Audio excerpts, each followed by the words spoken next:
Build the fire.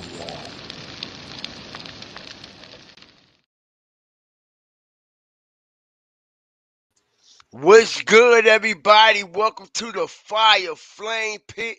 I appreciate everybody that's coming up in here, man. I'm sorry for the delay as I had some technical difficulties, know what I mean? But we are back and we are up. What's good with y'all, man? I appreciate y'all being humble, waiting on GFTV as we about to break down what we do every night, man. What's good with y'all? I appreciate y'all just like y'all appreciate me.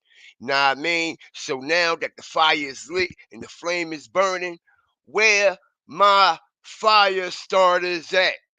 Y'all know the flame. Y'all know the drill. All new originals and fire starters, hawkers, walkers, and stalkers coming into the fire pit.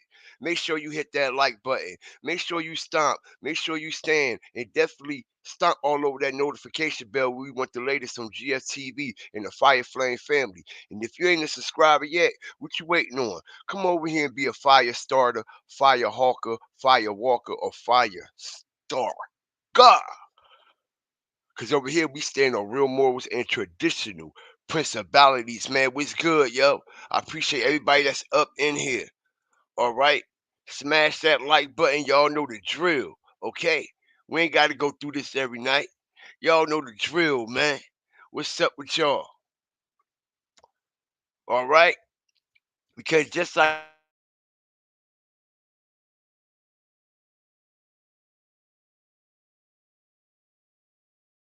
whole hours before he even got there, y'all. What's fucking with that? The shooters was already in Tampa, yo. Okay? The shooters was already in Tampa because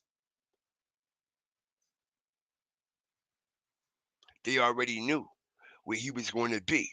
All right, okay. And what's fucking with? Okay, Kenny K. His car is still on the scene of the crime, still at the location. All right, stop on that like button. What's fucking with that? A full blown car that was involved in a murder, in the assassination of a high profile rapper, have not even been taken into evidence, yo. Why is that? Why is that? Also, man, we got feet on the ground at the location that actually goes there and actually proves, okay, everything that I was saying, far as that situation went with Julio and them being chased from that club. Stomp that like button. We got the receipts. And I've been trying to tell y'all that. Okay? All right, let's go, man. Cause like you say at the bottom of the screen, Jacksonville, shooters and demons. This is exactly what we dealing with. A full-blown Jacksonville war zone down there, man. All right. Okay, it's 11-year-olds running around with little Dracos and shit, extended clips, mop handles, all right, knocking down 25, 30-year-olds. How the fuck is 12 and 13, 14, 15-year-olds into it with people 21, 22, 23, 24, 25, 30 years old? We talking about teenagers at 16 years old into it with 30-year-old grown ass men. You know why? Because the beef has been inherited down there. Okay? The beef has been inherited down there. All right? The shit is wild and it's crazy. Also, man, the feds, okay, since everybody like to smoke on packs and shit like that, okay, the feds right now is literally smoking on a Youngeen Ace pack. What's fucking with that? And they sitting back laughing. All right? And all they gotta do is just roll this nigga up and light his ass. Okay? And the smoke gon' blow. Shout out to the Fire Flame family, man. I appreciate y'all, man. Drop.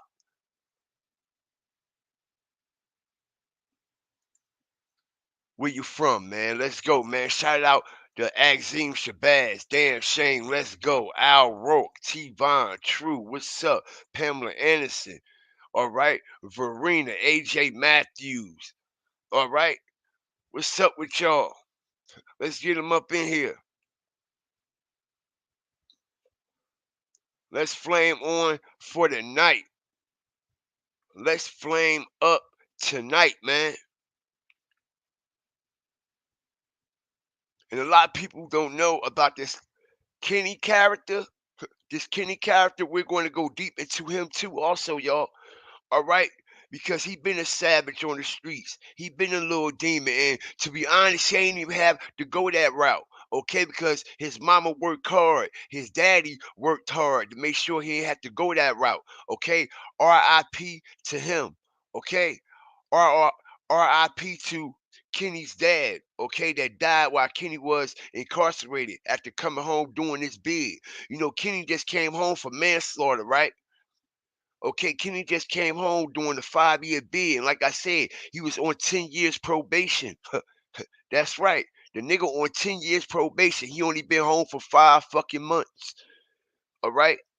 Okay, and that's where he fucked up at, going on no jumper with Julio and shit. You see, yo, niggas make they self targets. Okay? Why would you come right back out after doing 5 years for a motherfucking homicide, my boy? Okay? And start going straight dead in to the center of the war again. After your mama done supported you, your daddy done supported you. You see, motherfuckers is selfish. Okay, they don't be mindful of the people that they hurt. Okay, all right, their immediate family and their extended. Okay, because you don't be in there doing time alone. Okay, that shit is emotionally and physically stressful for parents and siblings, children, and shit like that. Okay, and for you to get out and do the exact same thing, come on, man. Come on, man. Kenny, you made the dumbest mistake of your life, bruh. All right, you just threw your whole life away. You only been home 5 fucking months. We got the receipts.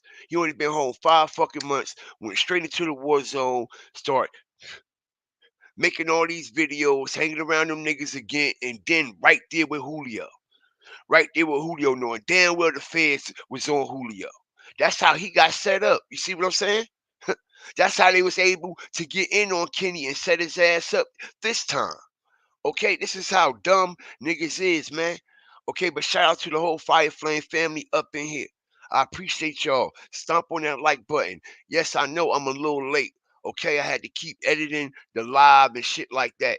Okay, also I took care of some things in the chat. Okay, so misspell all your, you know what I mean, derogatory words and shit like that. Okay, or it will not show up in the chat. All them crazy ass words, the F word, the P word, and all that weird man shit, it will not appear in the chat as people was getting too loose in my chat, not respecting what we do over here. Okay? All right, so I damn sure made some motherfucking changes and rearrangements with that. Okay? With that part, how y'all like this artwork? What's good? And I got more for y'all. That's why I need y'all to do something for me, like I do for y'all. All right, hit that like button, support the content. Okay? All right, because I ain't gonna never let y'all down. Every time y'all come in here, y'all gonna see something different. Okay, because this is what the Fire Flame family and GFTV is all about. Ain't nobody bringing y'all different visuals. Okay, all right, different sound. Okay, engage with the content.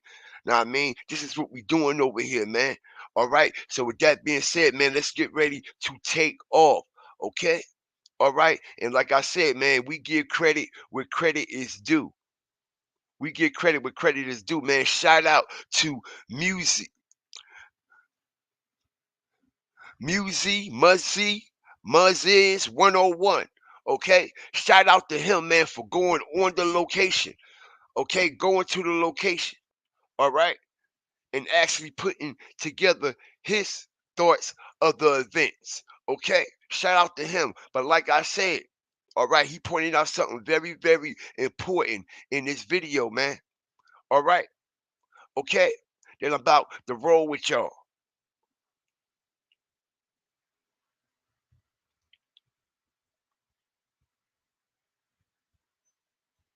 He also confirmed, matter of fact, let's just get this shit rocking, man. Let's just get this shit rocking. Drop a one in the chat, man, if we got that sound. Let's go. Told us that he was shot and killed in front of Holiday Inn. And that's not true. So I'm gonna give y'all the front where the shots happened at and where he ended up at. Now this right here is the road. This the road. They came through this entrance right here. It's a hotel right on the side of the Holiday Inn. It's called Home 2. This where the shooting took place, not the Holiday Inn. I don't know if they was trying to get a room here or he had people also trying to. Shout out to the content creator, man. Shout out to Muzziz 101, man. Shout out to him for bringing us this exclusive content, man. Like I said, man, we stop and step and stand on real shit, and that's just it, and that's just all, man. Let's go. Get a room at the Holiday Inn, but he was at Home 2 when the shooting started. This why the window is shot out. Officials here are also on high alert as they search for the gunman who opened fire on the singer and others inside a parking lot of a Tampa motel. Right here. And they do have cameras. They have one facing this way and they have one facing the other way. Check this out. I'm going to show you how I afforded this car. Okay, you ready? All right. So 9 times out of 10, the shooting was caught on tape. So once the shooting took place at Home 2, he drove around the curve. So like the worker at Home 2 said, he was ambushed. They rushed him. So 9 times out of 10, Follio, his car was facing the road. When the shooters hit, shot up the windshield, he drove around, trying to get away.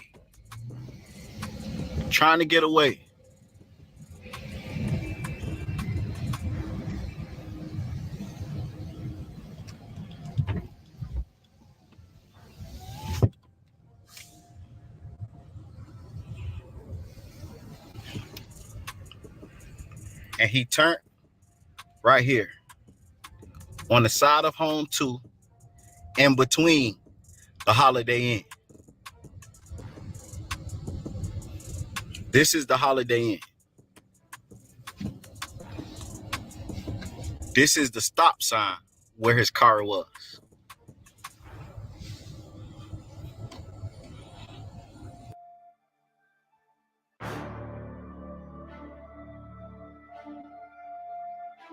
Now, I ain't gonna lie. Tonight is packed. And it's a lot of people walking around. Right. And it don't look like they're at a hotel. It's a lot of people with hoodies on. Word. And it's a lot of women that's walking around. So I don't know if they here.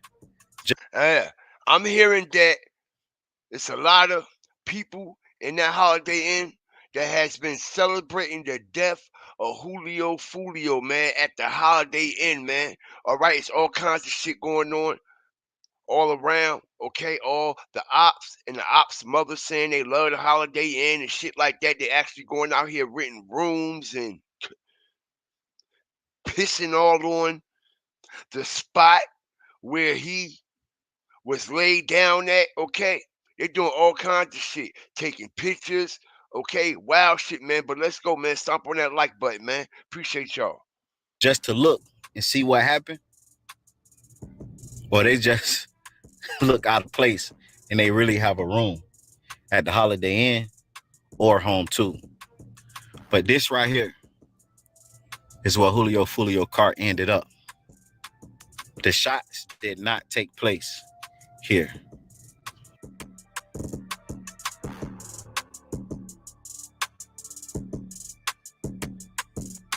Shout out to this content creator, man. This right here is the Holiday Inn. He did one hell of a job, man.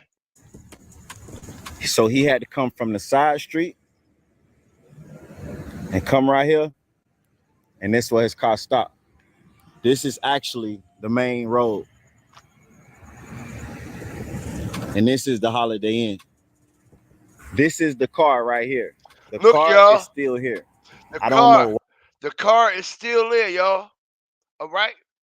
Okay, the car is still there. Okay, and this is, okay, I'm hearing that it's Kenny K car. All right. Weird shit, right? I don't understand why this car is still on the scene, but let's continue, man. We're gonna get into all that.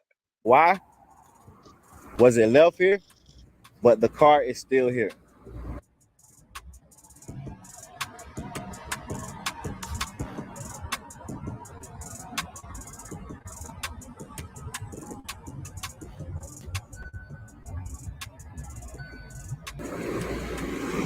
And as you can see, the car has damage to it. It looked like they was in an accident, like somebody hit them. And Follio car he was in, the passenger side also was wrecked. Right. Right. Just like I told y'all. Just like I told y'all. I told y'all this first. I was the first one that told y'all this shit now. Give me my credit. I was the first one. All right, but shout out to this content creator for also going out here doing his DNA analysis on this whole situation, man. Okay, because we ain't dumb and we far from stupid. Let's go.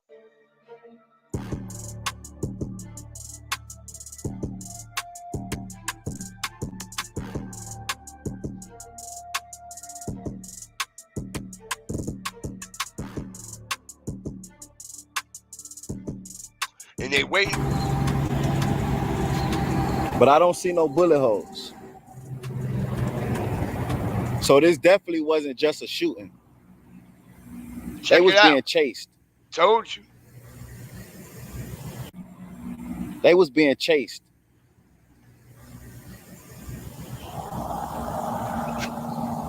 They was My name is Lucy, and I have to figure out who I am.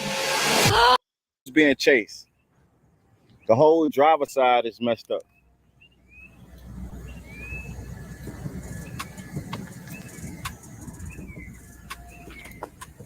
Follio car was right there. They say it's actually blood stains on the sidewalk.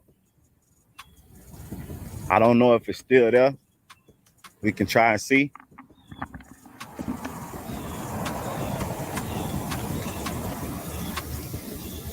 Blood stains right here. The hotel pretty much got it up though. And it goes all the way until the hotel. One of the victims was shot and they ran inside the hotel. They got the sprinklers on now, so. Which I don't. Oh, I'm gonna break something down in a minute, man. We won't be able to see the rest of it. The Holiday Inn also have cameras too. So they most definitely caught everything on tape from the beginning to the end. Hey, do me a favor. Look down. Okay. But the car is still here. Let's go.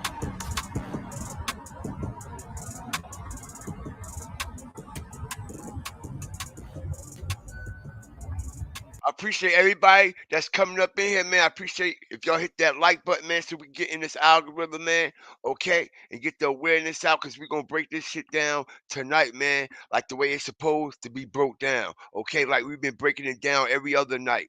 All right, bringing nothing but the truth, the fire, and the flame, making real life matters, make real life sense. Let's go, y'all. And as you can see, the car has damage to it. Shout out to One True Empress, man. It looked like they was in an accident, like somebody hit them. And Follio car he was in, the passenger side also was wrecked. Told you.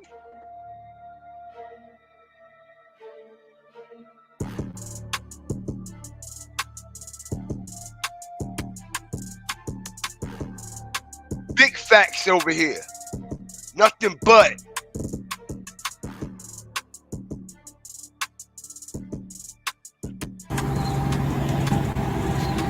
But I don't see no bullet holes. None. So this definitely wasn't just a shooting. Right. They was being chased.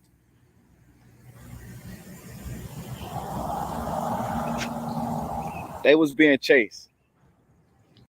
They were being chased. Like I said, man. All right, and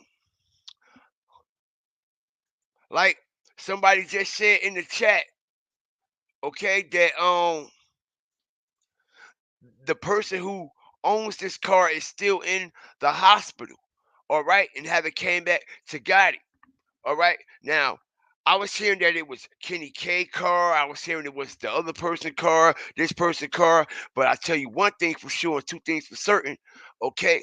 The person who owns that car or whoever was driving that car or in possession of that car, all right, is not coming back to get that motherfucking car. Because I'm hearing the ops is fucking plotting and waiting for them to come pick that car up, y'all. Hit the like button.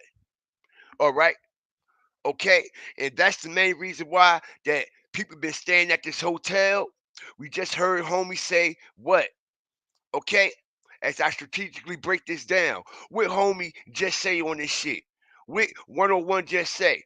Okay, it's a lot of strange people in this hotel. They walking around with hoodies and shit. Okay, all right, pay attention to what he just said, man.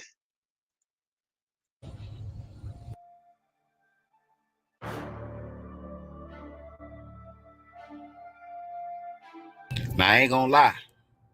Tonight is packed. And it's a lot of people walking around. Right. And it don't look like they at a hotel. It don't look like they at a hotel. Hit the like button. Okay? It don't look like they at a hotel. And like I said, man, I'm hearing on the back end that the ops is in the cut. Literally. Y'all know what I'm talking about. Okay? All right, they in the cut waiting for these motherfuckers to come back and get this car, yo. They're waiting. They're waiting. All right? In which I don't understand. All right? Yeah. Okay? We blowing covers over this motherfucker. All right?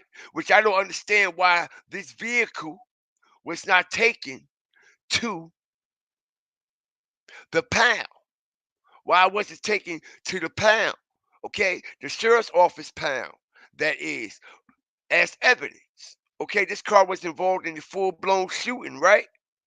Okay? Of a high-profile murder. So why ain't the car get towed? Why didn't the car get towed? All right? Something is definitely all the way off, but let's continue, man. It's a lot of people with hoodies on. A lot of people with hoodies on. And it's a lot of women that's walking around. So I don't know if they here just to look and see what happened, or they just look out of place and they really have a room at the Holiday Inn or Home 2. But this right here. What's up, man? Okay, respectfully, can I get 100 likes, y'all? Can I get 100 likes? Okay, y'all over here because y'all know I got what you need and I got what you want. Okay, y'all know I got what you need and got what you want. That's why y'all up in here, or y'all wouldn't be here. Okay, so smash that like button. All right, I see y'all in the bushes. Smash that like button. All right, y'all know we stomp on shit over here. Sincerely, genuinely, how they say down there in Jacksonville, righteous. All right, y'all know I'm righteous with this shit.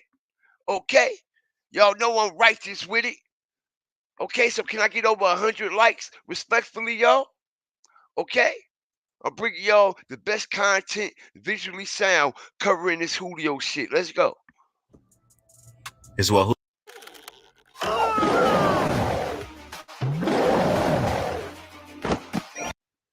Follio car ended up. The shots did not take place here.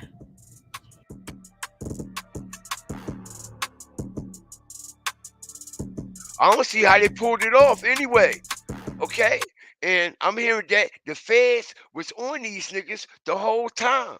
Okay, so that's what is like actually throwing everything off. Like, I believe authorities could have prevented this whole shit.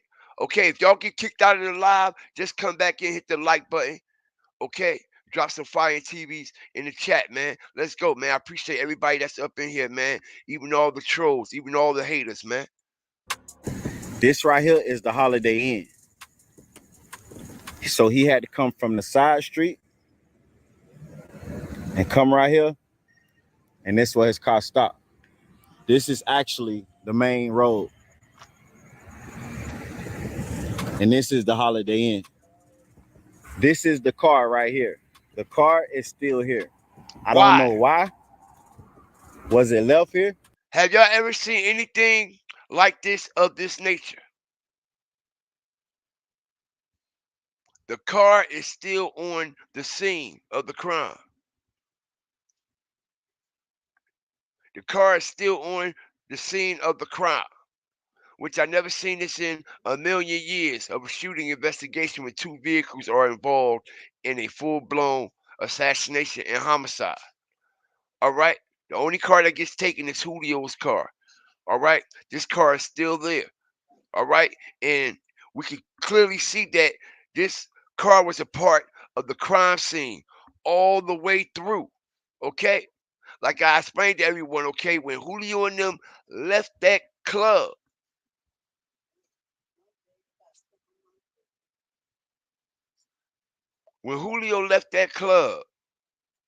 okay, when he left, Truth 18, they was being chased. They was being chased, and they was hauling ass for their life. And like I said, I don't understand why Julio even stopped. I don't know why he even wait for these niggas. He should have kept on going and let these niggas catch up. Okay, whoever was driving this vehicle right here.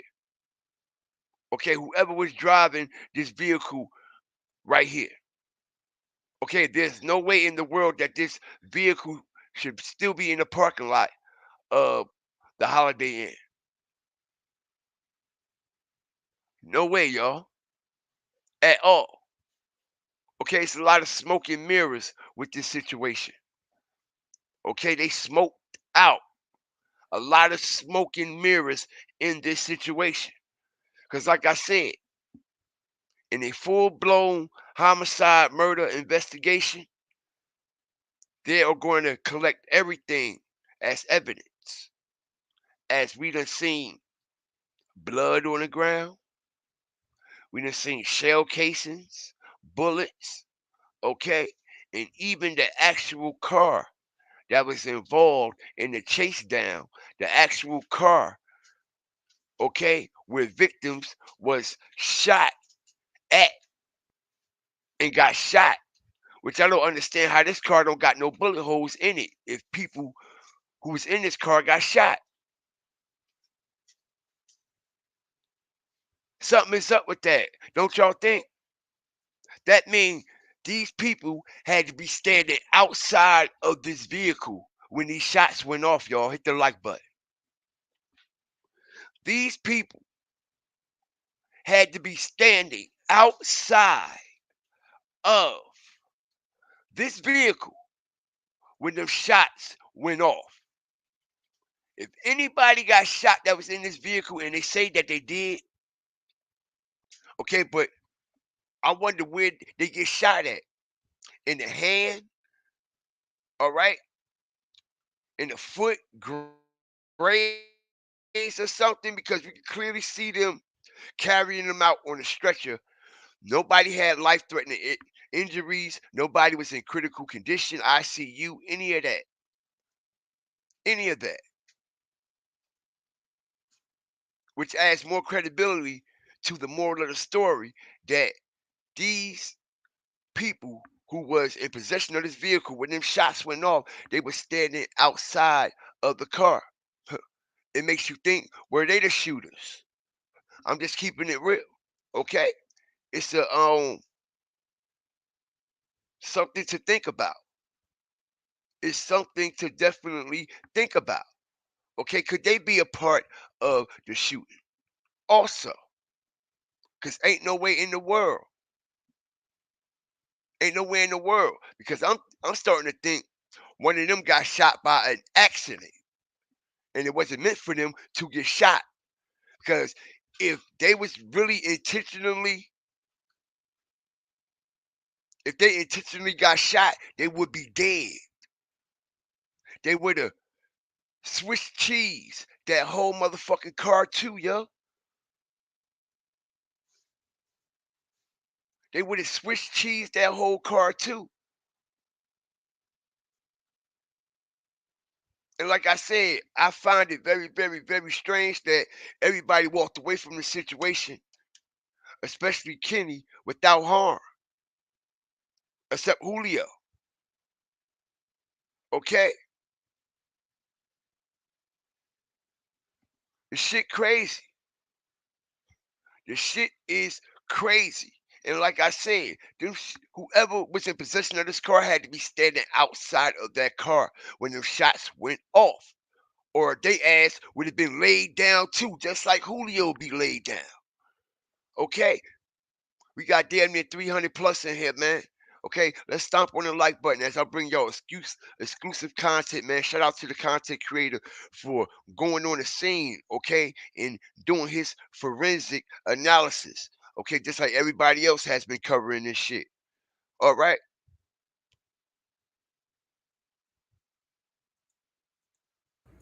But the car is still here.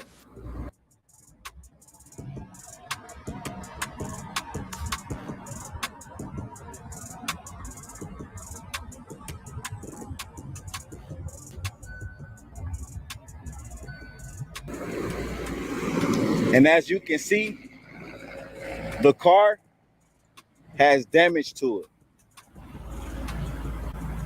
It looked like they was in an accident. Like somebody hit them. And Fulio car he was in, the passenger side also was wrecked.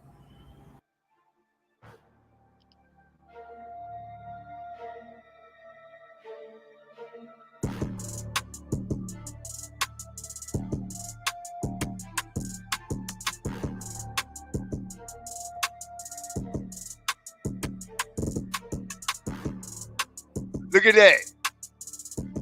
Look at that. This car been ran into, yo. This car has been ran into all day long. The front end of this car has the scratches and it's been fully blown wrecked. It's been fully blown wrecked. Everybody can see this with their own eyes, y'all.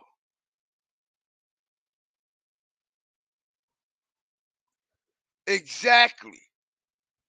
Exactly. You can see the color of the Hyundai. You can see the grayness as we strategically break this down. You can see the paint. You can see the paint. Everyone.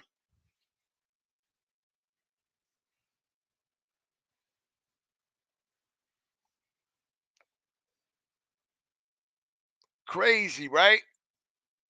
A back door on a back door. Who parked the car? Right. Right. Who parked the car?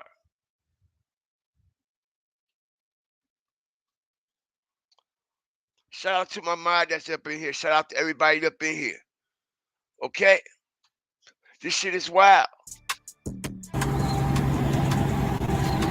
But I don't see no bullet holes. No bullet holes. So No bullet holes, which means the shooters was not aiming at this car, which means the shooters were not worried about this car for some reason. Which this car was not the target, but if 6 blocking them was in possession of this car, why wouldn't they be a target also? Why wouldn't they be a target also? Okay, we've been talking about this all week as we continue to dive deep into the situation. why haven't the police removed this car, and why is it still on the scene? Not only that, the people that got shot is still walking around like ain't nothing happened and ain't nothing going on.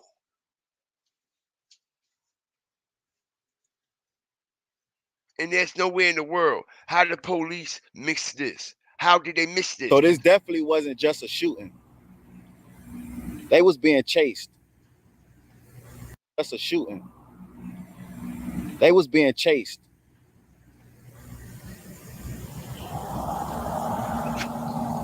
They was being chased. They were being chased. Exactly. And I heard that, okay, the same day this situation happened. Okay? I heard that the same day this shit happened, that they were being chased, yo. All right?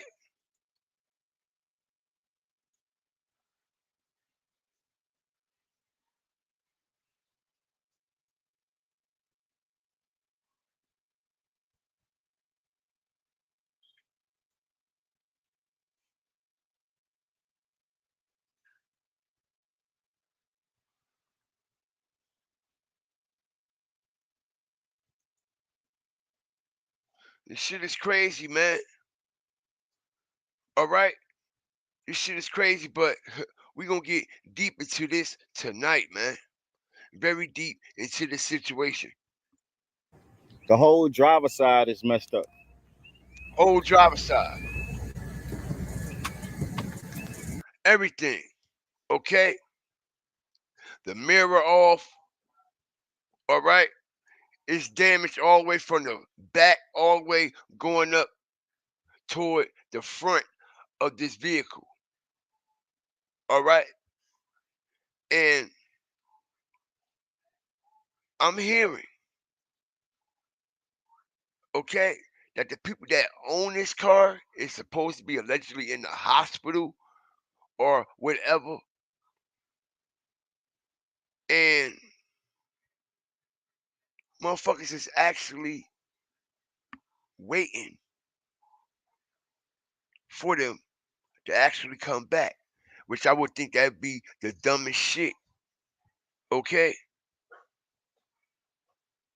I think that'd be the dumbest shit for them to do. All right? Seriously. Seriously, man.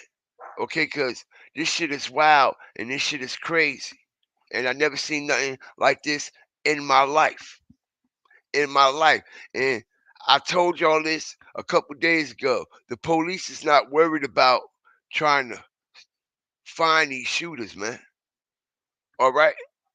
They're not trying to solve Julio's death at all. Okay? They want a bigger fish. They want a bigger Was it fish. left here? They want bigger fish. They gonna fry, deep fry some shit. All right? They gonna deep fry some shit. They normally do not leave no evidence at no crime scene. I don't understand that at all. Never had, never seen no shit like that. All right, which just actually proves that something more darker, something more sinister has took place during this situation. All right, something dark and sinister actually took place, which we know Julio got murdered. Okay, but it looked like it was a back door inside of a back door inside of a back door, just like somebody just said in the chat. All right, literally a back door inside of a back door. All right, and like I said, man, Kenny, he should have learned his lesson. Soon as he came out of the joint, just came home 5 months ago, y'all. All right, you see, Kenny ain't anything nice either. Far from it. All right, like I said, he had just came home from doing 5.5 for murder. They got downgraded to manslaughter. You know what I'm saying? So why would you come straight out and go right in the middle of the biggest war zone that's taking place?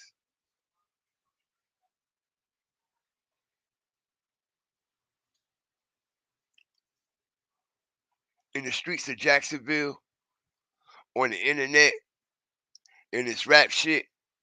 Why would you make a mistake like that? Okay? Why would you make a mistake now? I'm hearing all kinds of shit that he's out and shit like that. And I'm here to tell y'all, okay, Kenny is not back out on the street. Okay? Kenny is not back out on the streets at all. Okay? See what's going on here. Hold on.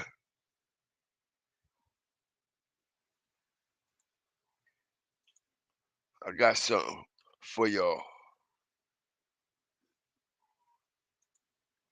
I got something for y'all, man. Cause y'all know I got that paper. Y'all know I got that paper, right?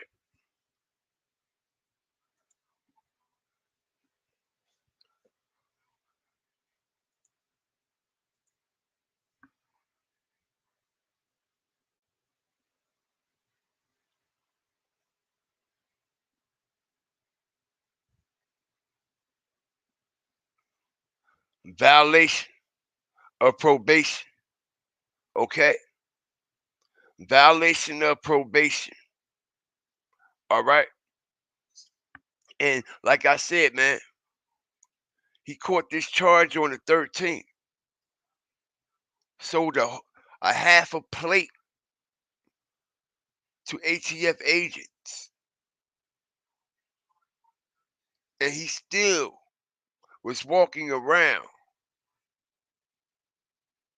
the streets and able to still move and go to Tampa and be up under Follio. Okay, and let me explain something to y'all as I strategically break this down, how I'm going to prove that, okay, through Kenny, this is how the feds got closer to Julio. Let me explain something. When you on probation or papers, you're not supposed to leave the state at all. Am I correct? All right. You're not supposed to leave the state. All right. Those are conditions where you're under.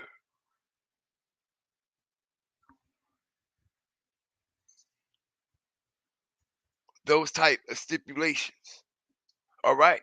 Somebody tell me if I'm right or wrong.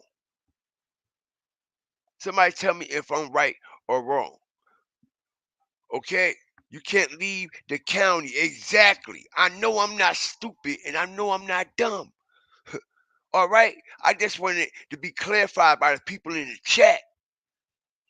All right?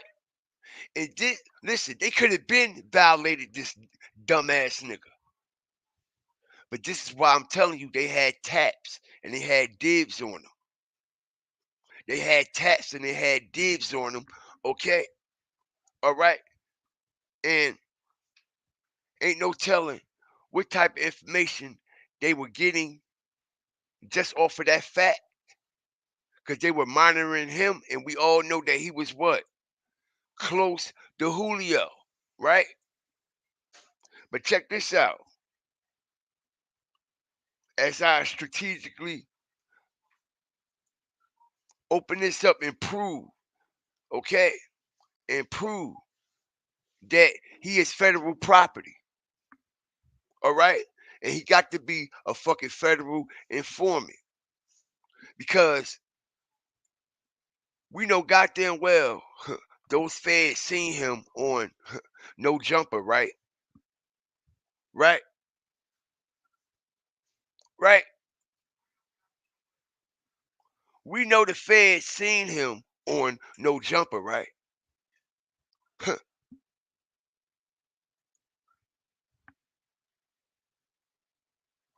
All right. Right. You can maybe if your PO approve of it. But due to the stipulations and the shit that he's into and all that, hold again, I doubt that. I highly doubt that they allow him to leave the state, okay? And actually be around a person that is fully active in street wars, dissing, shooting, game banging when you just coming home from a charge like that. Your PO gonna be like, hell no. You crazy? Why would you even want to do something like that? Okay? Why would you want to do something like that? Okay? Straight like that. Pay attention, man. Look,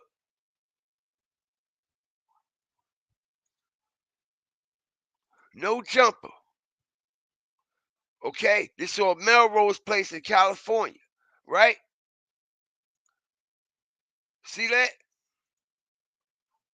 So you mean to tell me the feds ain't see that? Hell yeah, they seen it. Hell yeah, they seen it. And they could have violated that nigga right then and there. Okay? But I wonder why they didn't violate him. I wonder why they didn't violate him. As I strategically bring real life matters that make real life sense. Ain't no PO in the motherfucking world is going to allow one of their clients to lead a state with a fully active gangbanger that's in the middle of street wars and you just came home from a murder / manslaughter charge and you on 10 years probation. It ain't like you on 1 year probation, 2 years to go. You got a full 10 years. Okay? Follio is a liability to your freedom.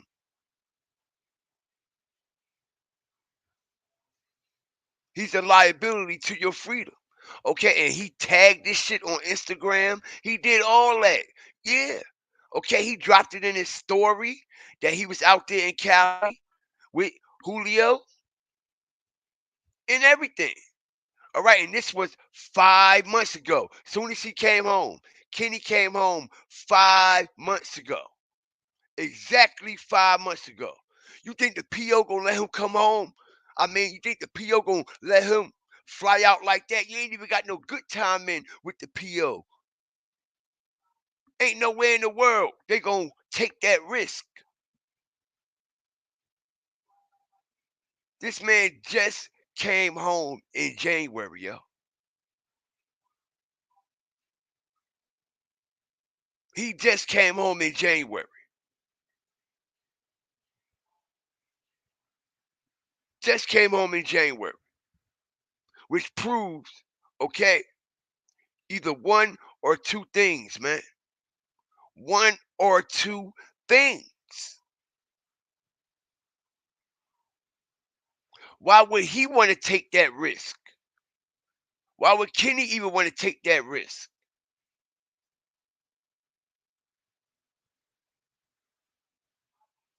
If he ain't feel confident nothing was gonna happen. This shit giving me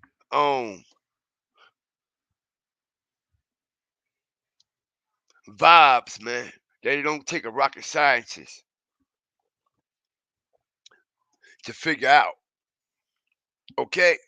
The PO damn sure ain't gonna let you leave for nobody's birthday, and damn sure ain't gonna allow you to go all the way on the other side of the fucking country just to do a fucking interview, just to sit there. Ain't no way in the world. And like I said, Kenny It's crazy because when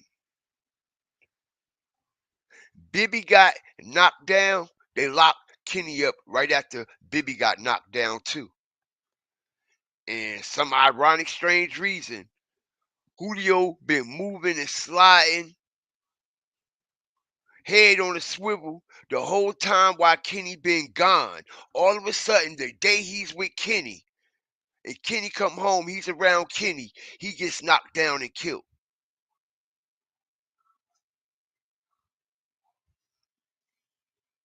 The whole time, y'all. The whole time while Kenny was in jail, Julio Follio rise to stardom, rise to fame. Okay, all in the middle of street wars. Okay,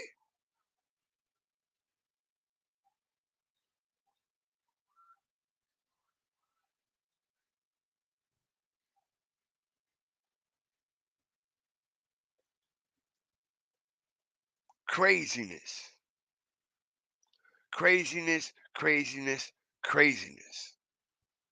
Okay, craziness, man. All right, but we about to go deep into this shit, man. The horrifying story of Yungeen Ace and Follio involves kidnap, murder, Get kidnapped like a little baby, like a little boy.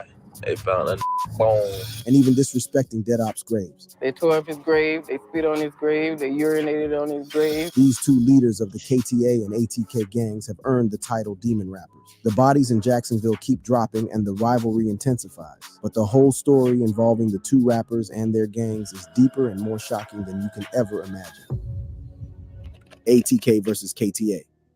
To understand why Yungeen Ace's ATK and Follio's KTA are considered the most dangerous gangs in Jacksonville, look no further than some of their senseless murders. And to start us off, we have KTA's murder of Corbin Odell Johnson. On July 11, 2018, the vibrant 18-year-old FaceTimed his friends at 4 in the afternoon. Little did they know, this would be the last time they would see Corbin alive. Corbin had told his friends he was at Amazon for a job interview and was awaiting a ride. His father, Corey Mormon, recounted dropping his son off for another job interview with UPS at 5 in the afternoon. And for the ones who ain't too familiar with everything that's going on, man, as I've been breaking this shit down with Julio, man, okay, and everything that's going on around him in and out, him in and outside of his murder, and all the participants and players that may be involved. Okay, now we're going to motherfucking get all caught up on how everything, okay, started to jump off and how we are literally here doing what we doing now. Okay, let's go, man. Drop y'all fire and TVs in the chat as Godfear TV and the fire starters, hawkers, walkers, and stalkers. We gonna stomp, step, and stand on real morals and traditional principalities, man. Let's go. Only to pick him up 45 minutes later. He later drove Corbin to his mother's residence on Biscayne Bay Circle at 8 in the evening. His mother, Melissa Mormon Jackson, would later report that the last time she saw her son was at 9:30 that night. The clock ticked on, and the following morning at 8:45, Corey sent a text message to his son, which would go unanswered, setting off alarm bells in his father's heart. By 6:30 in the evening on July 13th, the family's concern had escalated to action, and they officially reported Corbin missing. The Jacksonville Sheriff's Office began their investigation, but never made any progress. Days turned into weeks, weeks into months, and months into a year of agonizing uncertainty. As the first anniversary of Corbin's disappearance approached, the family planned a memorial at Riverside's Memorial Park, but fate had written a different ending to Corbin's story. On the evening of July 11th, 2019, a man clearing land off Utsey Road made a shocking discovery. Corbin's skeleton was found, wrapped and buried, bringing a tragic end to the search. KTA's head honcho, Follio, was all up on Instagram making fun of Corbin after the discovery was made. And Corbin, they let Corbin get kidnapped, man. That shit crazy, man. The Corbin. Got this stupid kid now. They found a bones. He get kidnapped like a little baby, like a little boy. If you're wondering why he would go online and make fun of such a sad incident, you only have to look a few months back when one of their own was brutally murdered and his death mocked by ATK.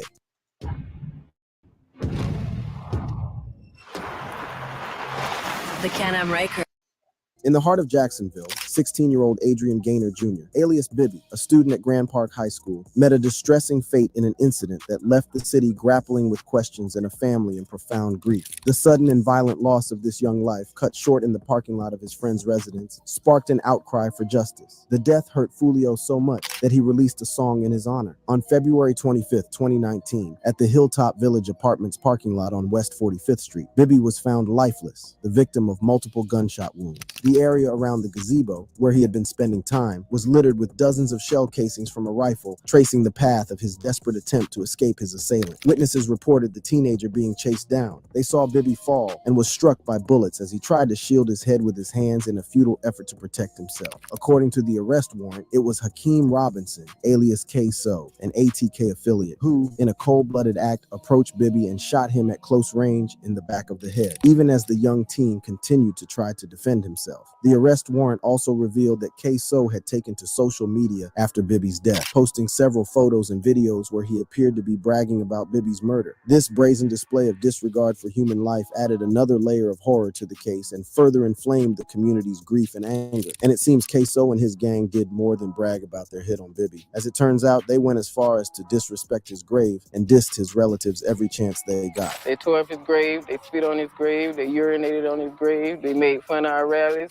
or whatever, they made fun of us marching, they mocked us every chance that they got. Both ATK and KTA have committed heinous crimes, and their leaders, Follio and Yungeen Ace, are nothing short of monsters. So what are the gang's origins, and why are they beefing so viciously? Before the streets of Jacksonville echoed with the notoriety of the ATK gang, there was the Ying gang. It was within this environment that a young rapper, Yungeen Ace, began to make a name for himself. Not just Yungeen Ace, okay?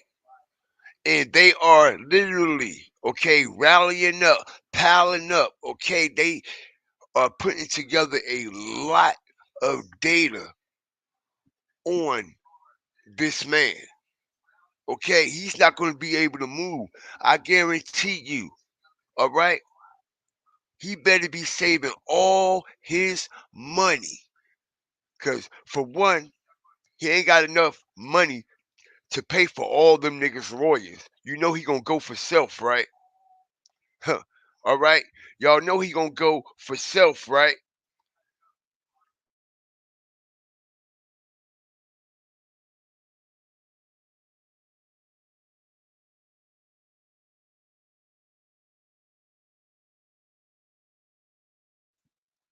He gonna go all for self. Okay, because when you about to fight the feds, you need all the money you can. All right? He ain't got enough money to supply the whole ATK with lawyers. He ain't been on no world tour or none of that shit yet. And when it come down to the get down, he gonna do what he had to do for himself to try to beat these charges. He ain't about to pay for these niggas' lawyers. He ain't got enough money to do that. His bag ain't big enough. He ain't even a millionaire. Okay, he's a thousandaire. Thousand Allen. Solid dressing ass nigga. All right? And no, this ain't no shot at him at no diss at him. Okay, but when you in the street and you are, know what I mean, involved in this type of energy, all right? And you got all these other niggas around you gassing you up and this and that, blah, blah, this and that, and the third. At the end of the day, you are the face of the brand, my brother. They're going to come after you just like they did Young Thug. You the face of the brand. You're going to be the one that's going to be held up on a platter in front of the prosecutors. You're going to be the one that's going to be held up on a platter. Just like y'all like to sell plates, they're going to put y'all on a plate and divide y'all and let each jury, okay, choose y'all fate for the rest of y'all life. Okay? That's what they say. He worth 5 million. I doubt that. I doubt that. I highly, highly doubt that. That's bullshit. That's cap. That's cap. There's no way in the world he's worth 5 million. No way in the world, yo. That's what they're saying. That man ain't worth no 5 million, yo. He might be worth 5 million when he dead, but not alive.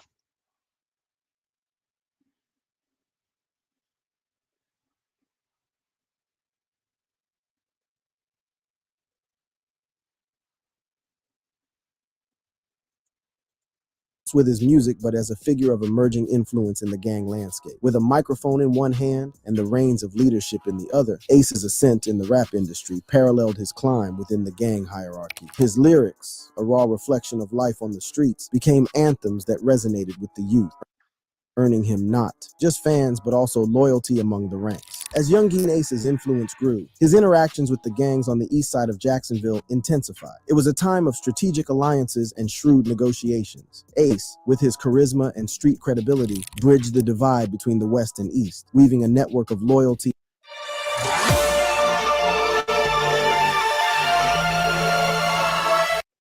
and control that spanned the entire city. The ATK gang, which stands for Aim to Kill, became a force that commanded attention and respect. As the ATK gang solidified its grip on Jacksonville, a rival entity was rising in the shadows. The KTA gang, an acronym that sent shivers down the spine of the city with its chilling implication, Kill Them All, was on the rise. The genesis of KTA was rooted in the remnants of the notorious PCE gang, which had once sown chaos across the city. The PCE had been crippled by the law, with its top 10 members falling into the hands of justice, charged with murder and firearm offenses. This left a void that was quickly filled by those who remained, hungry for leadership and direction. Enter Charles Jones, or as the streets knew him, Follio. His life was a chronicle of the violence that plagued the city, having witnessed the loss of numerous friends to the endless cycle of gun violence. These experiences didn't just shape Follio, they hardened him, creating a leader both feared and respected. With the remnants of PCE rallying behind him, Follio orchestrated a takeover of the North and South territories, asserting control with a mix of strategic alliances and sheer force. KTA's influence grew, and with it, a new power dynamic took shape. The city was now a chessboard with 8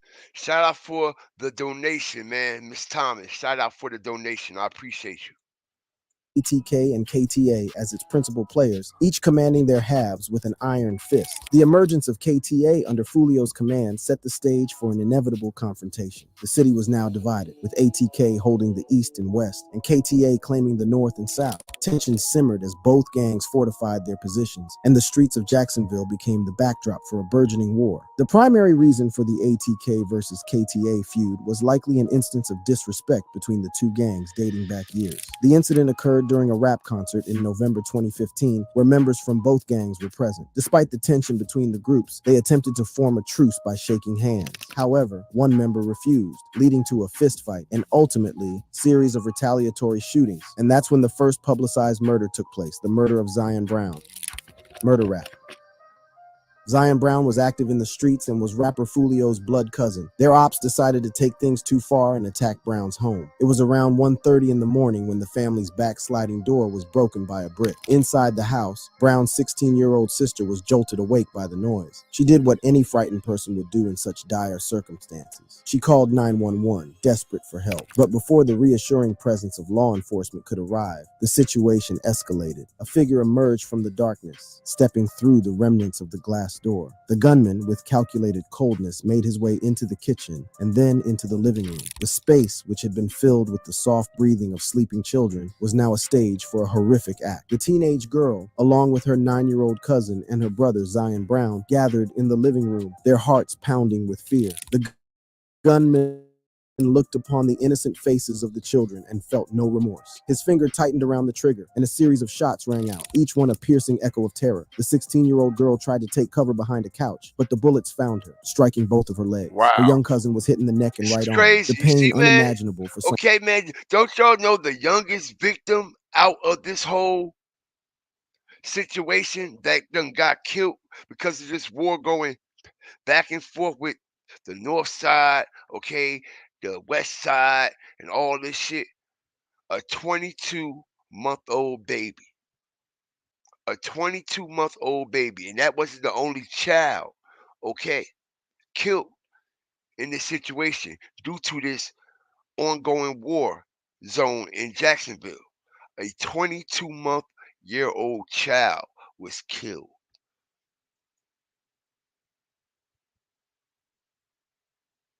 The people fed up down there. All right, the community is fed up. Okay, people are afraid for their life. They scared for their life. Okay, they don't even want to. Yo, it's just bad. It's just a sad situation, man. Okay, because when all this shit come into play, these shooters ain't thinking about nobody else's life. Long as they trying to up the score, they don't care who else get killed right along with that situation. Someone so young, and Zion Brown was fatally wounded. As the gunman's weapon clicked empty, he turned and walked out the same way he came in, leaving behind a scene of devastation. As the community of Jacksonville's Cedar Hills Estates awoke to the aftermath of the tragedy, the Jacksonville Sheriff's Office was already deep into the investigation of the triple shooting that had claimed the life of Zion Brown and injured two young girls. The detectives were determined to piece together the events that led to the senseless violence and to bring the perpetrator to justice. The investigation took a significant turn when the wounded 16-year-old girl, still grappling with the trauma and the bullets lodged in her body, provided a crucial piece of information. She knew the shooter, not just a face in the crowd, but someone she recognized as a Facebook friend and the boyfriend of one of her friends. This revelation steered the detectives in a new direction, and the name DeAndre Thomas surfaced as the prime suspect, a man with close ties to Follio's main op, Yungeen Ace. DeAndre Thomas, a 19-year-old student from Orange Park High School, was no stranger to the law. His past was filled with a series of arrests in Clay County, including drug possession and a string of burglaries, one of which involved the theft of a firearm. In fact, DeAndre and Yungeen Ace were both implicated in that robbery 7 months before Brown's murder, where the two conspired to rob someone who was reportedly selling weed. Shots were fired into that home, nearly missing a couple and a 1-year-old child. After his arrest, Ace pleaded no contest. This connection between Zion Brown's killer and Yungeen Ace intensified the rivalry and took it to new heights. The police, armed with this information, launched a manhunt for Thomas. Then, the next evening around 8:30 near Butler Boulevard and Belfort Road, the search came to an end. DeAndre Thomas was arrested. He was charged with 1 count of murder for the death of Zion Brown and 2 counts of attempted murder for the injuries inflicted upon the 2 girls. However, the story didn't end with Follio's affiliate's death, as Zion Brown's family were forced to move out of the house for fear of retaliation after Brown's sister snitched. All this happened in 2017, and over the next few months, The day you get your Clear Choice dental implants changes your struggle with missing. Follio and Kate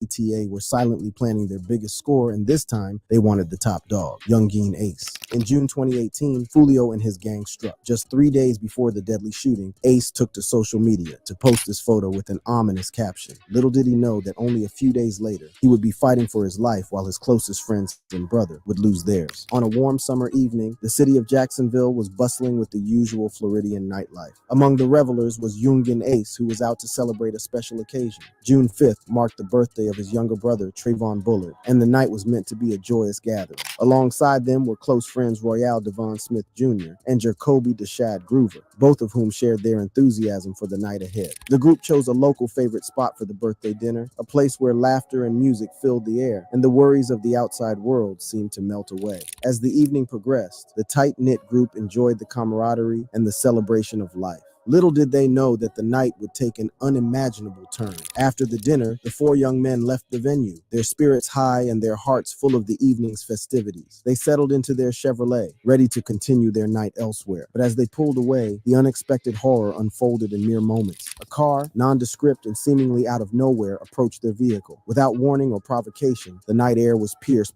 by the sound of gunfire.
Shout out to everybody up in here, man. I apologize about that.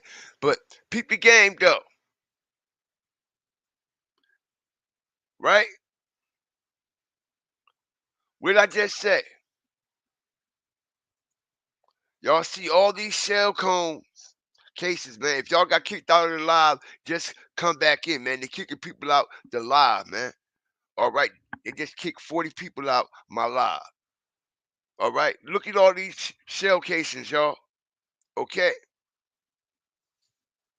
We got 20 cones. As we see, the number 20. Right? But where are all the other shell cases when it comes to Julio's crime scene? You don't see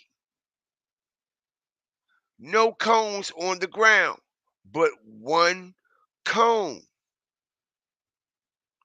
One cone.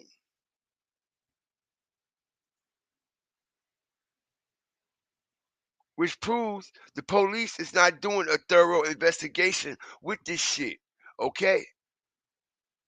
And I find that very odd too. Just like I find this very odd that this car is still on the scene.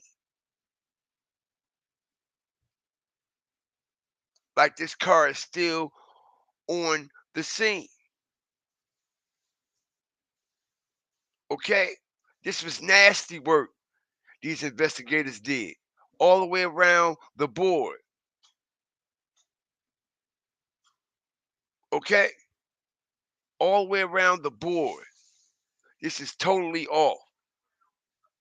Ain't no way in the world, y'all. But let's continue.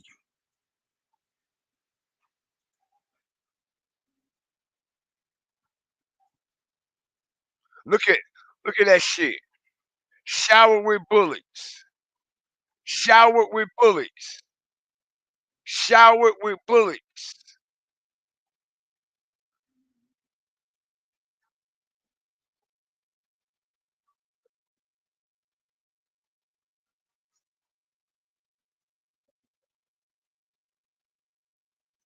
And seemingly out of nowhere approached their vehicle. Without warning or provocation, the night air was pierced by the sound of gunfire. The Chevrolet, once a vessel of celebration, became a target as it was showered with bullets in a relentless attack. Yungeen Ace, amidst the chaos, made a split-second decision fueled by instinct and brotherly love. He leaned over in a desperate attempt to shield his friend in the driver's seat, risking his own life in the process. Tragically, his efforts were in vain, and the driver, along with 2 other passengers, succumbed to their injuries. The hospital became Ace's new battleground, where he fought not just for recovery, but for dignity. In a shocking turn of events, he was expelled from the medical facility, his lack of insurance deemed more significant than his critical injuries. Meanwhile, Ace's legal troubles compounded when it was discovered that earlier on the day of the shooting, the group had visited a gun shop on University Boulevard. Video evidence from the store led to Ace being charged with a probation violation for firearm involvement. Facing the aftermath of the shooting and the legal repercussions of his actions, Ace surrendered to authority. He was charged with violating his probation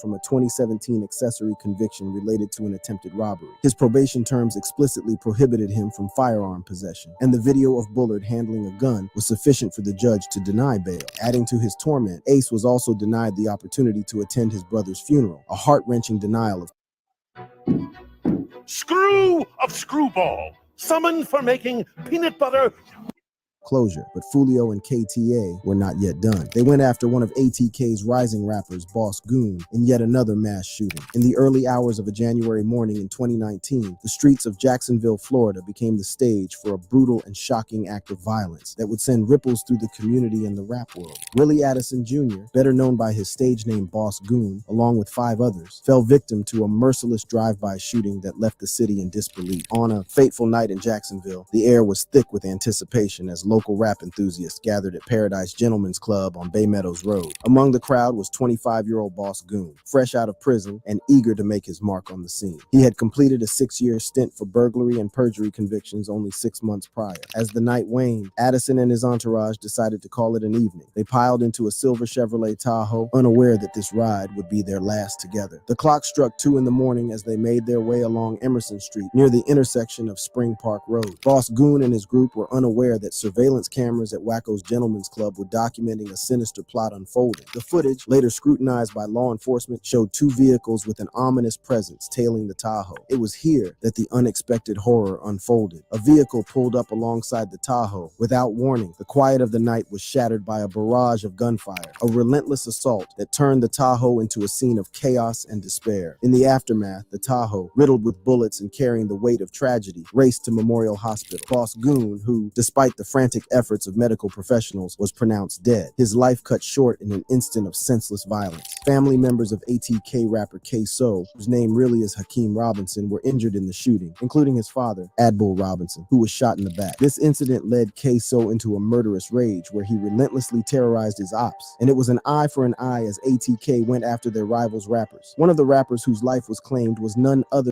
Man, what's up with everybody up in here, man? Everybody keep coming up in here, man. Ain't nobody hitting the like button, man. I appreciate if y'all do.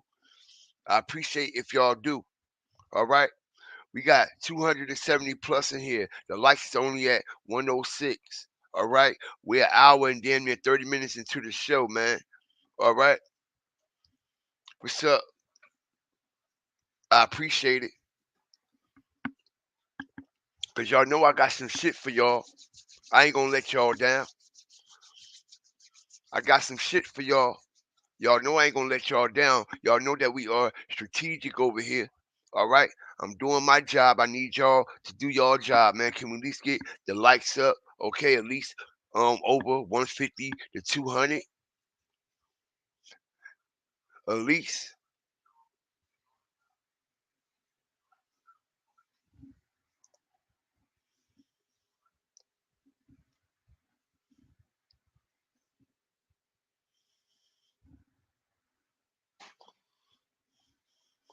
Can y'all stomp on that like button?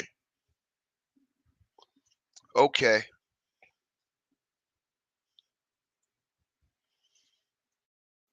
Watch this. I don't care if everybody leave out. The show stop right now.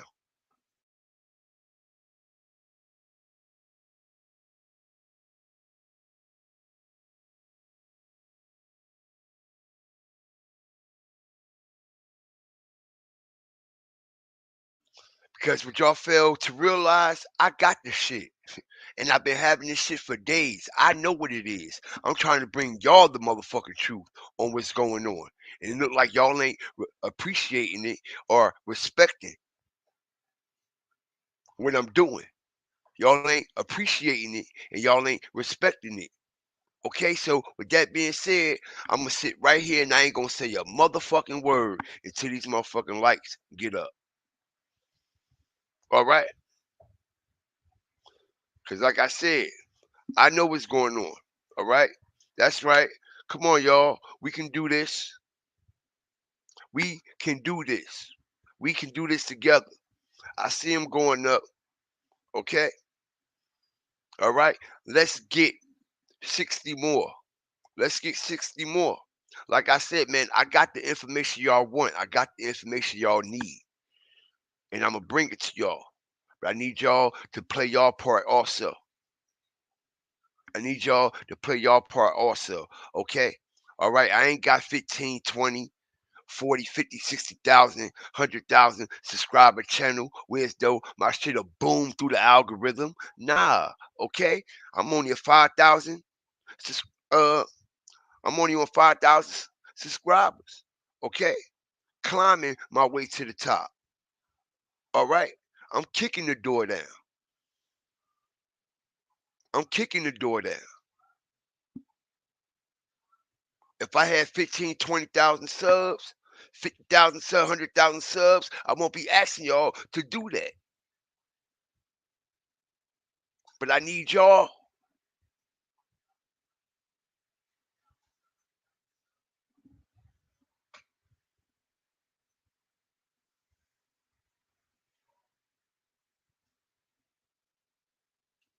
All right? Y'all gonna learn that I'm different. I don't give a fuck about this shit.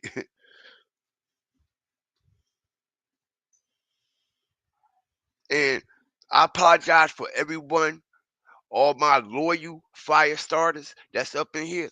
Okay, I apologize because I know y'all done stomped on that like button already. I know y'all have.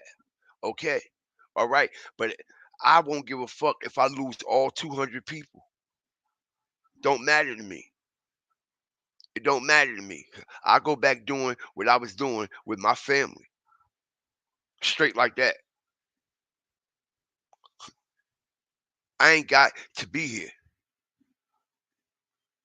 Numbers and views don't mean shit to me. But as long as I'm up in here wasting my time and my energy, bring y'all the truth to the situation, okay? All right? I expect for y'all to play y'all part.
Right. Let's filter all these troll ass motherfuckers out. Let's filter them out. I don't need them here anyway. Yup. I'll be good with 150 people. I don't need all y'all motherfuckers, bro. Straight up. I stand on different shit.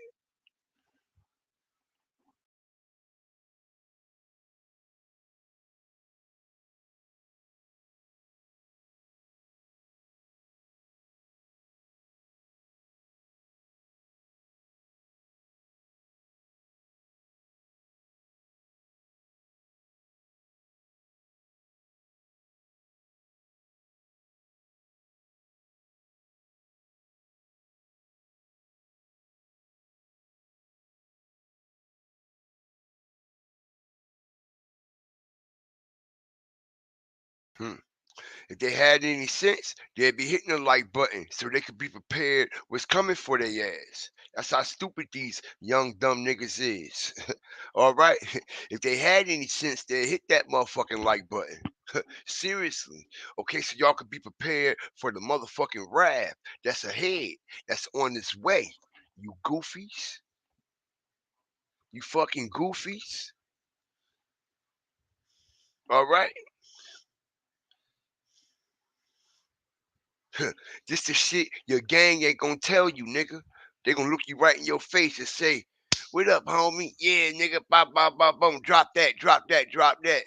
And the whole time, the police gonna come in and drop on y'all ass.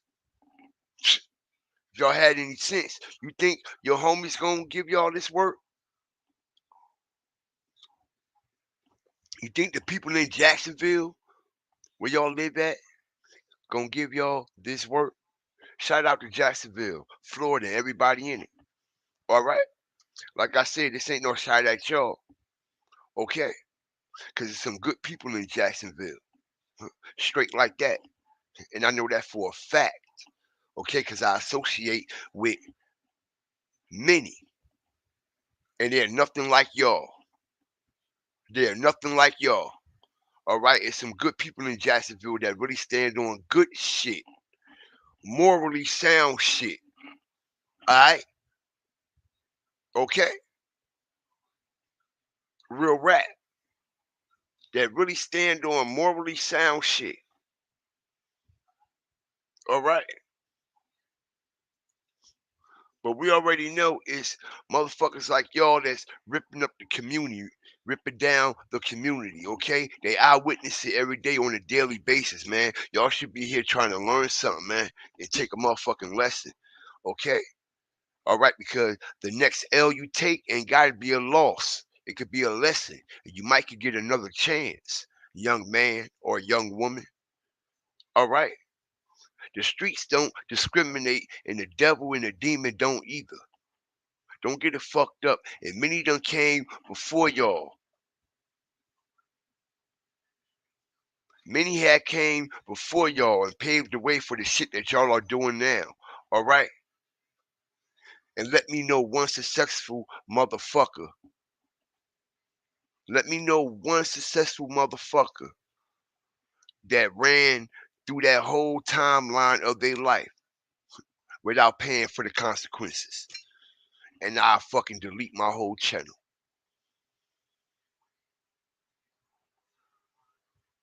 I'll delete my whole channel. Name one person. Name one person that been in a war zone like y'all and done paved the way for the shit that y'all do and doing. Name one person that has been successful in life without paying for some type of consequences that come with this shit.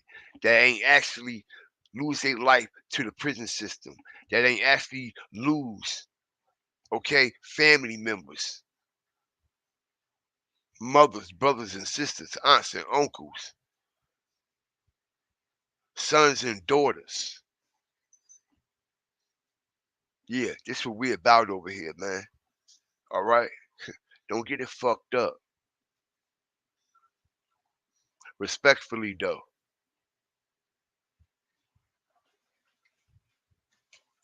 Because the moral of the story is, man, we all already know that this generation is cursed.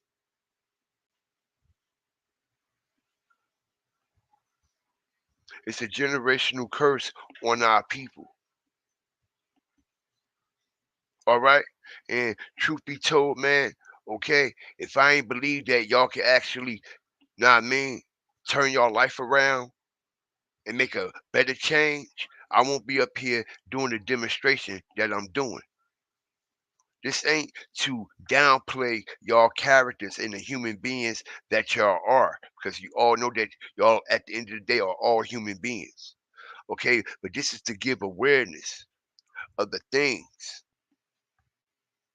that is bound to happen in one's life when you are affiliated in this type of realm. And some people don't get second chances. There's somebody right now that wish that they could take your place, that done made them fucking mistakes that y'all are out here making right now. Some people in your own gang that used to bang the same shit that y'all bang, okay, and throw down the same shit that y'all throw down, okay. They wish they could change places. Maybe that the first couple of years that they bid, you know what I mean? All right, they was all egotistic up. But let me tell you something, man. When you facing 25 to life or facing your whole life behind them walls, okay, as them years go by, all right, that shit will break you down. Maybe your first couple of years out the bed, you'll be amped up. You'll be the animal you is. All right, but when you start getting into your motherfucking mid-20s, early 30s, all right, and I'm talking about motherfuckers going to jail at the age of 18. All right, lower than that. When you get up in that age,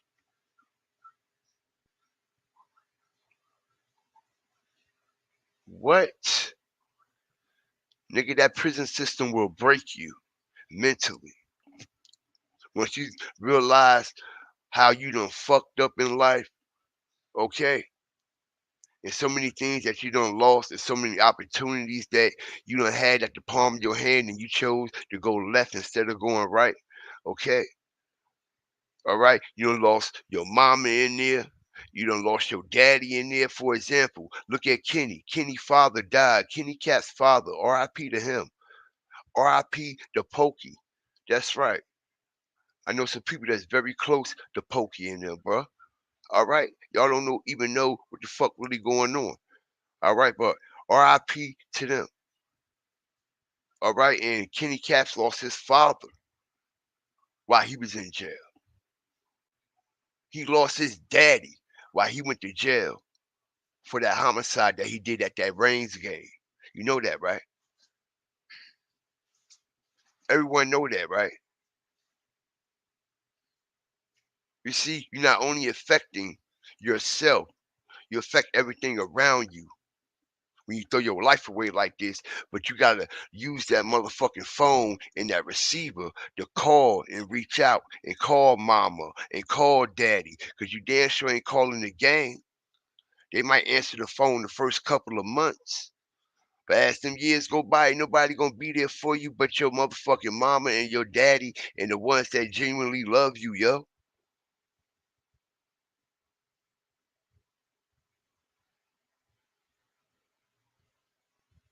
And like I said, people don't realize the things that they have until they're all gone. And you never get a chance to get that shit back. Like I said, you lose your mama, you lose your daddy, your kids, sisters and brothers, aunts and uncle, generation of people in your bloodline just gone, wiped, just off the face of this earth. You ain't even get a chance to live your life to your full potential.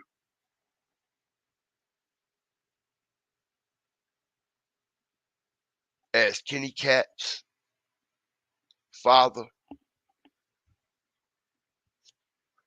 passes while he's in jail fighting a full-blown first-degree murder,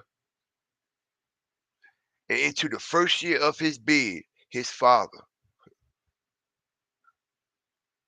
died. And he had to come to his father's funeral in fucking chains and shit. And they had that shit all on the news, yo. Making a full-blown example out of this nigga. All right? And 5 years later, he come the fuck home and said, fuck his mama. After you done lost your daddy, you piece of shit ass nigga. You done lost your daddy in that motherfucker, boy.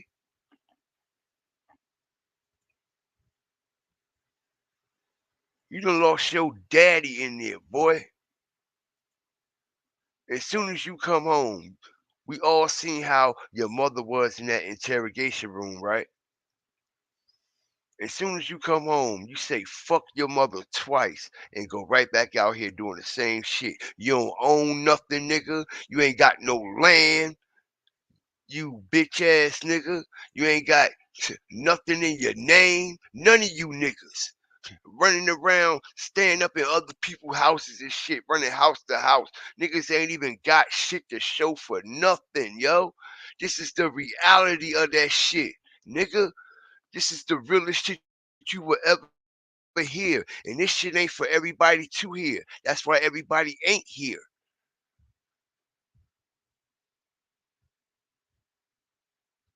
This is the reality of it. The man came home and said, fuck his mama twice.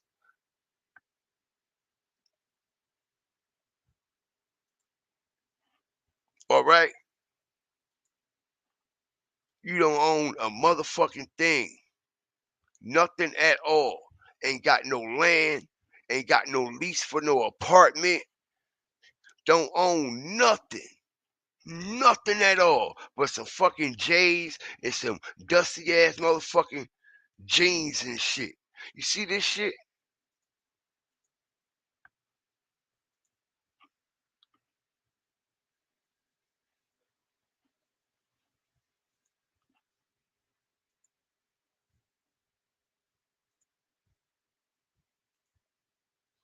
Alright?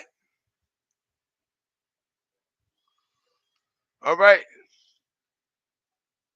Right back to it, huh? Right back to it, huh? Fuck your mama. Fuck everything she worked hard for. Okay? You just be the whole murder, you fucking dummy. Everybody know you ain't got no fucking job, you idiot. And you in the middle of a fucking war zone, gang banging, Instagramming, all this motherfucking money like an idiot. Indicting your motherfucking self. Still don't own nothing. We're selling drugs out of your mama house, nigga.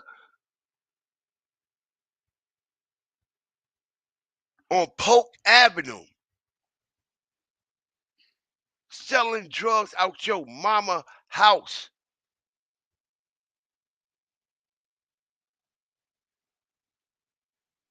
Putting your mama at risk. Your mama at danger. Like I said, when you said fuck your mama twice, you said fuck your mama twice. And this the type of shit y'all niggas look up to? Nigga ain't even got nothing to show for nothing. Now who he need to be there for him? As he came straight home and set up shop in his mama house where the probation, where his probation office come to his fucking house.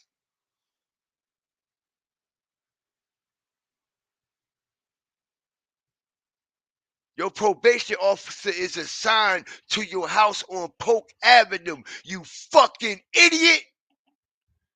And you come home, your mama go through all that pain. She done lost her husband, lost you to the system, and you come home. After 5 years of her going through all that shit, you come home and set up shop in her fucking house? What the fuck wrong with you, boy? Niggas got it fucked up. But you talk about you righteous. What's so righteous about that? What's so righteous about that? You want to stomp on some real shit? Well, we gonna stand on it. That's righteous.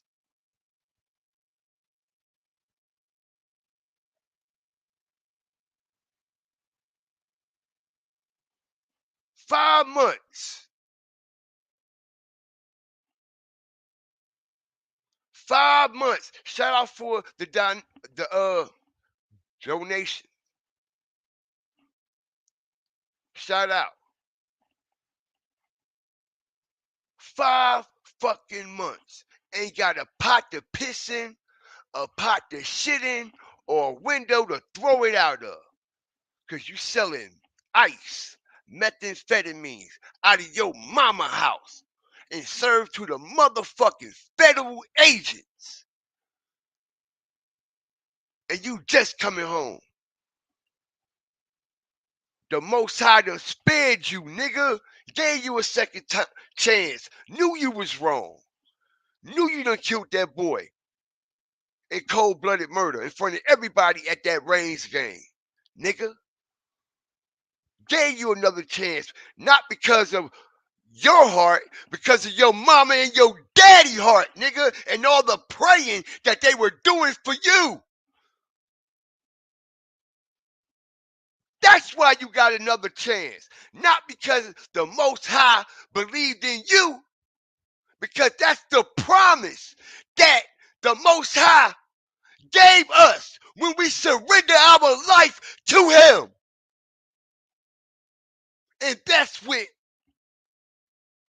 his mama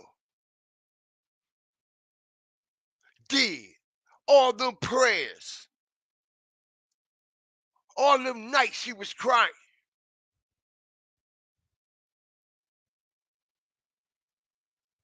Praying that the Lord spare her son. Give him one more chance just for the sake of me, my father who inherit the earth. I surrender to you. Please give my son one more chance for me. And look how you let this woman down, bruh.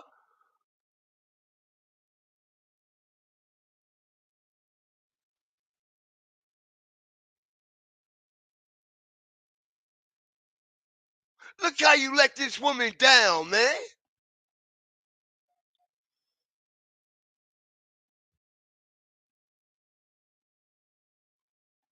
You're Robert Howard the Third, nigga.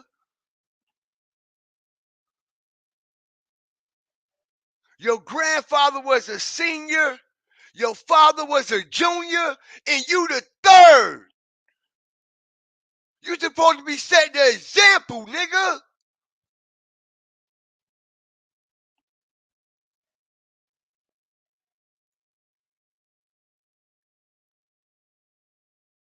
Your granddaddy, RIP to him, was a senior Howard. Your father was a junior Howard. And you are the third. And this is how you embarrass them in their legacy?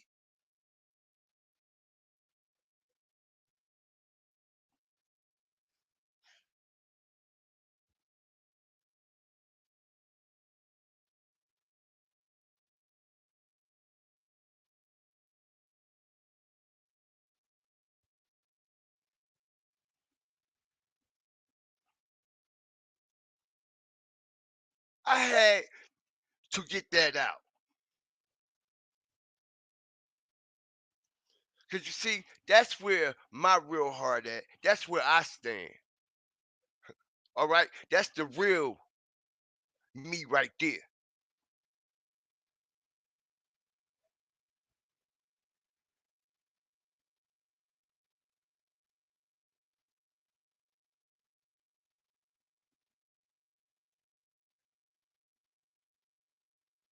Because I done took them L's. And just because I turned my life around for the better, no, I ain't perfect. None of us are. But I chose to do a whole 180 in life. And just because of the simple fact I chose to do that, those L's were not losses. They were lessons.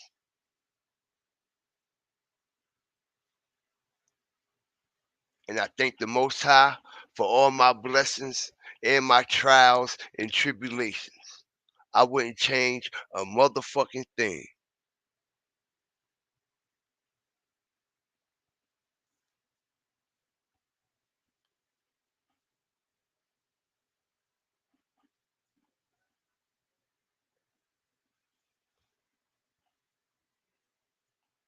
It's just the shit nobody thinks about when they out here moving for self. Yes, we understand everybody gotta get a little money and shit like that, but listen here, man, you got to have an end goal. You got to have an end game, yo. You you know what I mean? Hustling and dibbing and dabbing in the street is supposed to just be a lesson and a stepping stone for you to get to the next level to do something right. And ask for forgiveness for the shit that you had to do to get in that position. That shit ain't full time. That shit ain't meant for you to punch the clock every motherfucking day and do. You got to have an end goal. You got to have an end game. Yeah, there's a whole different lesson here tonight. This how you can tell who the mature ones is and who the mature ones ain't. By the numbers.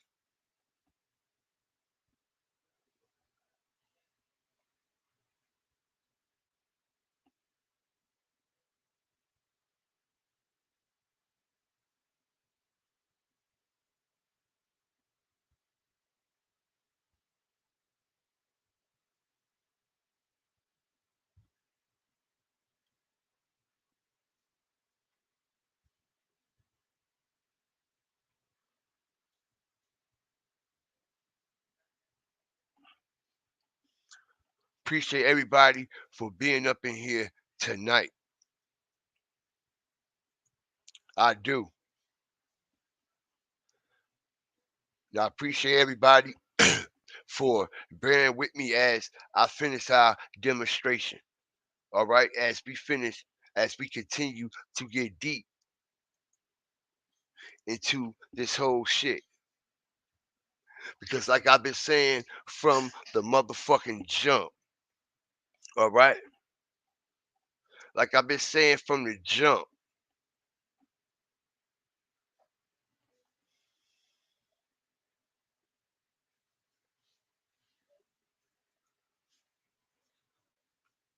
I was the first one that called this motherfucking car out, right?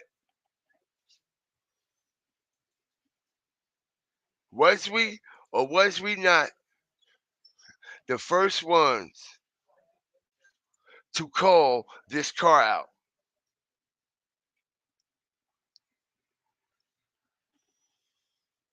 All right? And I'm glad somebody else got some real sense. Like I said, man, shout out to the homie over there. Muzz is 101. Shout out to the homie over there. Okay? All right? Because, like I said, yo, it doesn't take a rocket scientist. All right? It doesn't take a rocket scientist. When I tell y'all, and when I was elaborating that Julio Follio, okay, and then was chased down, okay, for a fact, I knew this, that they were chased down.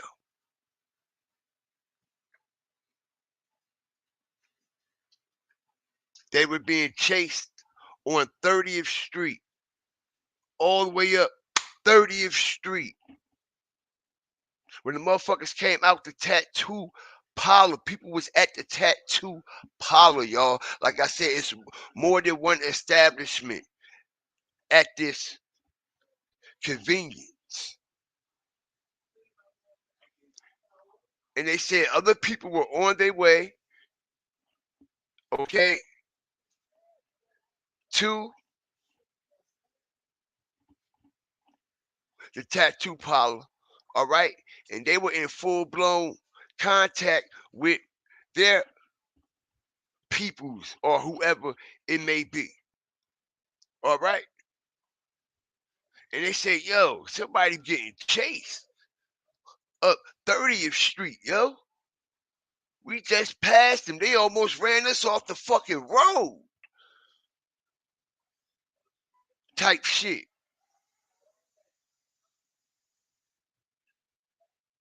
They said it was like 5 or 6 cars. So if Julio and them had 2 cars, okay,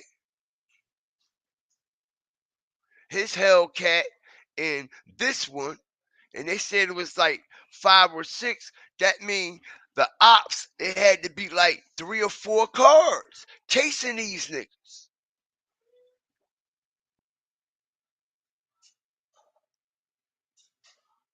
And what I don't understand is, like I said, during this chase situation,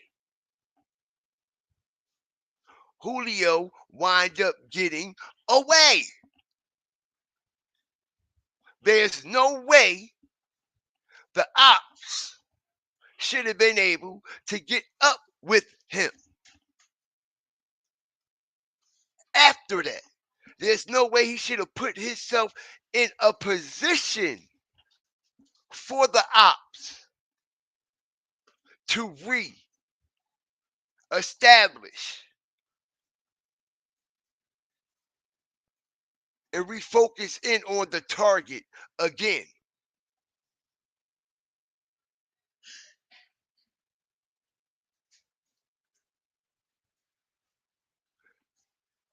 I'm telling y'all, the only reason why Julio Follio even stopped at this Holiday Inn or pulled up around at that home spot was because these niggas, whoever was driving this motherfucking car right here, which I still don't know the whole story of what exactly took place on 30th Street, but you best believe we're going to get it. But the only reason why Julio even fucking stopped in the first place, because these niggas right here in this motherfucking car told Julio, wait for us. Where you at, gang? Where you at, gang? Word up, man. They try to get, but the only reason why Julio even stopped was because he was waiting on these niggas. And Kenny was in the car with Follio. And I'm thinking that Kenny also possibly taught Julio. That's right. We're going to speak them facts because we could put them together. Doesn't take a rocket scientist. He the one who actually convinced Julio to stop and wait for them. All my equipment in the car. All my equipment in the car. Fuck that. Fuck them cameras and shit. As I found out that the recording took place on an iPhone specifically of that shooting. But Kenny convinced Julio to stop and wait for this car.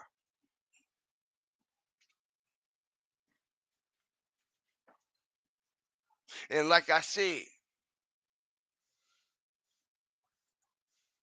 when we seen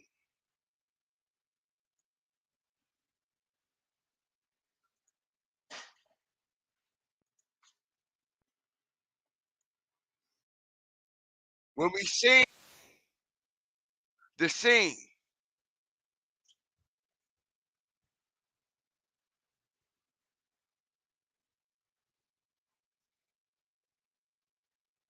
when we see the scene, we can clearly see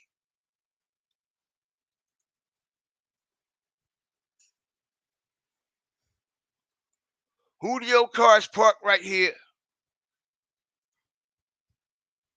You can see the T. You can see the T. Julio was parked over here.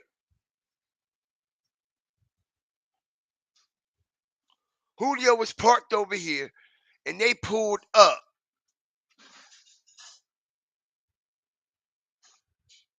He was waiting on them. But the question is, when them shots started going off, if there's no bullets in this car whatsoever, we got the up close and personal on the ground evidence. Then the only way these people in this car got shot if they were standing outside of that motherfucking car.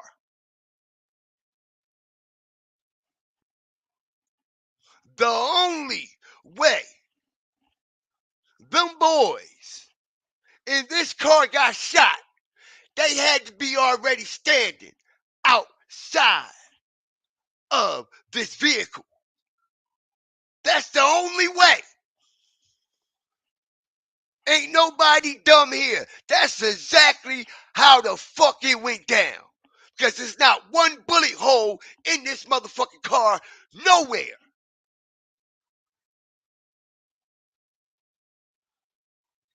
We gonna get to the moral of this shit.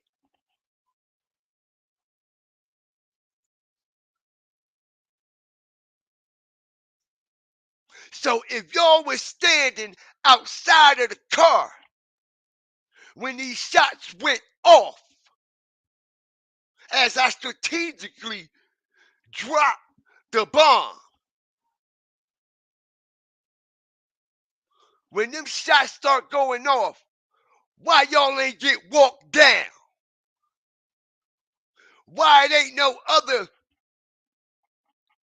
bullets flying at the other cars with them niggas trying to chase you down and walk you down, nigga?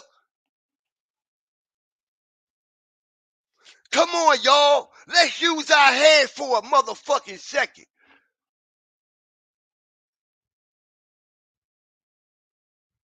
This actually proves that the ones who got shot that was standing outside this car, when them shots went off,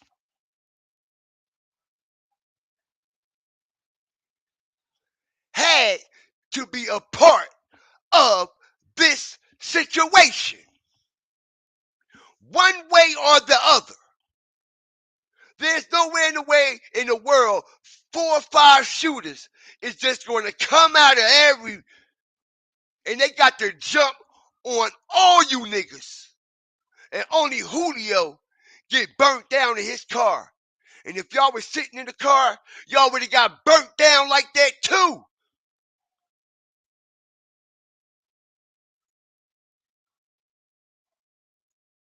Y'all would have got burnt down just like Julio did. It would have been 4 dead motherfuckers instead of 1. We all know how them ops gon' spin, especially if it was planned ahead of time and shit. What?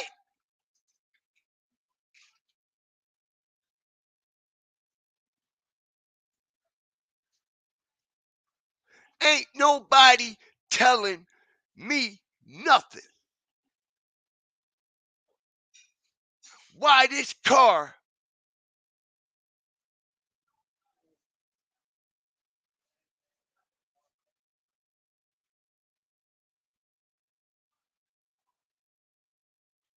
ain't got no bullet riddleization going on? This car should have been riddled with bullets too. And like I said, if y'all was standing, when y'all was standing outside of the car when these shots went off and them shooters came, they would have walked y'all down too, all right? And they would have been shooting toward the hotel. Remember, it's 3 of y'all, so y'all was scatting and batting ass, right? Let's say when they pulled up, y'all started scatting and running, right? Why them shooters ain't shoot at y'all niggas shooting out all the wind? You know what I mean? Like all car windows would have been hit, all kinds of shit out there with them niggas trying to knock y'all down.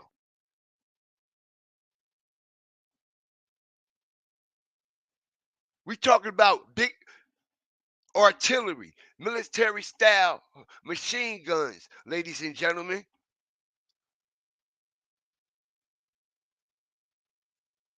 And if they were sitting in the car like Follio and they had to jump on Follio,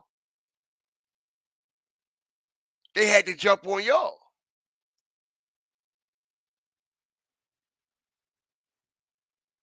And if they didn't have to jump on y'all and y'all was like a step or two ahead of them and y'all were out of the car,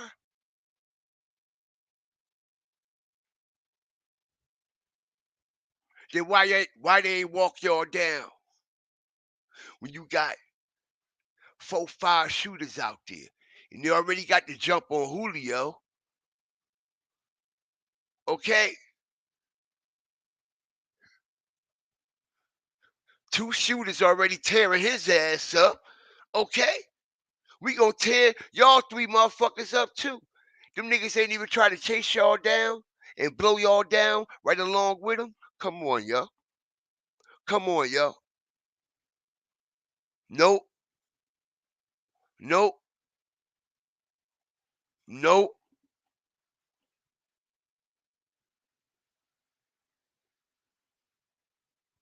Nope. Nope.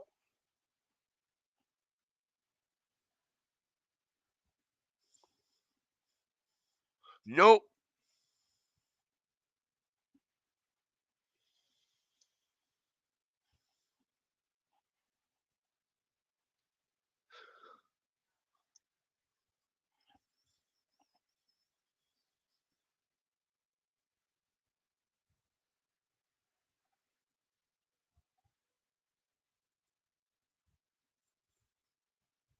Uh uh uh. Uh. Ain't that easy. Ain't that easy. And like I said, it it don't take a rocket scientist, okay, to use our brains in this situation, man. And they said they got him at home too, right?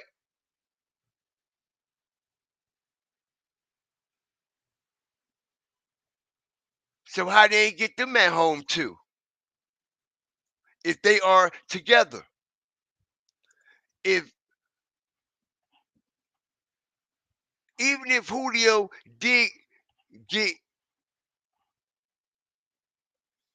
even if the shots did start firing at home too,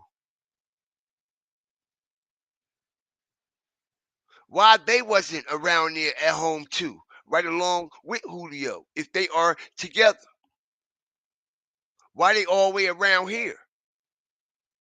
If Julio is checking in at home too, and y'all checking in together, why are you around here, facing this way? and they say Julio got shot, okay, around the corner at home too, it came around this way. How the fuck did y'all end up there? The cars is facing the opposite ways. The cars is facing the opposite ways.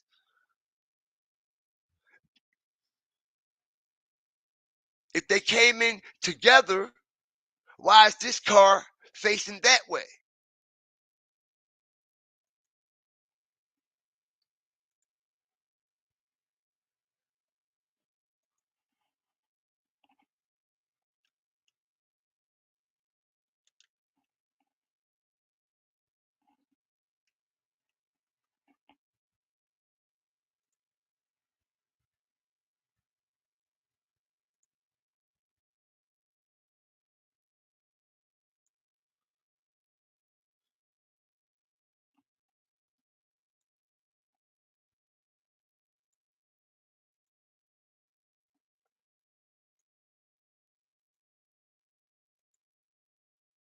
The car they're in is right here. Okay? So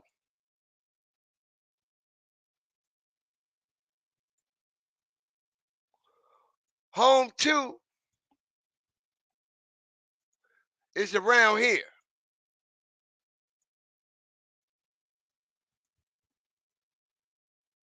Right? Home 2 is around the motherfucking corner. How the fuck did that Honda get all the way on the opposite side? If they came in together, what, the Honda gonna go around and go all the way around and cut? Why that Honda ain't pull up right here, right alongside with Julio? If Julio was right here.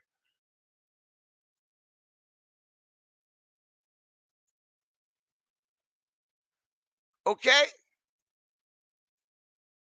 Let's say, like I said, the shots, for example, let's say the shots did start right here. Why is the Honda all the way around there? So you mean to tell me, as I strategic make real life matters, make real life sense. Julio, he backs in, right?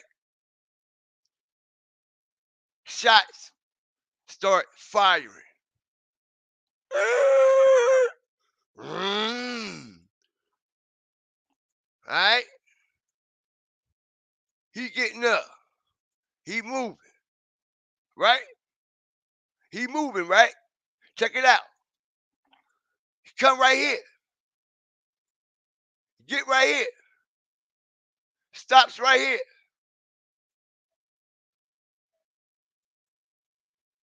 And they come out and ambush him again.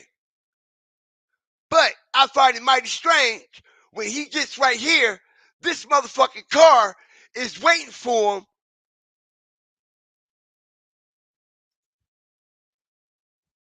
Check it out.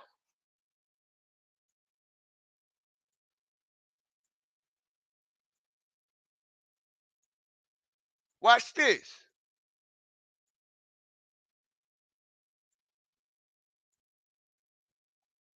Julio is right here at home. Shots.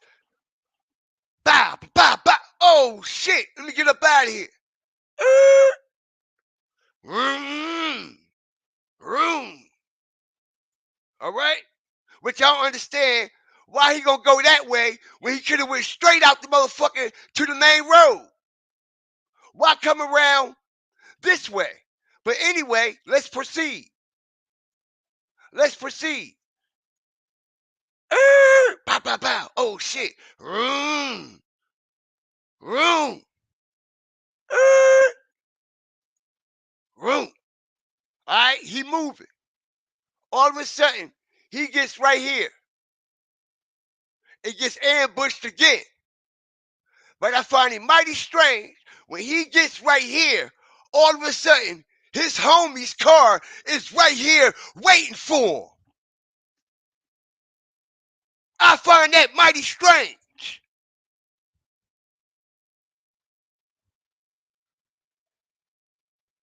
That car is right there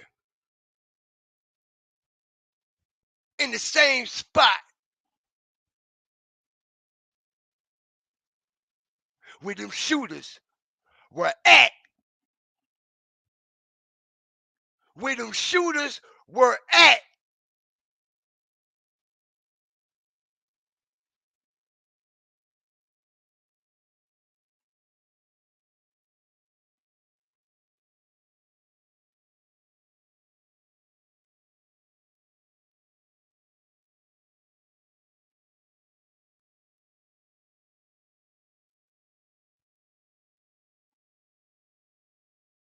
Easy work.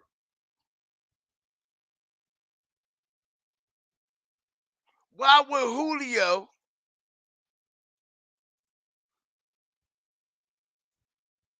which makes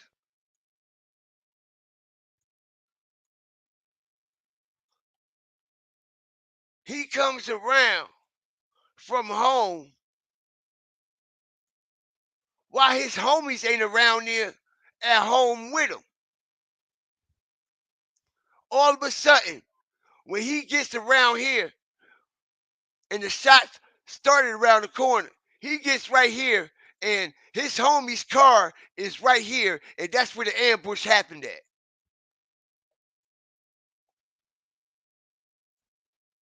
And that's where the ambush happens at. Right here. And this car is not hit with not one fucking bullet, ladies and gentlemen.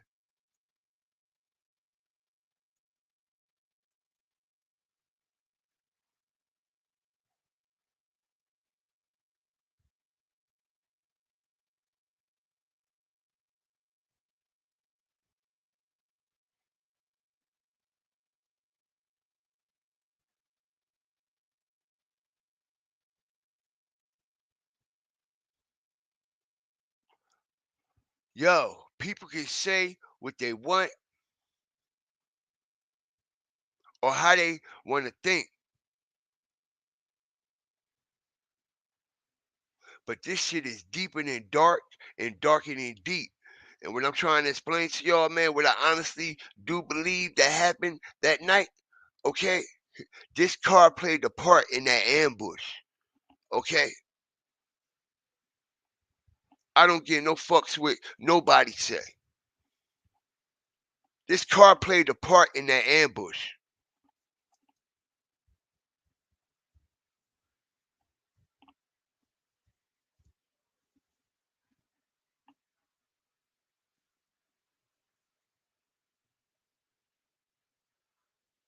This car played a part in this ambush. Ain't no doubt about it. Ain't no doubt about it.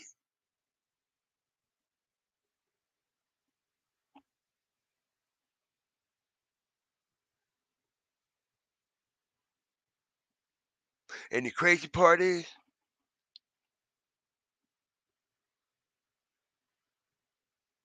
they all 6 block,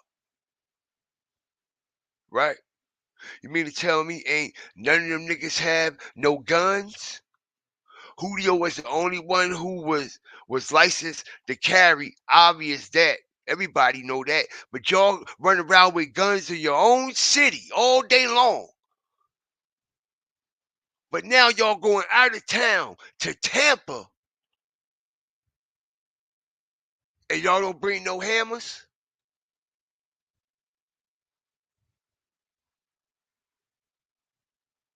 Huh? This shit is a deep, dark plot. Okay, and the police is down with it.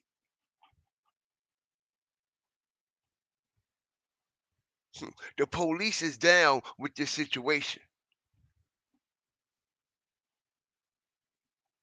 Like I said, man, ATF, Jacksonville local officials, Tampa local officials, state officials, federal prosecutors, everybody teamed up. This is similar to a Dolph situation, ladies and gentlemen. This is similar to a young Dolph situation and similar to a takeoff situation, yo. Straight like that. As I'm letting all the cats out the bag tonight. This was a similar young Dolph takeoff situations when the closest players played their part.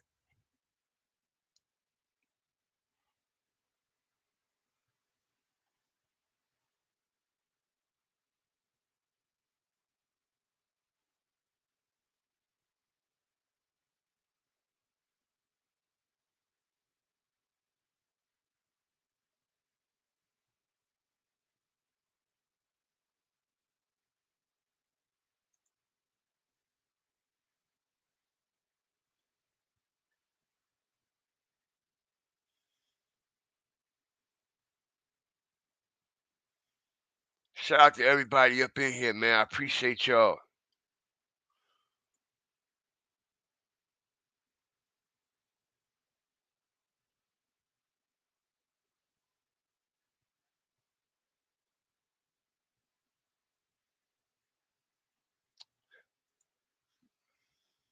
I doubt Kenny ain't locked up for shooting back. He ain't locked up for that. Because if Kenny was locked up for shooting back, let me explain something to you. His ass wouldn't have been standing up here talking. His ass would have been in the goddamn car.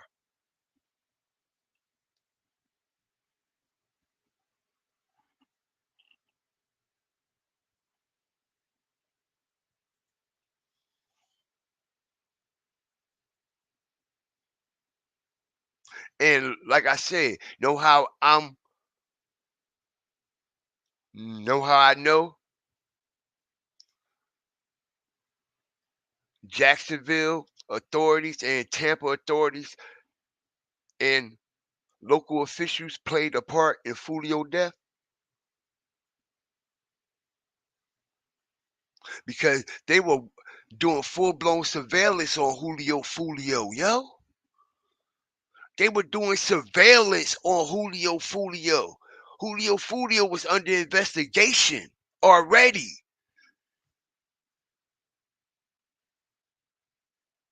Julio Follio was already under investigation already. They already was watching the nigga and following him and doing surveillance on him. Just like they was doing surveillance on Kenny also. That's how,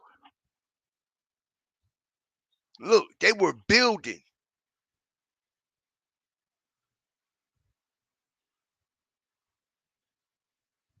Because Kenny caught that charge on the 13th, right?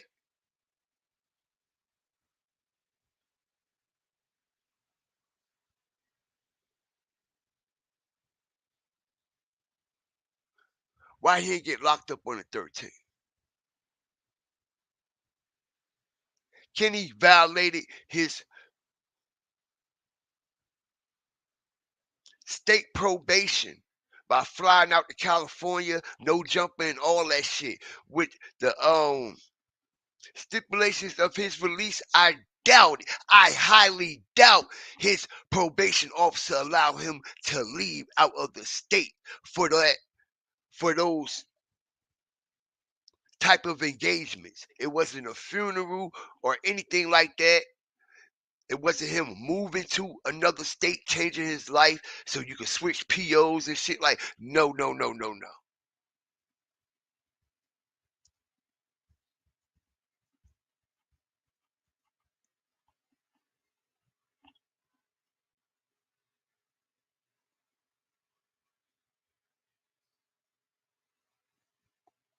Julio Follio been under surveillance for a minute now. We all know that. Since 2 years ago. They've been watching Julio Follio for fucking 2 years. We seen that interrogation. That was 2 years ago. They told him that we watching you, all your moves.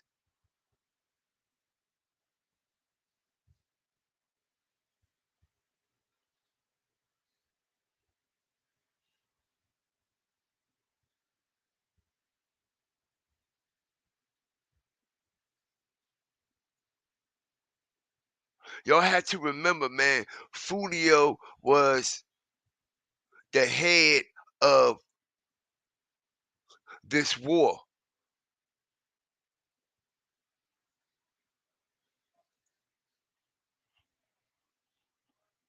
Local officials looked at him as the head of this war and the front man for this ongoing war.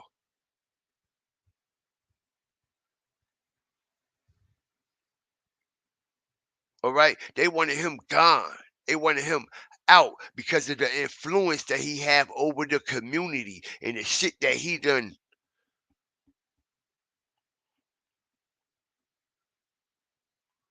created. And the shit that he done created.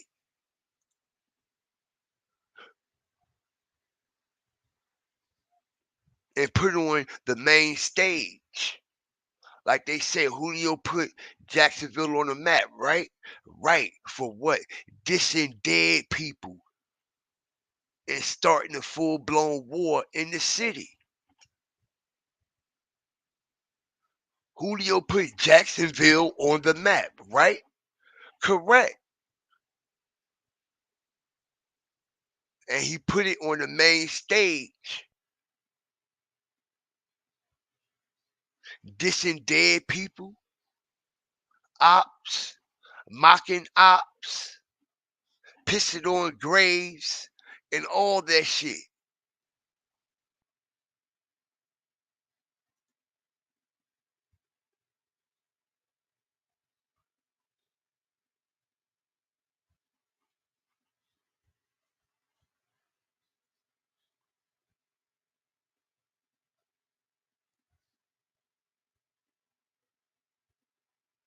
And now they gonna take Ace down next too, one way or the other. People think it's a joke, man.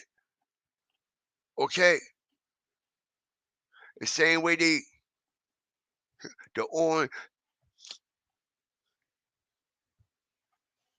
the same shit that they do, literally that we done seen history repeat itself.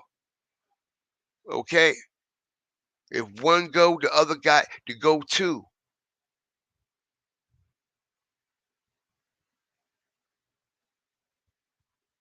But he was the main reason that this whole fashion was put on a main stage, ladies and gentlemen.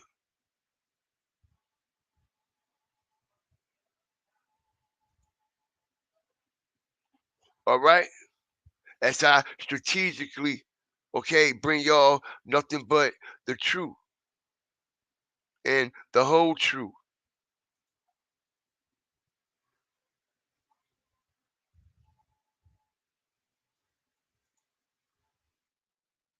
June 23rd, 2024, his eventual karma has finally set in, and he himself has been gunned down in Tampa, Florida at 4 o'clock in the morning outside of a Holiday Inn, man.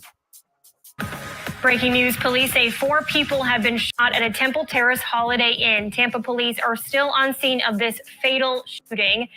The whole story from him celebrating his 26th birthday and posting his location throughout the night tracking his every move, for some reason culminating in someone finding his location and apparently camping out to gun him down, man, is insane. And the karma, if you think about it, if you know the whole story, the fact that he was ended on his birthday after everything that went down with ATK and Yungeen Ace, man, is honestly a story that you wouldn't even believe. But to say just the fact that he died is the whole story is not giving the justice that it really deserves, because the real reason that this went down is a wild gangster story, man, that you wouldn't even imagine in the movies. From broad daylight shootings, internationally recognized diss tracks, and everything in between, the life of Follio was one of the most crash out things to happen in the state of Florida. So today, we got to get into this situation, because honestly, I can't even wrap my head around the fact that this dude got murked on his birthday. And on top of everything,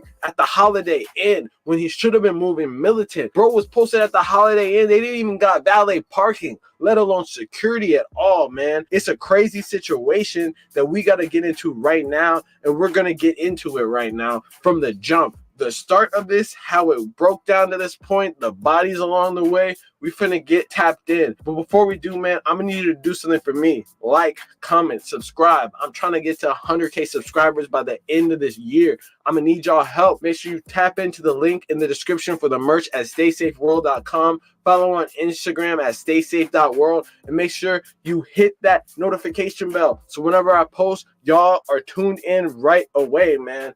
Honestly, I've been documenting this thing from the jump, and we're going to document it to the end, man. The beef that ended Florida's top op, Follio. Chapter 1. Go.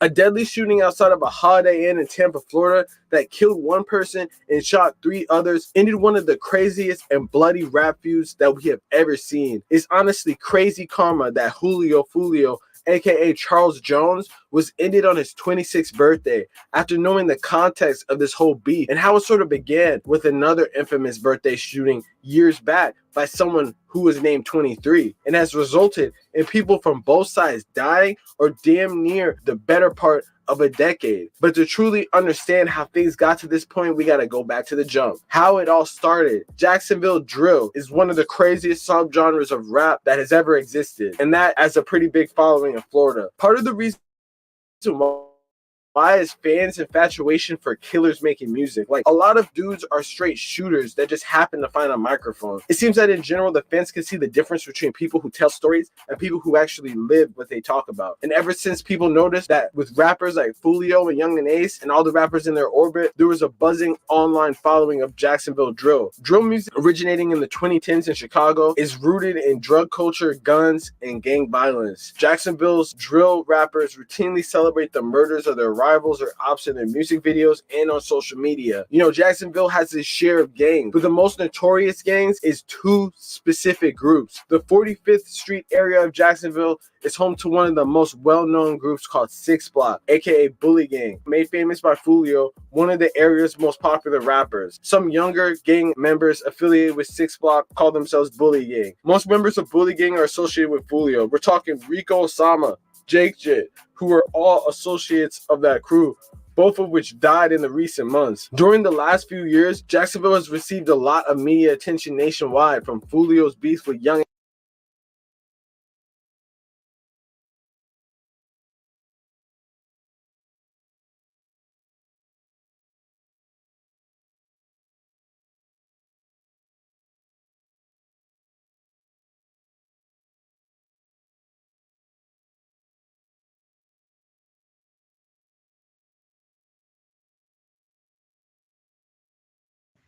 What they just say? Jacksonville has been receiving a lot of media attention nationwide. You see? And it's not for nothing good. It's not for nothing good at all. Nothing good at all. All negative shit. All negative shit. People scared to even go to Jacksonville and visit.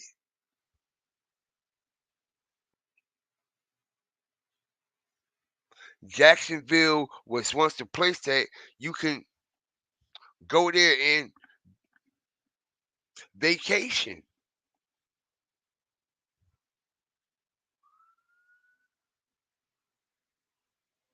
But what's the chances of you going there on a vacation? And no, I'm not saying that you got to actually be in that neighborhood hanging out. But shit, you could be going to get some gas or some shit and just happen to stop at a fucking gas station. And that shit pop off like that. You got your kids and shit with you. A fucking vacation turned into a massacre.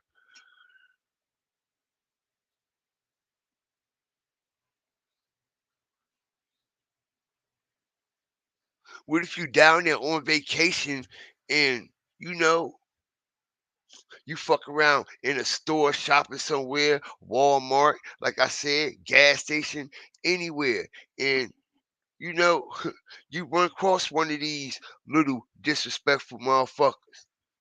Okay, that's grown as fuck and on some full blown disrespectful shit.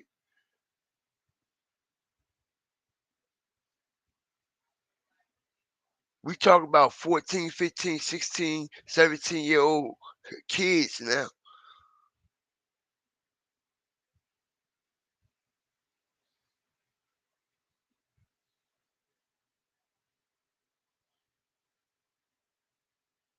They done made the city of Jacksonville known for nothing but killing. Killing. And them people down there, they even call them crackers they sell. Okay, and we ain't racist over here. Okay, we don't give a fuck you black, white, or candy stripes. At the end of the day, it's about the soul you possess in your heart. Okay? And them crackers, just like y'all demons, they some demons too, but they just a different type. Hit that like button. You see? Y'all ain't the only type demons. Okay, them crackers that's dealing with y'all, they some demons too. Demons go to war with each other every day for a different cause. Why y'all think y'all banging with the other side right now? Right? What you think them crackers going to war for? Them demons putting y'all asses away too. Okay? They gonna make sure y'all feel it. Somebody gonna feel it. Just like everybody else in the community is feeling the fucking pain and the wrath. Them crackers gonna make sure they get they shit off on y'all too. You best believe that. You best believe that. Them crackers ain't solving none of y'all murders or none of that shit. They they point nigga, they just throwing that shit on whoever right now. They don't even give a fuck.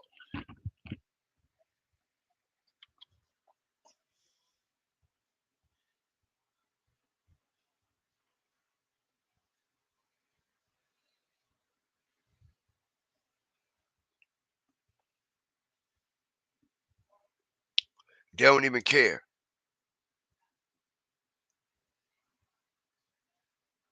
Real rap.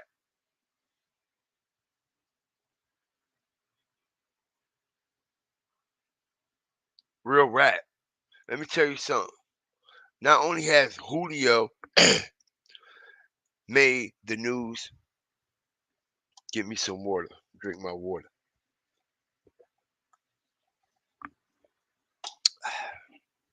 Not only has Julio made the news, okay?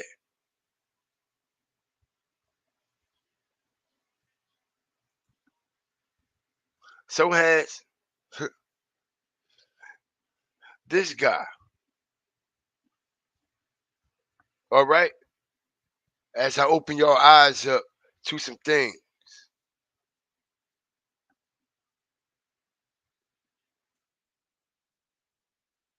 He faced up to life in prison, but today a 20-year-old Jacksonville man, Robert Howard, received a much shorter sentence for a deadly shooting 4 years ago following a Raines high school football game. At the time of the crime, Howard was 16. 19-year-old Joe Rod Adams died. 2 other teens were wounded.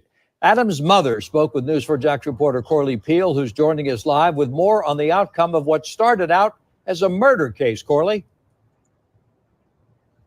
Tom, Robert Howard was initially arrested on a second-degree murder charge.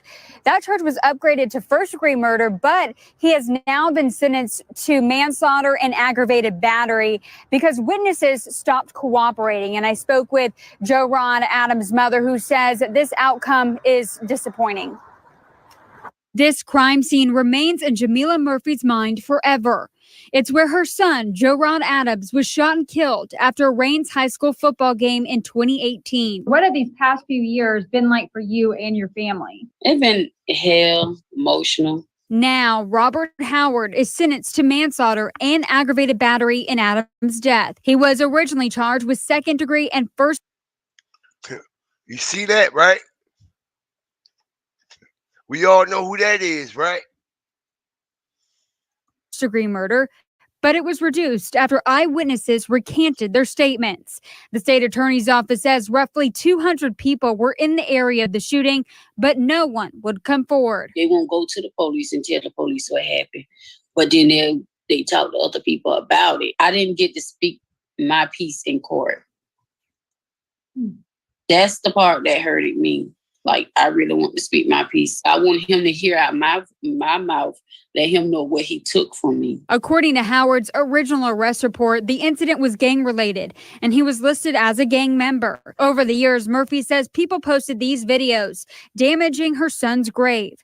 She's also heard her son's death mocked by rappers in music videos. They refer to him as Spaz.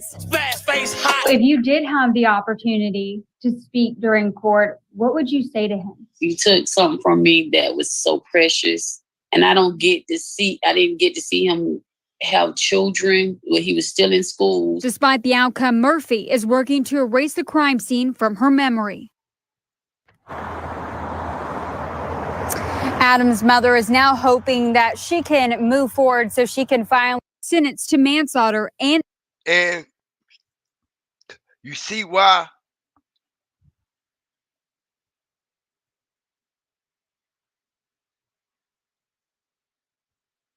these motherfuckers had their eye on Kenny from the rip, and he actually came straight home. Now, remember, before Julio went in, he didn't have, before Kenny went in, Julio ain't have that motion like he got now. You see, he came home and Julio was lit. Julio wasn't lit.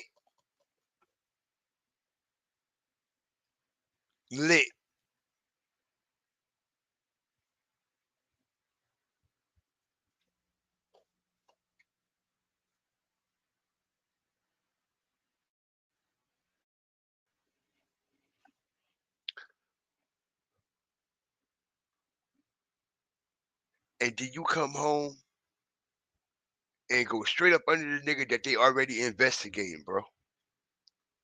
Which put you all in the mix again, even if they wasn't investigating you when you came home.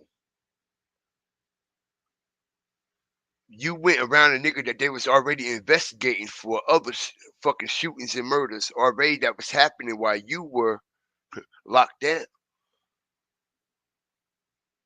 So that put the eye on you, like, oh shit, this is right hand.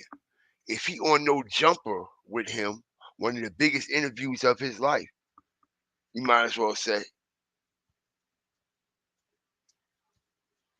Out of all people, look who comes home after 5 years. Look who he got with him.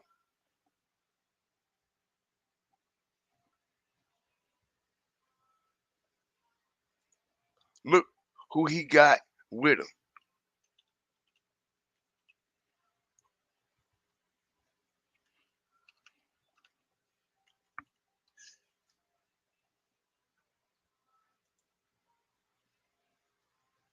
That's why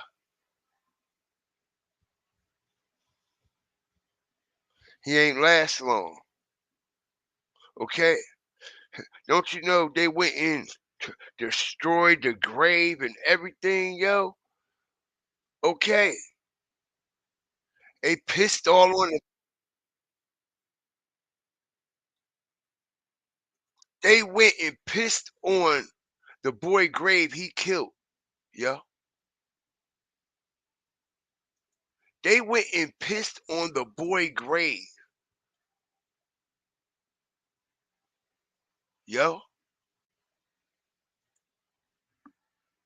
Okay? Yeah, we gonna get deep into this shit, man.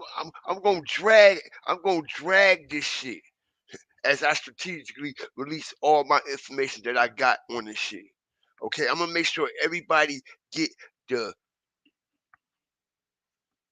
dark side of this whole shit, yo. All right? Think I'm capping? A mother is outraged after someone's reported urinating on her son's grave.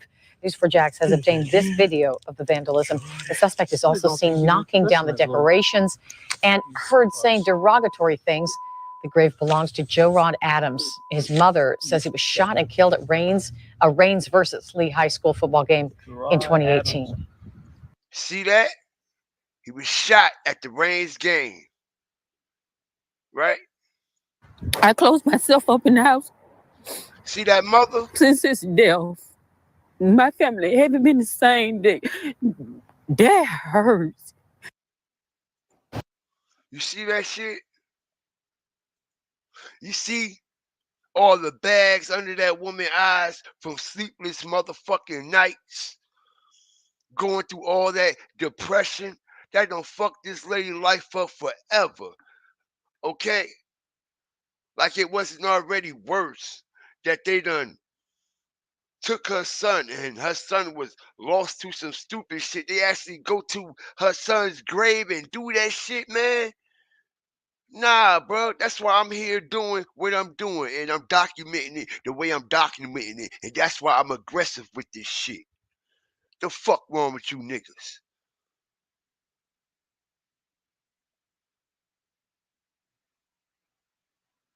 And like I said, I hope y'all motherfuckers get everything you bitches deserve, bitch, and more. Okay? I hope you motherfuckers get everything and more, bitch. I hope you. Let me hold that. Sometimes, okay, you gotta hold your tongue and swallow your spit. Pause.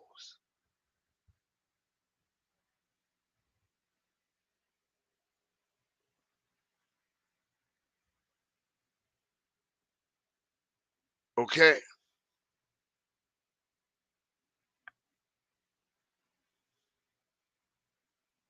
Real rap.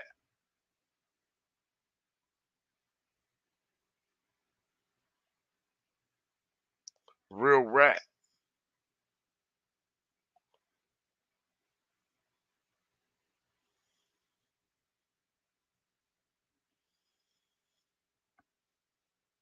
Ain't nothing cool about this shit.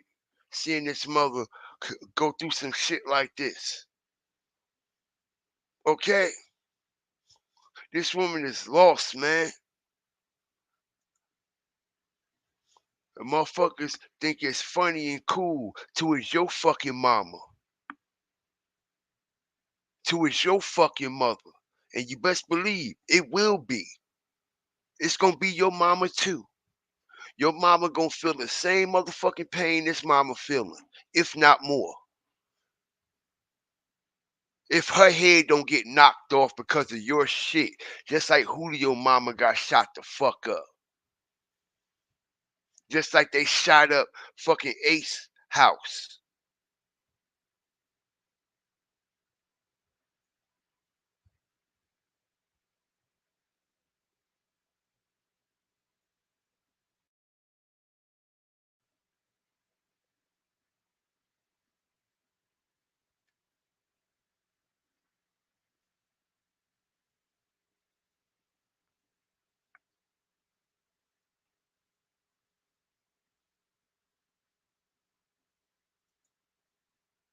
That pain is like you can't.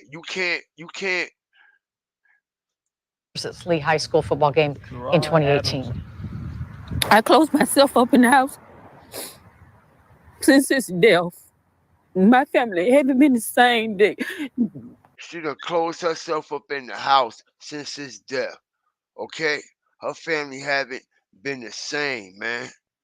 That hurts. News 4 Jax reporter Corley Beal spoke to Adam's mother, and she's joining us live at JSO headquarters with a look at what she's learned. Corley. Jerron Adams' mother tells me that JSO is investigating. She says this is heartbreaking because she not only had to deal with the fact that her son was murdered, but now she's having to deal with the fact that someone recorded themselves destroying the place where her son was laid to rest. This video posted on social media shows what appears to be a man spitting Jerron Adams and urinating. You see that shit? You see that, right? This video posted on social media shows what appears to be a man spitting Jerron Adams and urinating dun, dun, dun. Dun, dun, dun. and kicking decorations You all this off of Jerron Adams' grave. The video never shows the man, only his shoes. I just feel like that's a stab in the heart, doing stuff like that. Jamila Murphy says seeing the video was devastating. She says her son's grave is typically decorated with flowers and balloons. Now it's empty. I had a breakdown. I did, no lie. I had a breakdown. You know, I had to pull myself together. I was crying all day yesterday since I seen it. Police say Adams was shot and killed during a Rains versus Lee High School football game in 2018. 18-year-old Robert Howard is charged in his murder. Bitch, I hope they put you under the motherfucking jail, motherfucker. If you ain't get what the fuck you deserve the first time, bitch, I hope you get it this time. Them crackers gonna make sure you get it this time. Even. They gonna make sure they get even. They gonna make sure they get even, bitch. I could promise you that. They gonna put your ass under, motherfucker. All right? Okay? And I hope you die in that bitch. I hope you die in that motherfucker, nigga. Straight like that. And I'ma stand on that shit. I hope you die and rot in that bitch for the rest of your motherfucking life. Motherfucker. Okay? Straight like that. Straight like that, bitch. I hope they throw your ass underneath of that bitch. Cause that's where the fuck your ass is gonna be, nigga. And like I said, I believe right now that's the safest motherfucking place for you, boy. Okay? Cause I don't put all this shit out in the open and that paperwork and shit. As I strategically break this down, now y'all know why I exposed this bitch the way I did. Okay, don't get it fucked up. The other side got it coming too. Alright? It's an even playing field around here. Believe that. Alright? But you see why I exposed this motherfucker the way I did the first couple of days, yo? Now y'all get a full understanding. Okay? Nigga, I ain't been asleep in damn near 3 days thinking about this shit. And the pain that mother went through. All right? I ain't been asleep for 3 fucking days, nigga. I've been up doing data on you, bitch.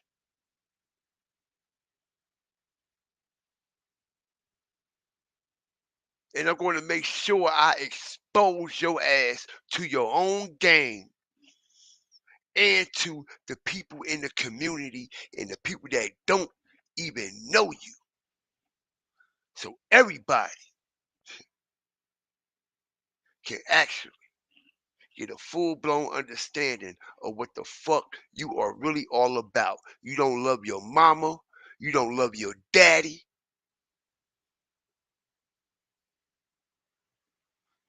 And we know you don't love the next motherfucker because you went out there and knocked them in the head. Right? Julio Follio respects you as a shooter down there, nigga. You see, I know you heavily respected down there. You see, y'all don't know this.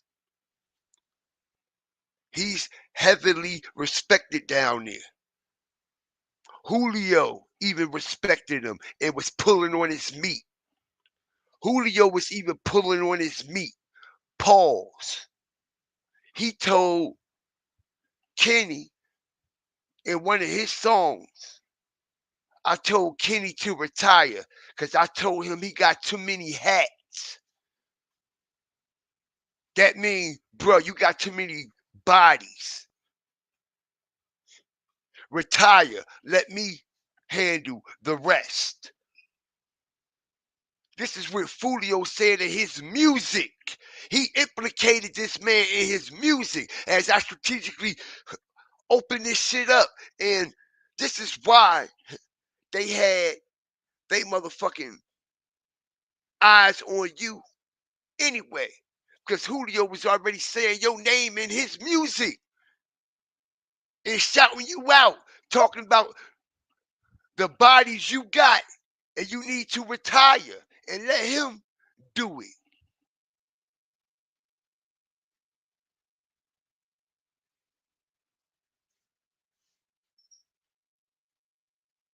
He said, I told Kenny to retire. He got too many hats. Hats mean he got too many heads. He hit niggas with many headshots. That's what that mean, y'all.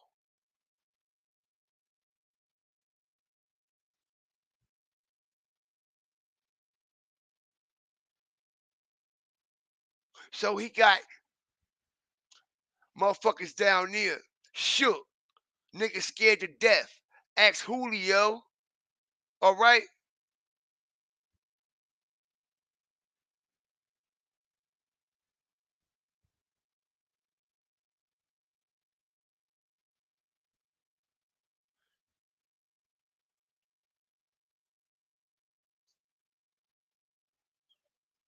This nigga a full-blown piece of shit, yo. And he got what's coming to him. He got what's coming to him. It's already written in stone.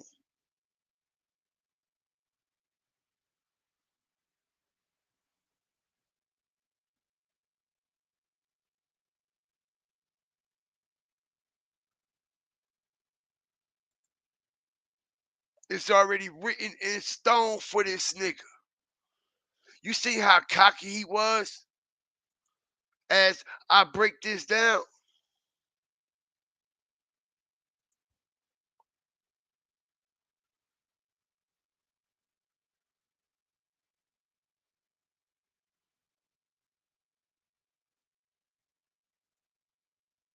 Look at this cocky motherfucker. Check it out.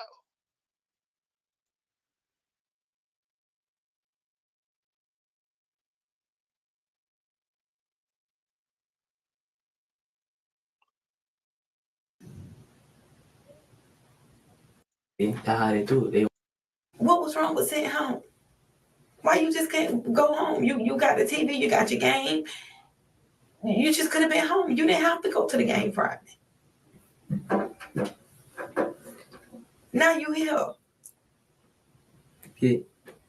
Get my keys, man. This motherfucker said, get my keys from him. She's sitting up there talking about how you about to lose your life. This motherfucker said, just get my keys from him. Mr. Harriet, they saying my face on the news? Yes.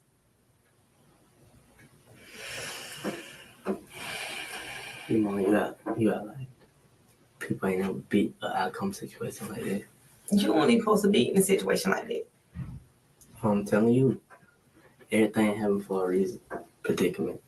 You know this going to slow me down. I don't know if it is. I don't know if it is.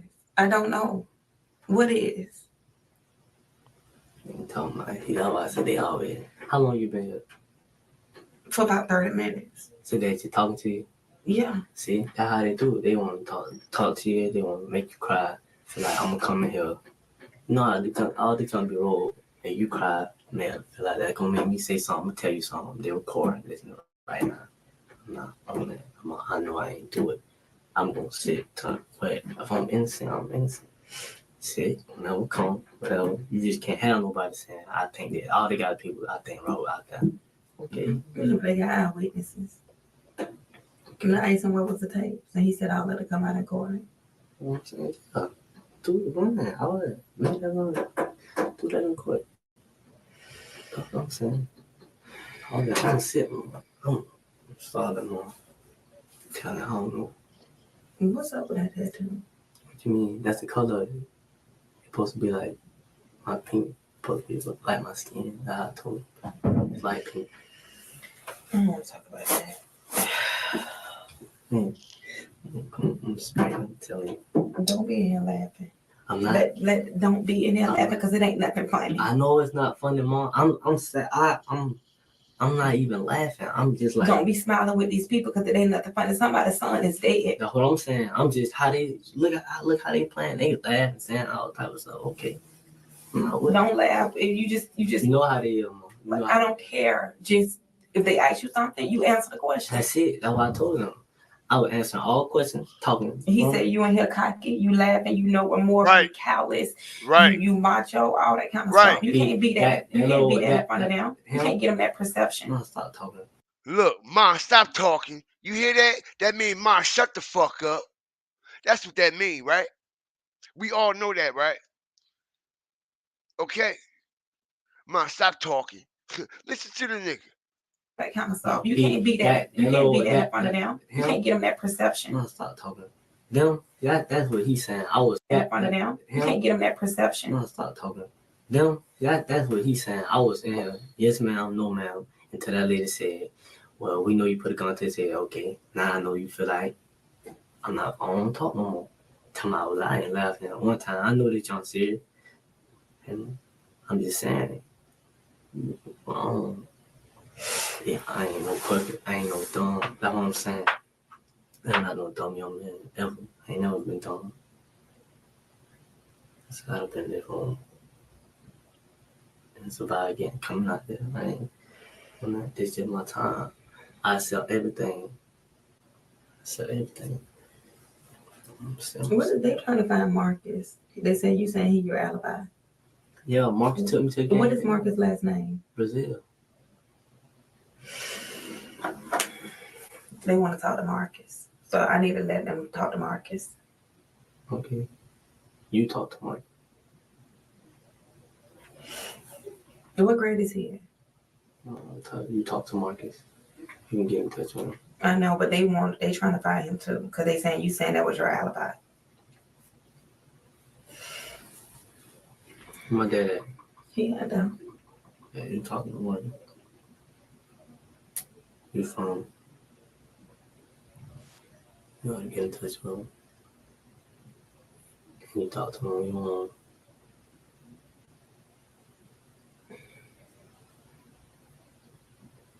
You told me you was with Marcus. Were you with? You was. I was. I know you was with Marcus. I saw you with Marcus. I saw you with Marcus.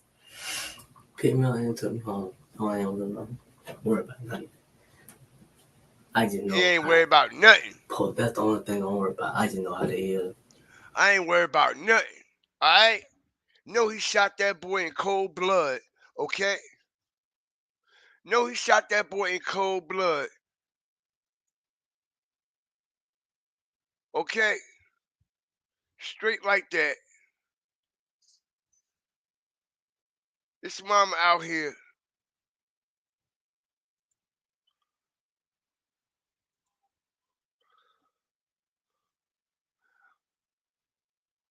His mama in there crying, going through it. The box of tissues is for her, not for him. The box of tissues is for her, not for him. Yeah, it's a big case. They just want.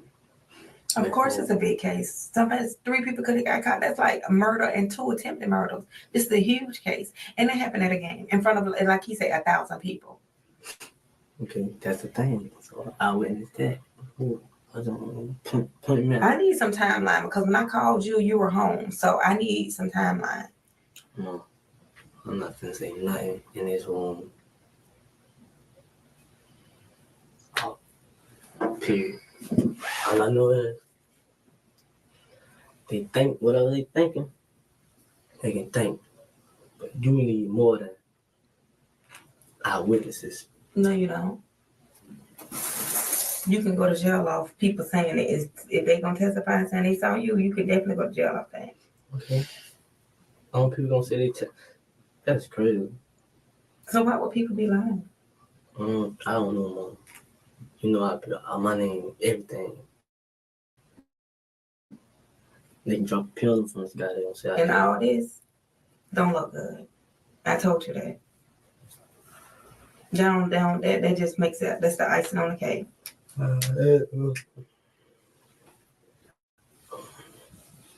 Just pray. I'm praying, you know. So, I know this ain't. I know. Me, you both know this ain't the end for me. Way too small. This ain't the end for me. Damn it. Spend the rest of my life. Okay? And check it out. The last time he touched his daddy,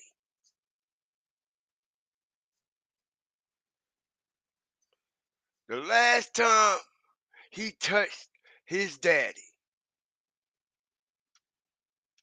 okay?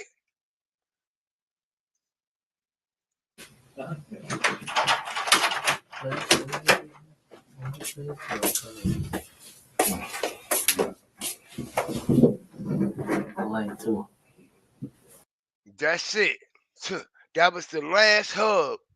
That's the last hug he ever got from his father. Okay? Because y'all want to know what happened next? Y'all want to know what happened next? Okay?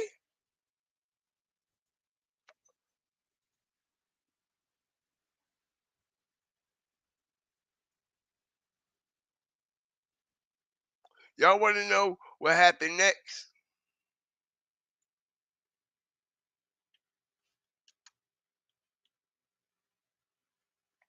I'm about to show y'all.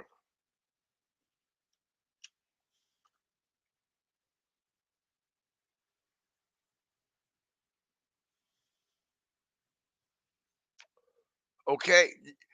This was the last time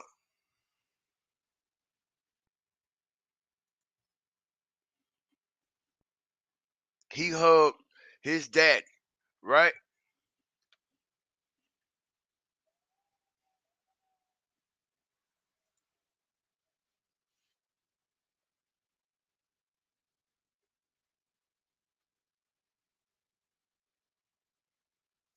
Don't y'all know?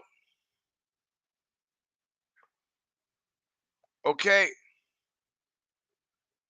When he was in prison doing his time for that murder, right? The Jacksonville Sheriff's Office, okay,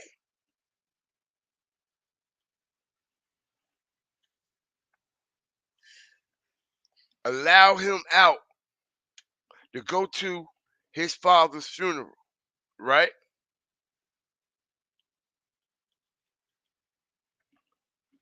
Okay? And the Jackson Sheriff's Office didn't go by protocols.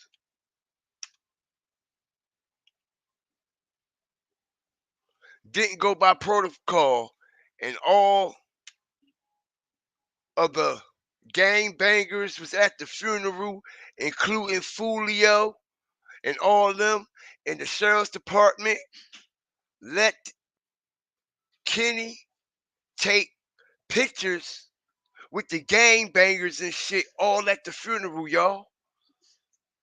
And now no other inmates in the county of Duval or in the city of Jacksonville is able to go to nobody's funeral after that shit that they did with Kenny, y'all. Hit the like button.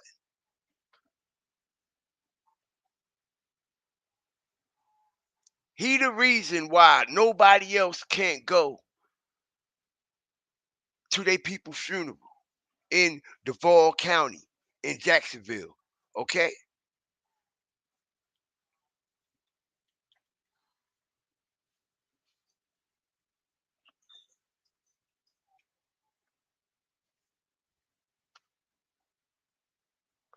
As I strategically break it down.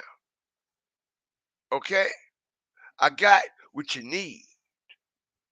I got what you want. I got what you need. Okay? Let's go. We about to break this down. Okay? I'm about to show y'all what this shit be about and how dark this shit got, yo. All right? All because of this one demon nice motherfucker right here. Okay? He done caused so much pain and torment. Check it out. Inmates were properly supervised while out in public. These photos. Check it out.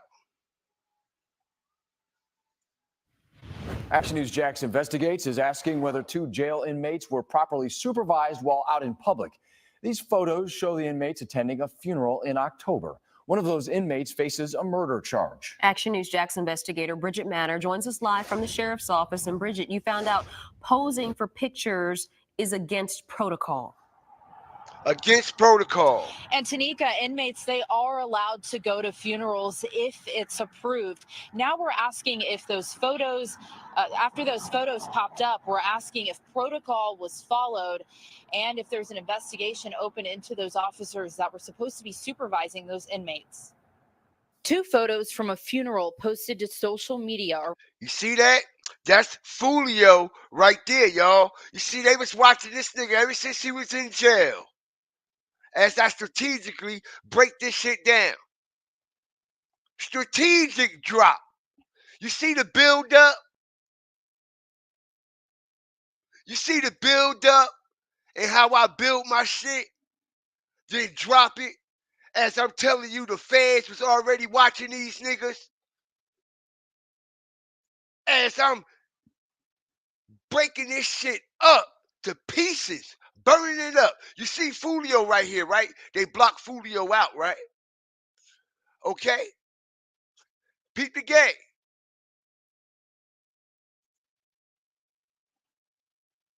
Peep the game now. They knew who could get to Follio also and how to get to him easily. Okay? Let's not to mention, Follio had 3. I'm hearing Follio had 3 different phones. And on all 3 of them iPhones, he had, okay, prepaid inmate accounts for Kenny to call him from jail and video him for jail. That's right. I'm opening it all up. He had 3 different phones, y'all. Julio had 3 different iPhones. And while he was in jail, he had them accounts set up for Kenny to call him and video him on all three of them phones, y'all. How stupid could these motherfuckers get?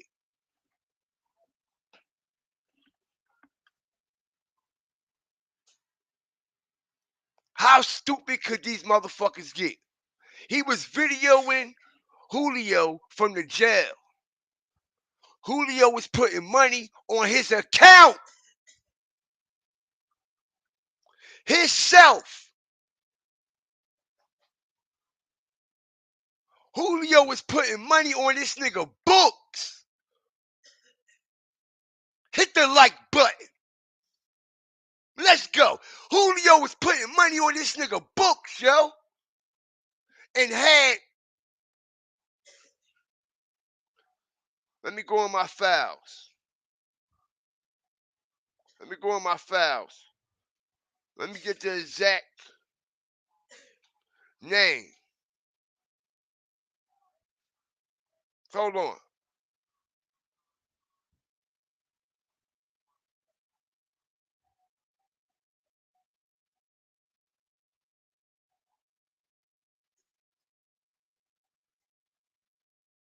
What is it? GTL? Prepaid inmate accounts? Is that the name? GTL inmate accounts?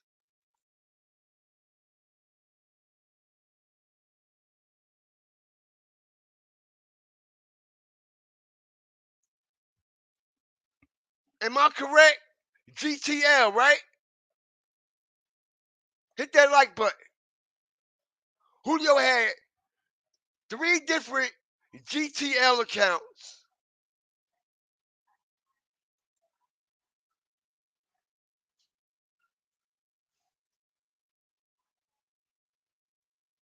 With Kenny literally calling him on all 3 of them accounts.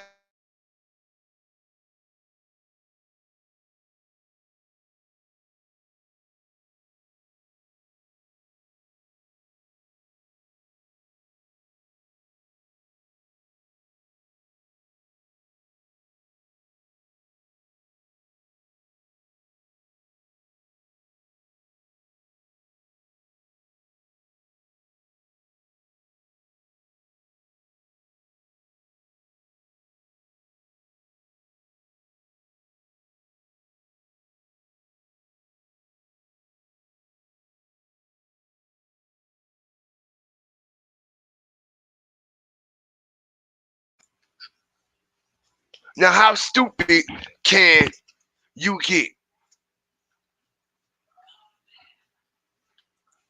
Let's continue.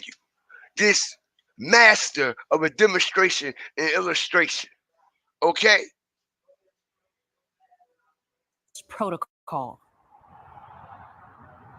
And Tanika, inmates, they are allowed to go to funerals if it's approved. Now we're asking if those photos, after those photos popped up, we're asking if protocol was followed and if there's an investigation open into those officers that were supposed to be supervising those inmates. 2 photos from a funeral posted to social media are raising questions about protocol and supervision of inmates outside of jail. This photo shows a JSO inmate posing handcuffed in a jail uniform at a funeral. Right behind him are 2 JSO officers. And this photo shows another inmate from the same funeral surrounded by 9 guys. No JSO officers can be seen in that picture. The photos are from October of 2019. No sheriff's office, no police is around this inmate. While they're taking they're not supposed to be in the picture with these gang members and shit at no funeral. Inmates are allowed to go to funerals if approved, but there are protocols supervising officers must follow. On page 7 of the 9-page protocol document under transportation for special reasons, it states, quote, the officer shall remain in close proximity to the inmate at all times to prevent the inmate's physical. You see that? The officer shall remain in close proximity. Okay? contact with anyone other than immediate family. Conversation related to pending charges, posing for photographs are prohibited. It also lists the inmate shall not be allowed to have any unauthorized personal contact with others. We showed the pictures to law and safety expert Dale Carson. What I am seeing in that photograph doesn't make good sense. Carson has had clients in the past transported to funerals. He says there are strict rules to keep the public and the inmates safe. You shouldn't have any direct contact. And direct contact also allows for the transferring of narcotics or weapons. Right. That's a potential serious problem. Right. Right. A serious problem. Which 18-year-old also Robert Howard is facing a murder charge for the death of a 19-year-old who was shot and killed at a Rains High and Lee High School football game. The identity of the other inmate in the which proves that these officers, they knew the protocol. It wasn't their first times doing this shit. Okay? It proves that these officers had to be on these niggas' payroll, yo. Ain't no doubt about it. These officers had to be on these niggas' payroll because that wasn't supposed to happen. Okay? We see what kind of officers they are, right? Okay, and they got suspended also and lost their jobs over this. Because other family members and shit had a problem with this.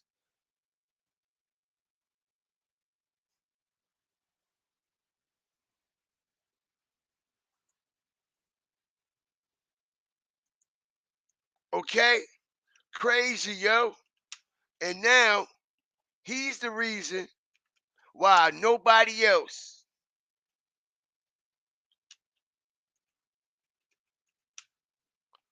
can go to their loved one's funeral as I strategically unmask it all.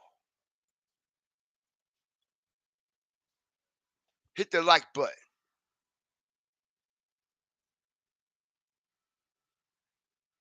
As I strategically unmask it all. He's a little 16-year-old kid. Julio is 20 years old in this picture. Wait a minute, hold on. Kenny is only, what, 21? Julio is 26? So Julio is 21 years old, and Kenny is 16 in this picture.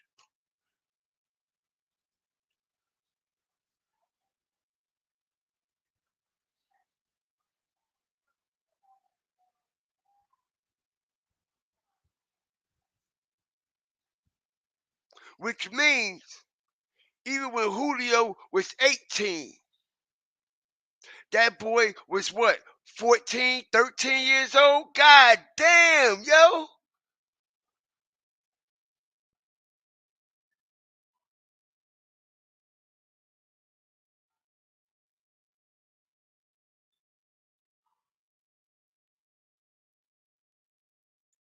All right? Feds been watching them niggas. Because Jacksonville Sheriff's Office can't do their motherfucking job.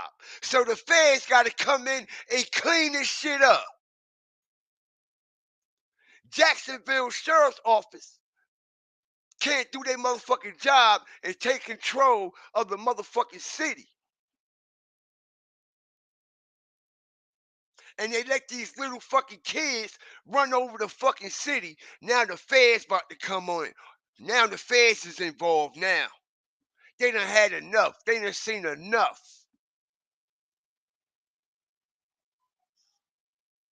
They done seen enough. And Julio glorifying this nigga. Glorifying this kid. Sending him money.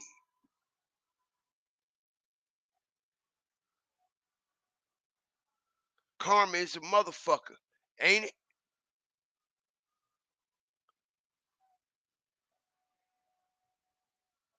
The same nigga you ride with, you died with.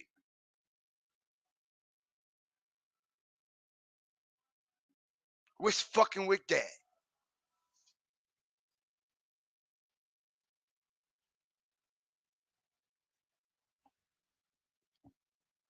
The same nigga you ride with, you died with. Literally.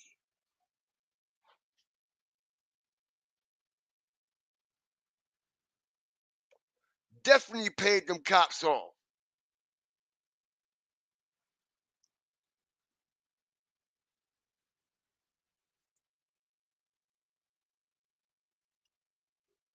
Julio is 21 right here.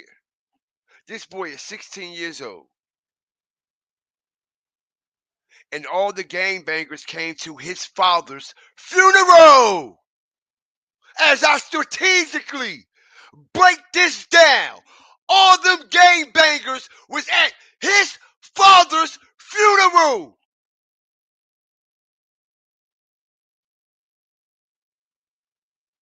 That's Kenny's father funeral.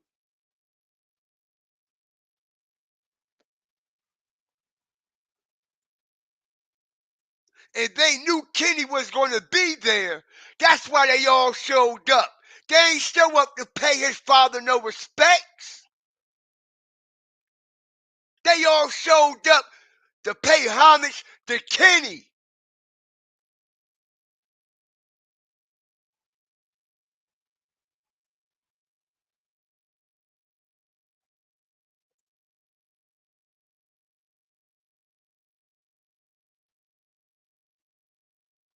They ain't come to show no love to Pokey. Pokey ain't agree with that shit. All them niggas was there, including Follio, was there to support and glorify what he did.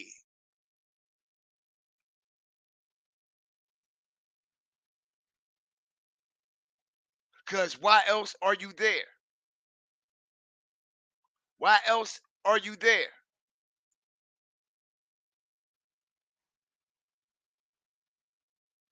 Yeah, I'm going to hit him where it hurts. I'm going to hit him where it hurts. I'm here to break down and teach my people and expose these bums.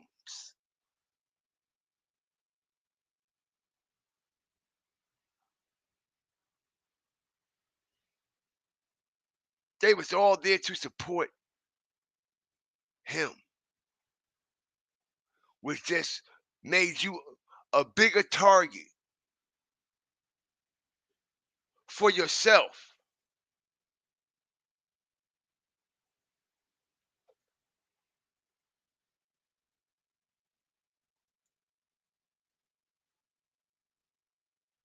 And they already knew what was going to take place when Kenny came home. They had Kenny's phone tapped and everything from the time he came home. Everything. Because they was already talking on video and on the GTL phone systems about what Follio was going to do for him when he come home. And how Follio was going to sign him first to ESPN. He was going to be the first artist under ESPN. That's why we see this is why we see him on No Jumper with Follio. As I strategically break this down. He was going to be the first artist under the ESPN brand. Okay? And the way the brand was going to be, okay, which Julio ain't even get to release nothing under that. Under the ESPN, it was going to be E with a 6, the S, then PN. He was going to be signed under the label. Okay?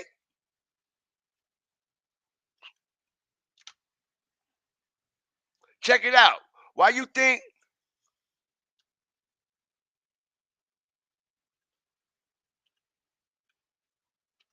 that brand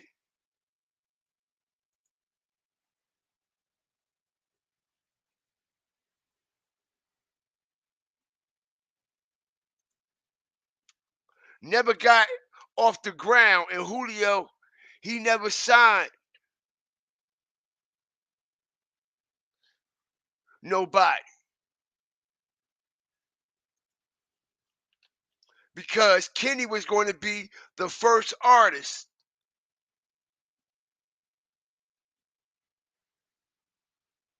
under that label and that brand.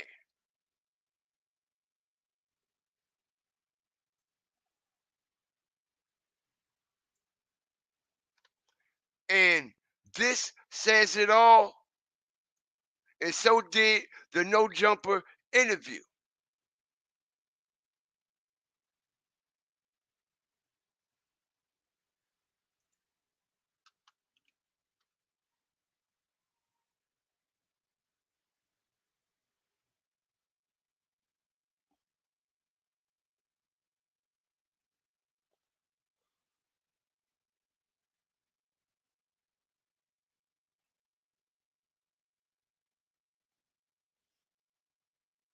That ESPN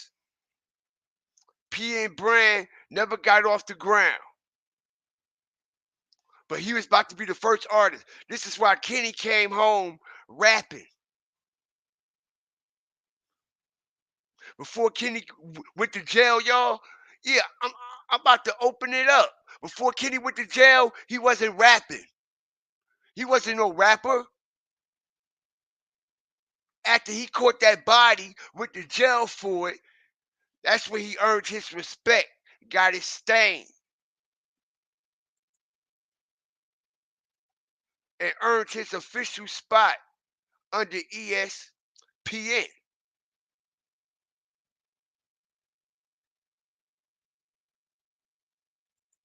Okay? Check it out.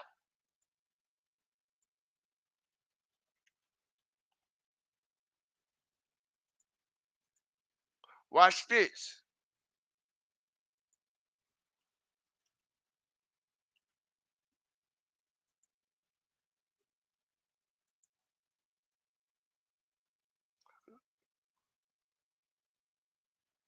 Look.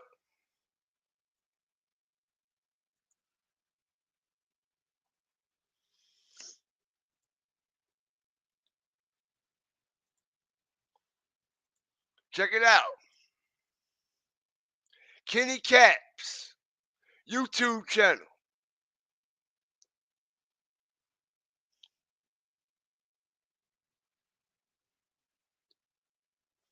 10 months ago.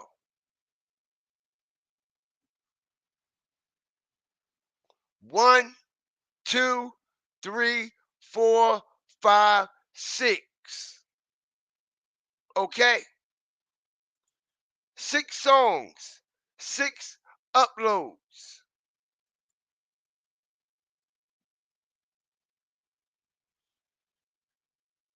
And this is why Julio was bringing him around everything and everybody and everything that was going on. Check it out.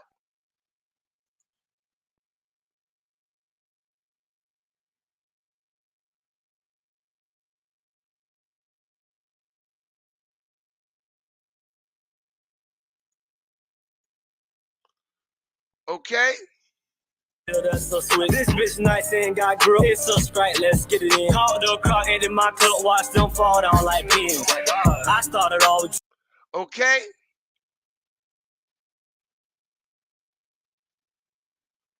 This is his rise when he came home. Like every other rapper and drill rapper that catch a body, go to jail for it, and come home, right? This is why Kenny has so much respect And while Julio was putting them on, because of the story that went with it, similar to King Von.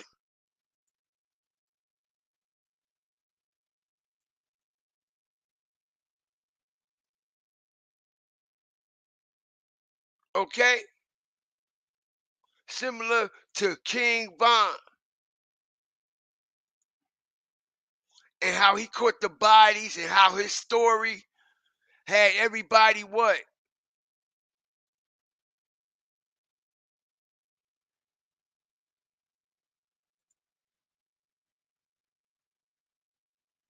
Engaging.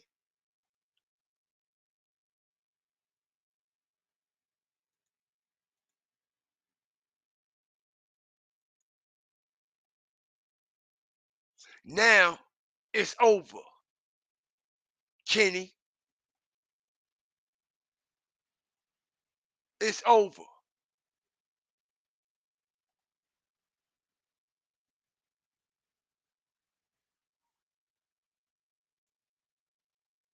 Now it's over.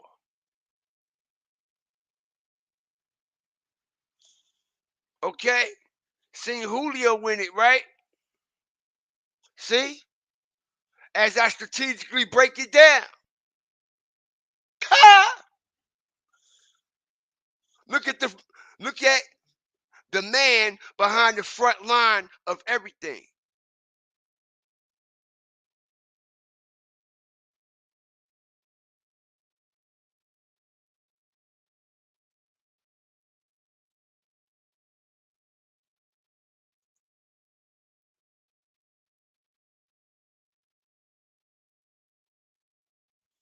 Now it done got dismantled.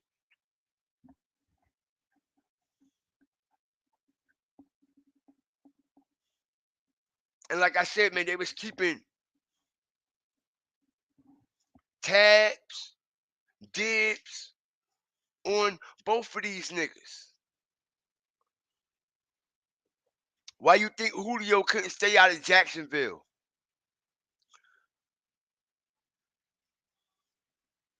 Why you think Julio couldn't stay out of Jacksonville? He even said it on the No Jumping interview. He ain't really say why he don't stay out of Jacksonville. Okay?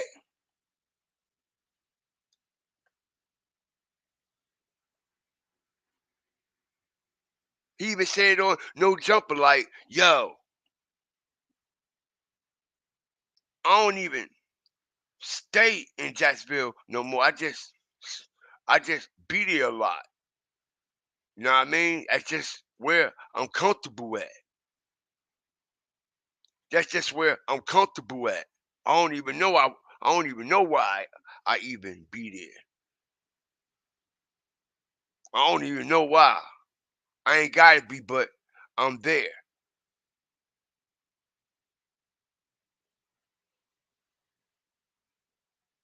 Cause he was supplying them niggas with the money to get more artillerized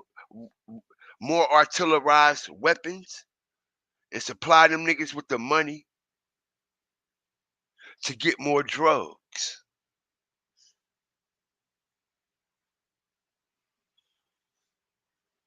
And that's why he couldn't stay the fuck out of Jacksonville. He was supplying them niggas with the money to get more guns. Watch, everything gonna come out.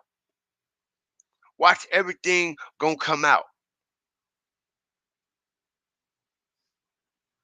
He was supplying them niggas with the money to get more guns and drugs.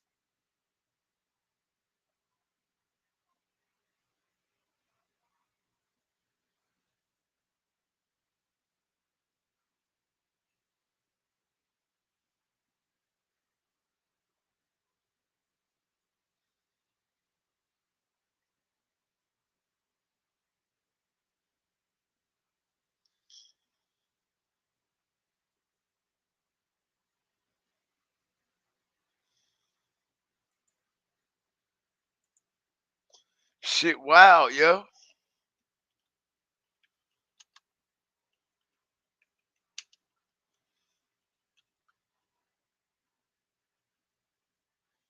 It's shit wild. And like I said, man,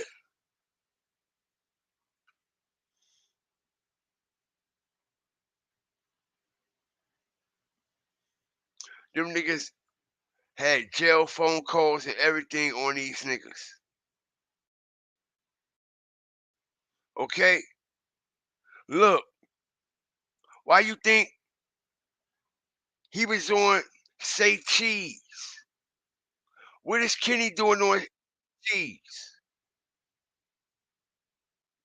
Why he on Say Cheese?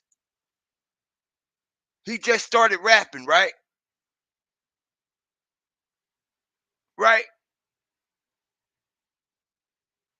You know why he up there? Because of the reputation of the body. This is the shit that they promote. Because of the reputation of the body that he caught. He ain't got no business even being on Say Cheese. For what?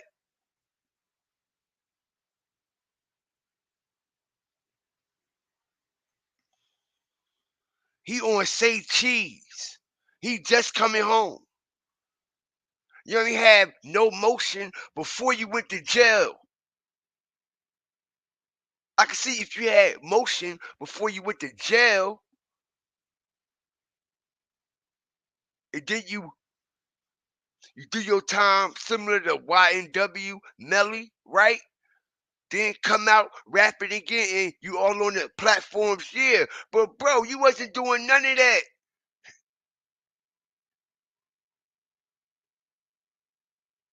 Who you think got the interview for him?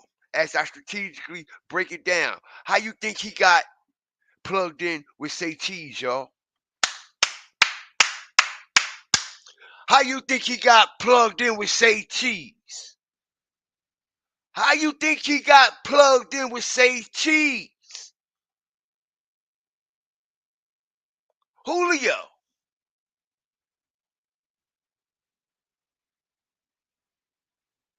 That's how he got plugged in with Say Cheese. Julio. Julio made that interview happen. Yo, bro, this about to be my man under my label, yo. This about to be my next artist, bro. I need you to interview him, man. So, know what I mean, he could start, know what I mean, trending, start getting out there, know what I mean. He next up. He the first artist under ESPN.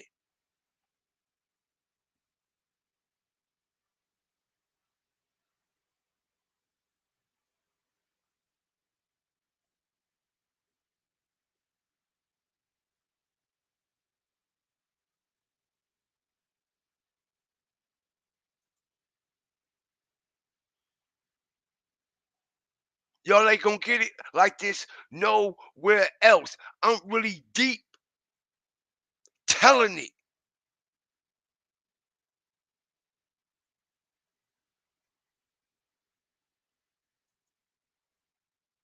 Say Cheese.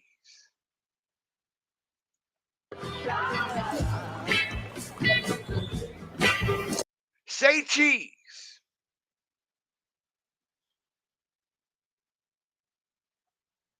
See that, right?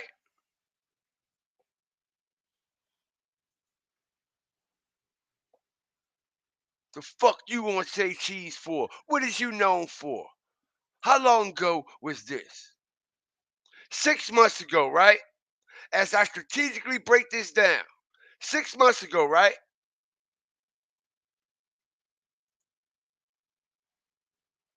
How the fuck you get on Say Cheese, bro, and the highest video you got is 30,000 fucking views, yo? Huh? I know motherfuckers that got more views than that, and they ain't on Say Cheese, nigga. And been doing it way longer than you. And been doing it way longer than you. Nigga, I got the discernment. I know what's going on. I see what's going on.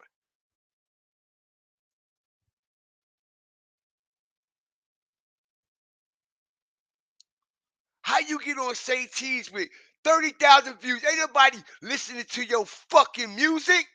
They want to hear about your murder. That's why this shit got 74,000 views and your music ain't even got that. Your music ain't even got that. Look at this, y'all. And like I said, if I could break this shit down and do my homework, imagine what the fans doing. Imagine what the fans is doing.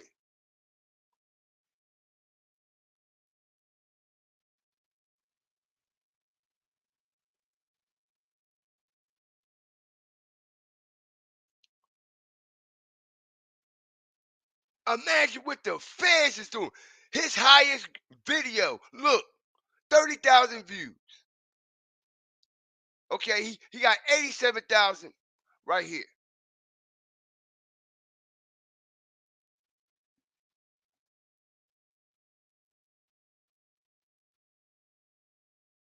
We could go to some rappers' pages right now and show big numbers.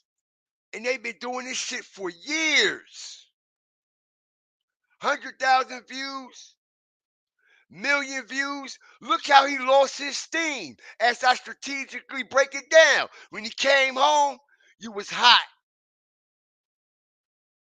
But look how your steam fell.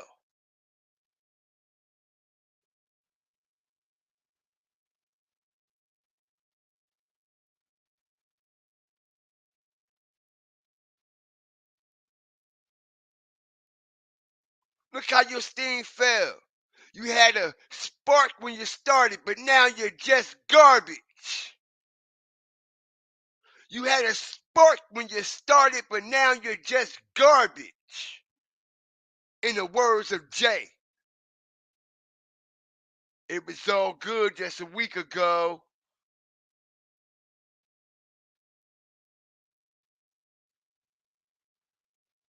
It was all good just a week ago.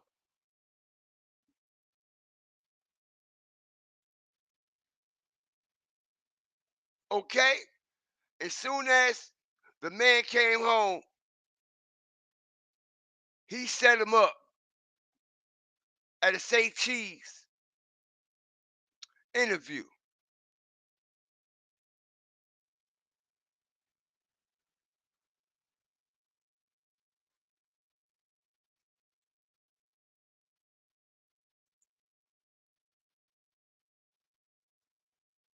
And what's the title? Let's talk about your rap shit, Kenny. Let's talk about your career. No, let's talk about the murder at the football game, bitch, as I strategically break this down. Why is you interviewing this nigga about a murder? Him out of all people. And that's the title.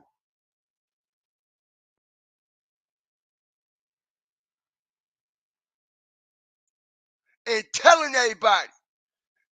Because the witness, a female that was going to testify and wrote statements on Kenny, said that she seen Kenny pull the trigger, shoot the boy, go in the boy waistband and take his gun. When Kenny came to that funeral and all them gang bangers and Julio Follio and them, all them showed up at his daddy's funeral, that female recanted her statement. That female recanted her statement and she got charged for perjury. And that's how he wound up getting manslaughter instead of first degree murder. And that's just one witness. And that's just one witness. As there was about 3 or 4 witnesses, and they all recanted their statement.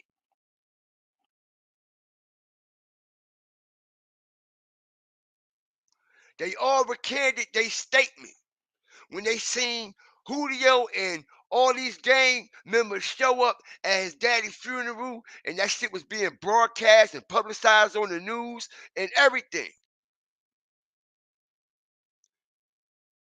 This was a way to send a threat because his trial didn't start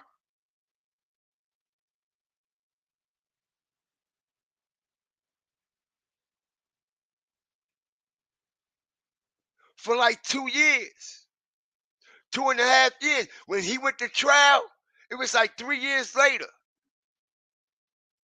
When he finally got sentenced, he already had 3 years of jail credit, which left him with 2 more to do and get out on probation.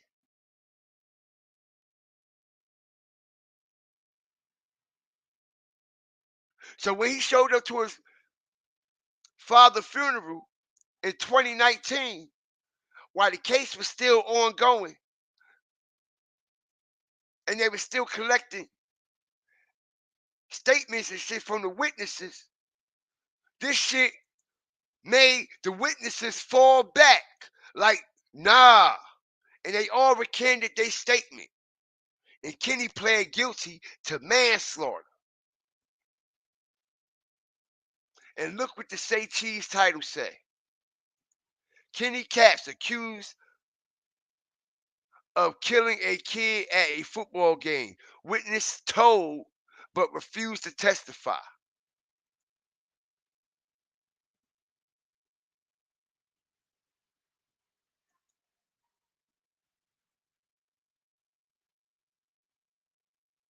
Okay? And at the end of his interview in the interrogation room,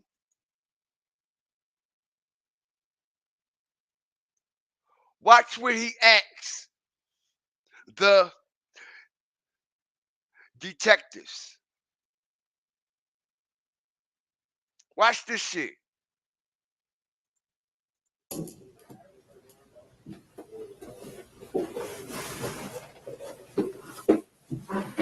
One question though.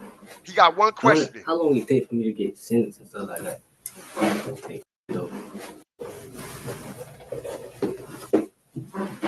One question though. How long it take for me to get sentenced and stuff like that? I got one question though. How long do it take for me to get sentenced and stuff like that? Unbelievable. You hear this idiot?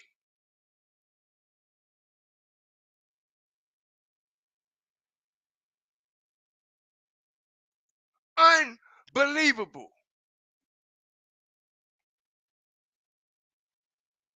How long does it take for me to get sentenced and stuff like that? Take me to jail. I basically did it. Sentence me. That's basically what he's telling you.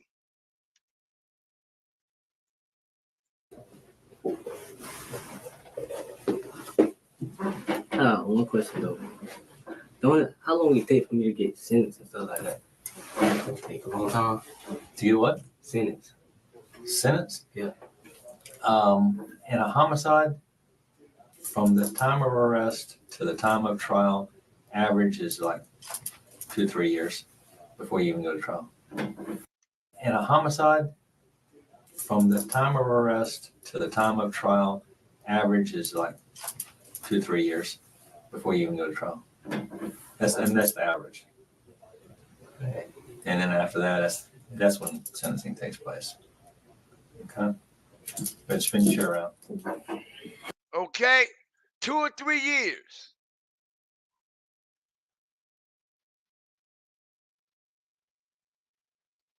And when they showed that old boy showed up at his daddy's funeral,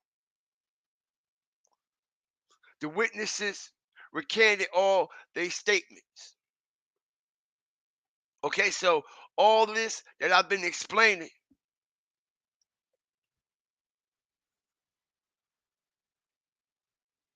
runs in correlation perfectly.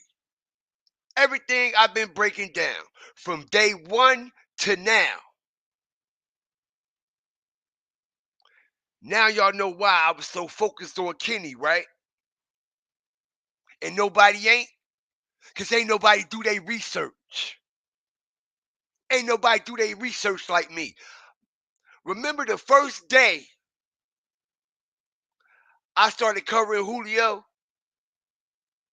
Remember when he was walking up the steps when I was showing y'all the video and the nigga right here was behind him and I was like, yo, who is this nigga? Who is this boy? He look like a little kid. He like a 12-year-old kid in the back of Julio. Who is this little boy? Who is this little nigga? Remember that, right? Nobody in the chat said nothing. Because I know some of you didn't know. But I know people that was in here actually knew. But I already knew. Already had the drop.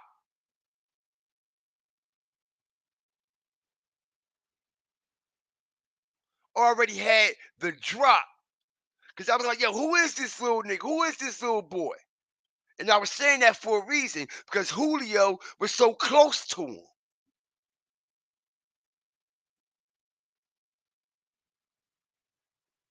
And what do you know?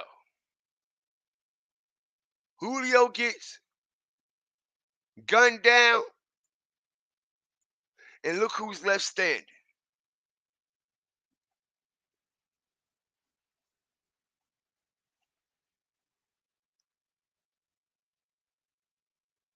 Then you come home, Julio putting you on.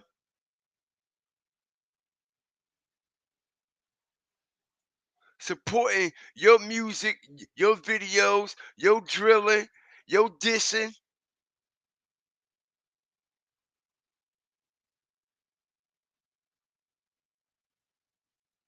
And that nigga was actually set your ass up for failure too. To even put you on Say Cheese. I'm not trying to talk about my murder, bruh. Let's talk about my rap shit. Why you bringing an unknown person up here that have no affiliation with the rap culture at all, talking about his murder? As I strategically answer that question also, to boost Julio Follio's reputation with his gang and his brand. Oh, I got a shooter with me. But the shooter ain't get the shooting when your ass got knocked down. Didn't even get touched. It didn't go to jail for no firearm. You mean to tell me all them 6 block niggas ain't had no firearm when y'all went all the way down Texas?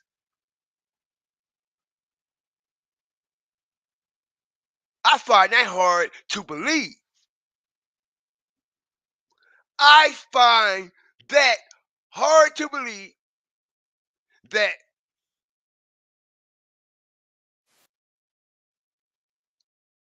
motherfuckers was down, set tripping. Julio dropping the location and y'all riding around.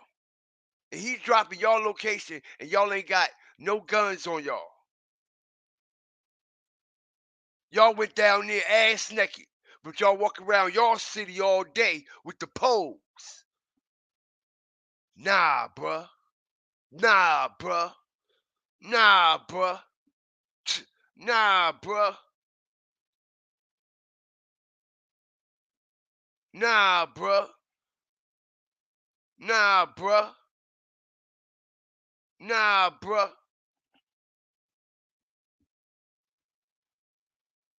Nah, bruh. I find that hard to believe. You a killer yourself, Kenny. At war with the ops, Kenny. And Julio dropping locations, Kenny. And you ain't got your pole on you? Why you ain't get charged for no weapons?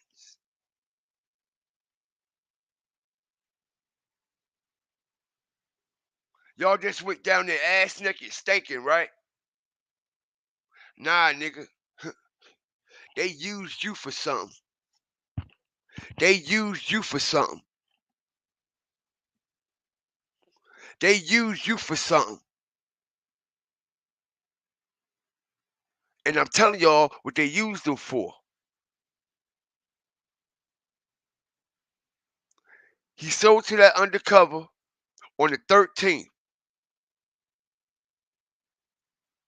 They went and snatched his ass up on the 13th and told him it's time to work, nigga. And they used that nigga.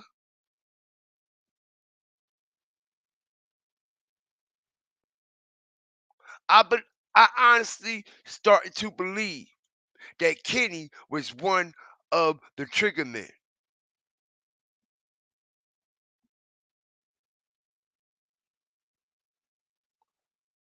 I'm honestly starting to believe Kenny was one of the trigger men to get off of selling to that ATF agent.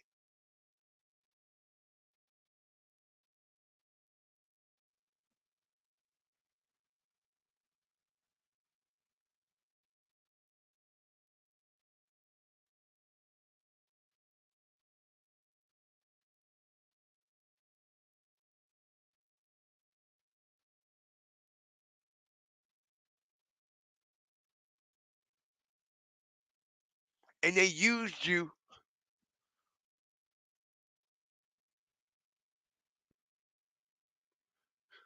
to snake Follio out.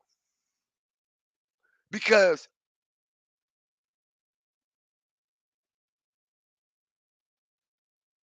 why?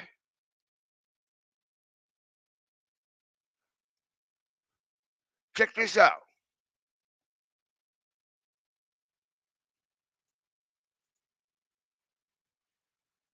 Check this out.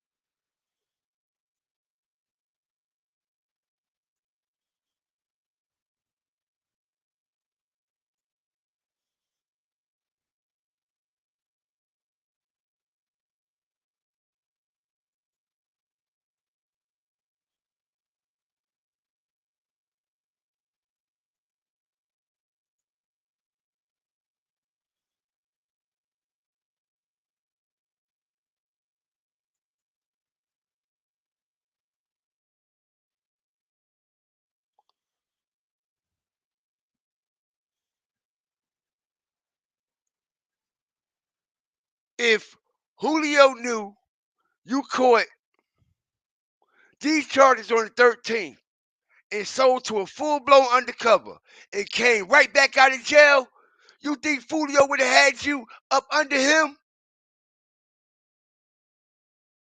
Hell no.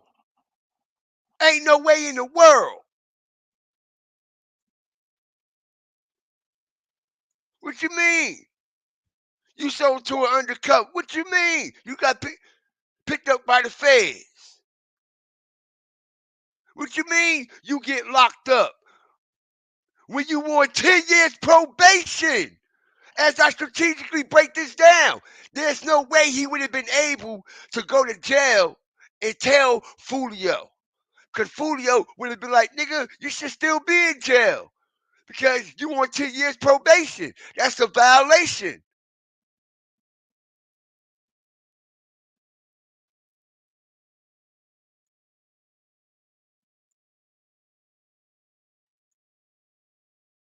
Which proves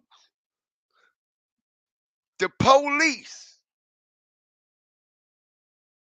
The feds and the ATF agents use Kenny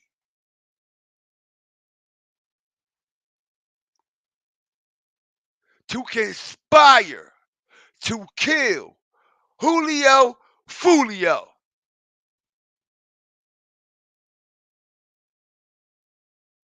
And after that, they still locked his ass up. And who knows, as we get deeper,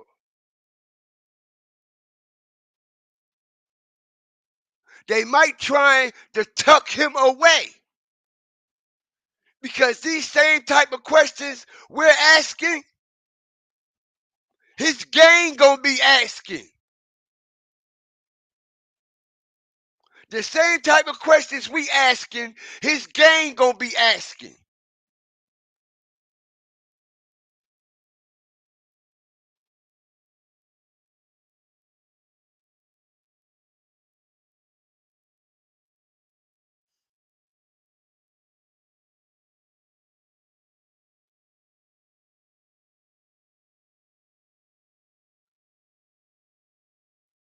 Unbelievable, yo.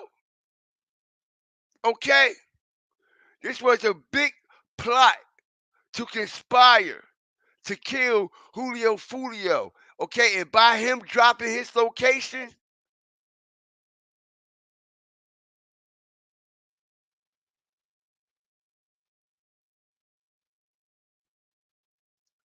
it can add discrepancies if the ops did it or not. Okay, because everything that old boy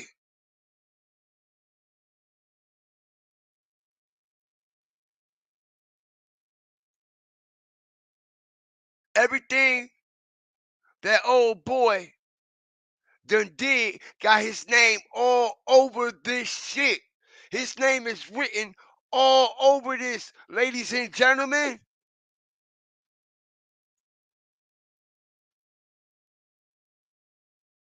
It's written all over this. The writing is on the motherfucking wall, man. This man conspired. Helped to conspire to kill Julio Follio. And that's why that other car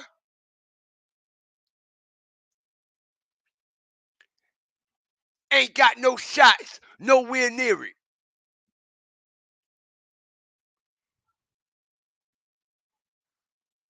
Nowhere near it. Okay? He was one of them shooters, yo. This shit about to get deep, nigga. He was one of them shooters, y'all. Hit the like button. Let's go. Kenny Caps was one of them shooters.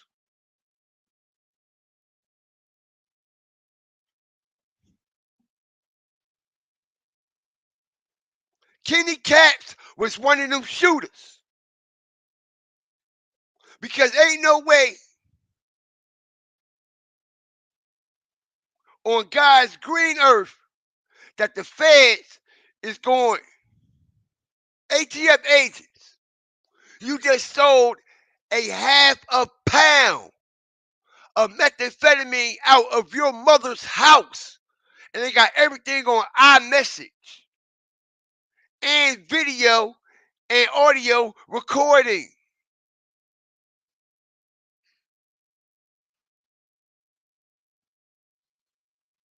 And they let you go.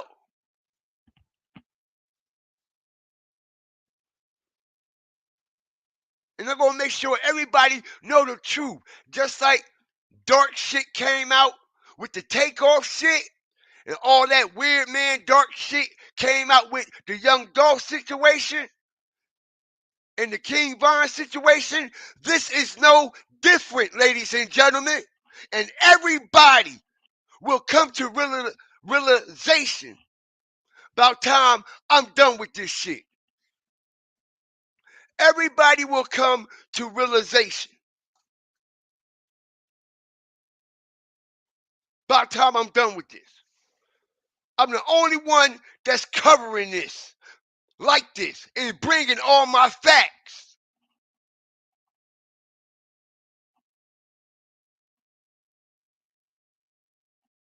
No one else.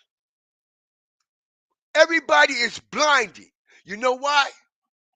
Because they ain't paying attention on what was going on the inside and what was being built.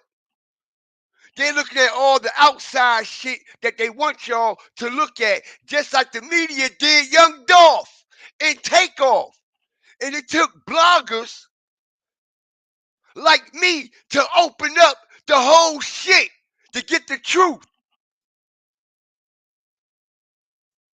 It took bloggers like me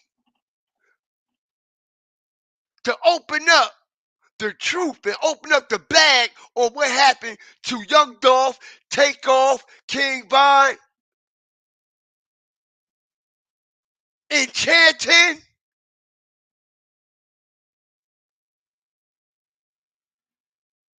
This is the same shit we're dealing with, y'all.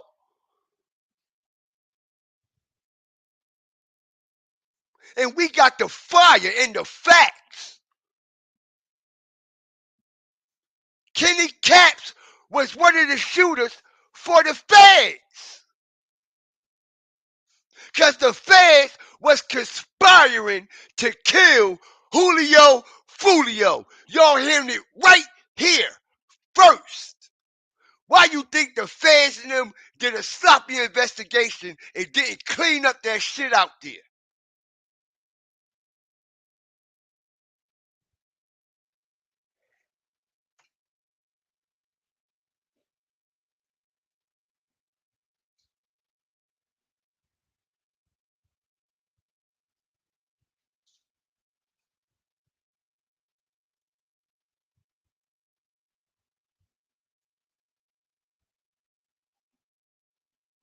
Ain't nobody telling me shit.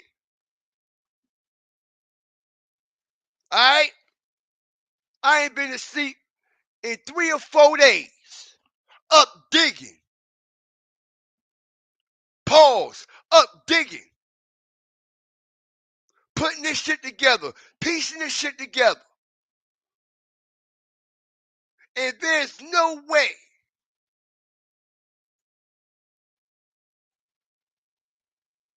in the world this man is around the corner at home 2 residential suites.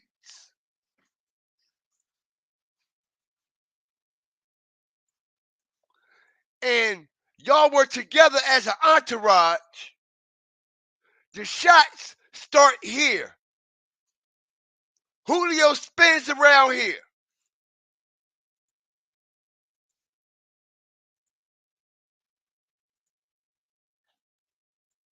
All of a sudden, when he spins around here, the car that's associated with him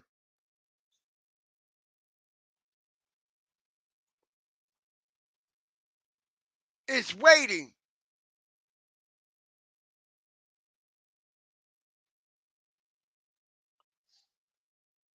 right there.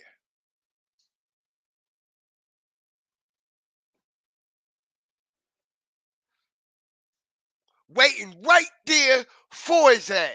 When you supposed to be around the corner with him.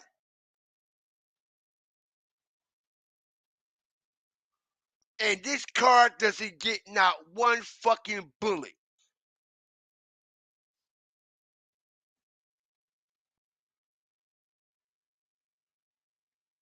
This car played a big major part trying to run Julio off the road.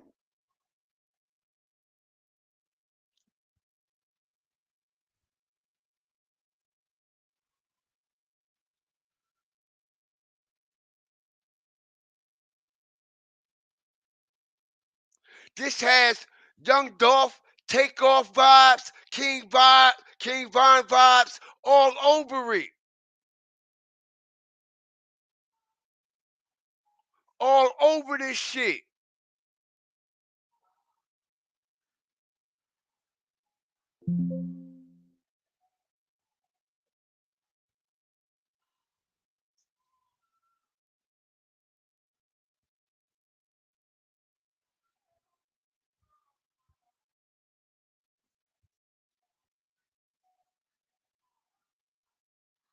Julio Follio wasn't nobody able, even though he was dropping his location, he been dropping his locations. This ain't the first time he been doing that.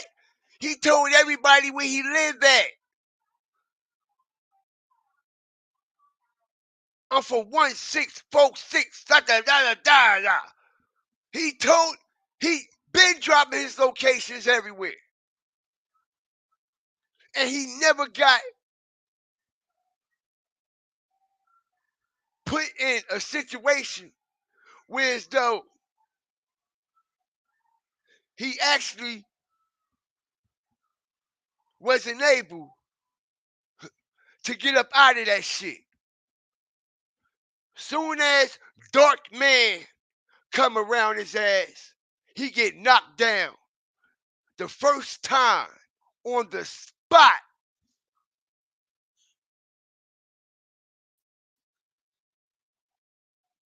Gets knocked down first time on the spot.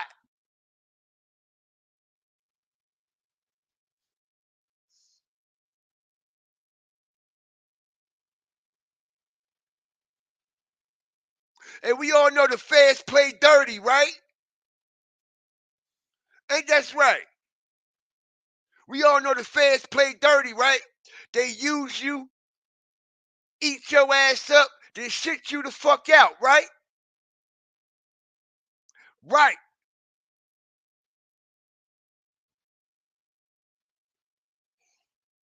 And this is why this paperwork got released in the first place. This shit should have been sealed. This shit should have been sealed.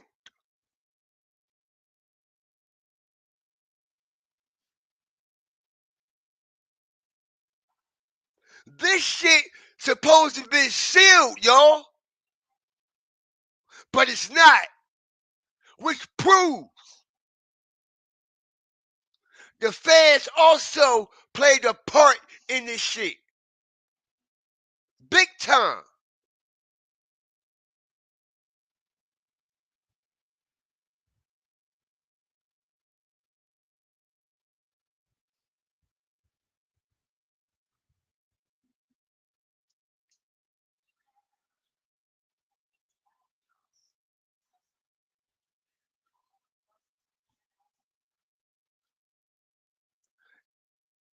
And for the ones that, all my supporters in the chat that is used, you know what I mean, coming over here, getting y'all shit off in the chat.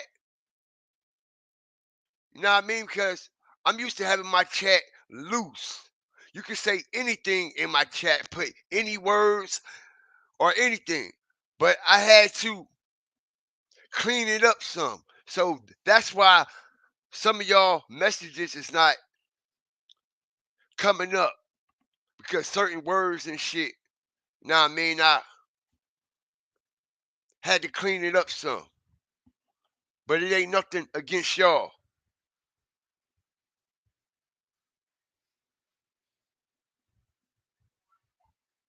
I had to clean up the chat because the trolls was coming in here saying too much crazy shit. And with that type of shit, I'm not going to be able to turn my monetization on when I get ready to.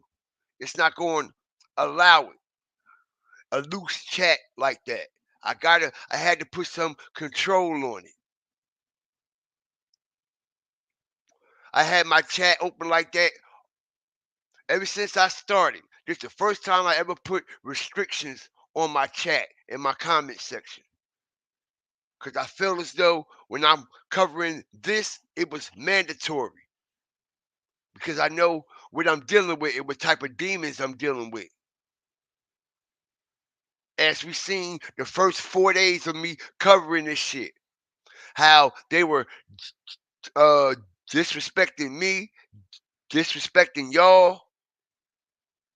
So to keep people from not to keep people from not coming in here, the trolls will disrespect the supporters in the chat. And I noticed that's what they was doing, and that'll make my supporters leave. So that's why I cleaned it up. Cause ain't nobody gonna be in here threatening my supporters. Ain't nobody gonna be in here, okay, disrespecting none of my people, calling y'all all types of names and shit. Nah, we not having that. Okay, so as a man, I had to clean that up because I know I got a lot of female followers. All right.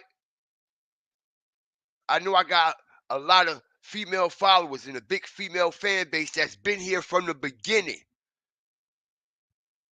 And I will not tolerate no fucking trolls coming in here disrespecting my female flamer raiders or moderators or my fire starters, hawkers, walkers, or stalkers. That's a part of the fire flame family. Okay, and that go for the men too. Paws, chopsticks. I ain't gonna have nobody disrespecting y'all either. So that's why I cleaned up the chat respectfully. Cause I noticed a lot of y'all were getting disrespected because y'all were speaking y'all truth. And that is totally unfair. You see, this is what righteous is all about. I stand on real shit. And y'all don't deserve to be disrespected because what I'm covering. Y'all don't deserve to go to bed at night with that type of energy because y'all are here to support me. So y'all are taking all that in, absorbing all that in. That shit add emotional trauma and shit. Okay, people got to go to bed at night coming from my chat. You see, I'm mindful of that shit. Other platforms not. People got to go to bed at night and deal with people disrespecting them because they coming in here to support me, and I will not tolerate that anymore.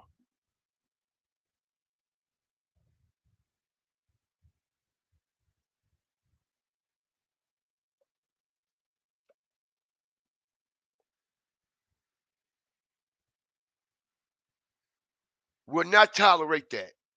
Y'all don't deserve that because I'm exposing these motherfuckers. Nah. Can't happen, won't happen. That'll never happen again. I felt bad.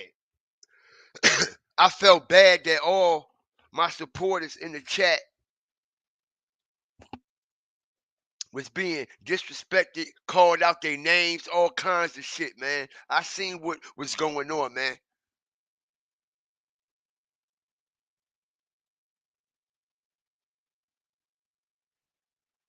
And y'all also see what's going on here too. And that's the only reason why this goofy motherfucker was on Say Cheese in the first place. Because of his murders and his bodies. Wasn't up there talking about nothing he rap about. And that's what he wanted to be known for. That's the reputation he wanted to be known for. Okay? He don't want to be known as no rapper. He want to be known as a fucking killer.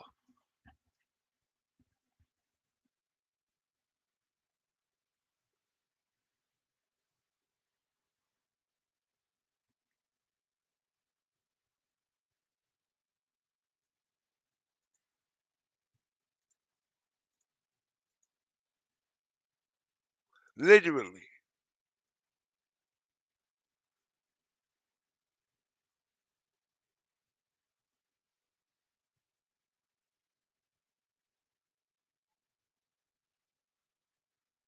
So the nigga is a piece of shit. He let his own mama and daddy down. Let's not forget that. You think he really give a fuck about a fucking Follio and a Julio at the end of the day? When it comes to it, you think he really give a fuck?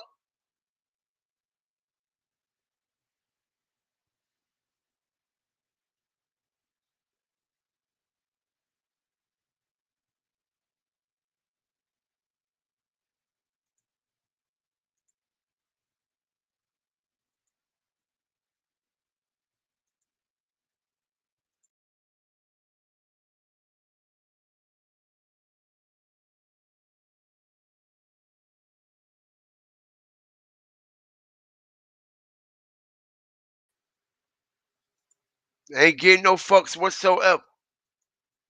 Check it out.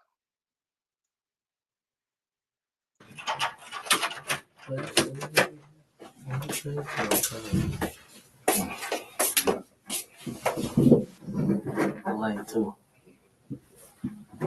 Okay, some see so. Okay, some see so. Okay, some see so. Okay, some see so. He whispered something in his daddy ear. You know that, right?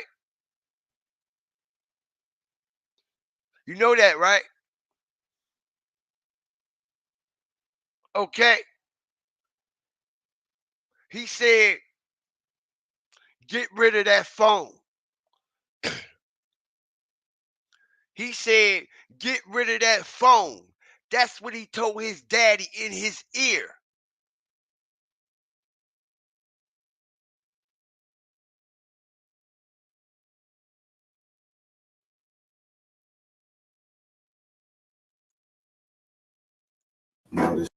Okay, some see so. Okay, some see so. Okay? Go grab that phone. Go get that phone.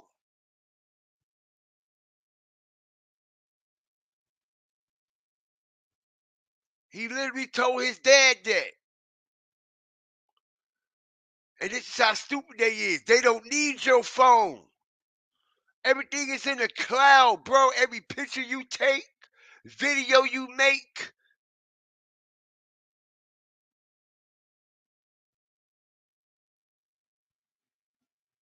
This is why he hugged his father and brought him closer to him and whispered in his ear.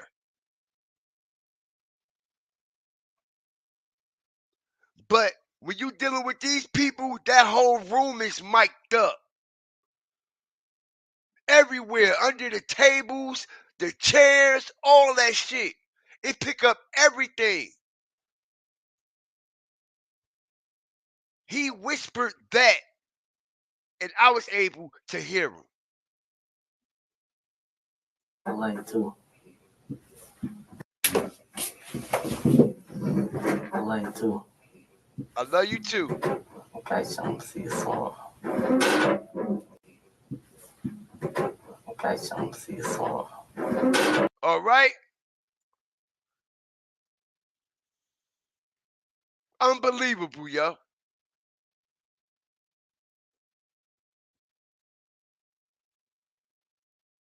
Unbelievable.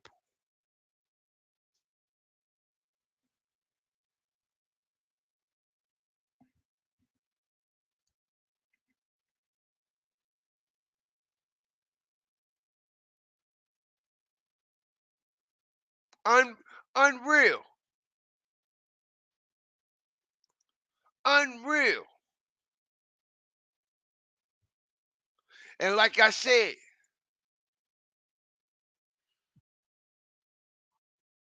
this man conspired, and the feds allow him to conspire.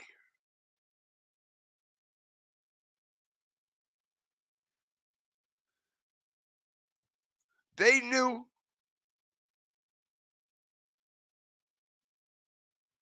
who they can get to get underneath of Follio the way they needed him to get underneath.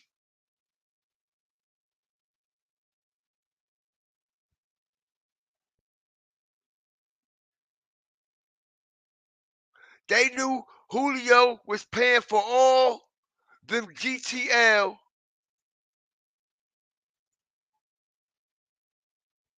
accounts on his phone. Julio was putting money on his books.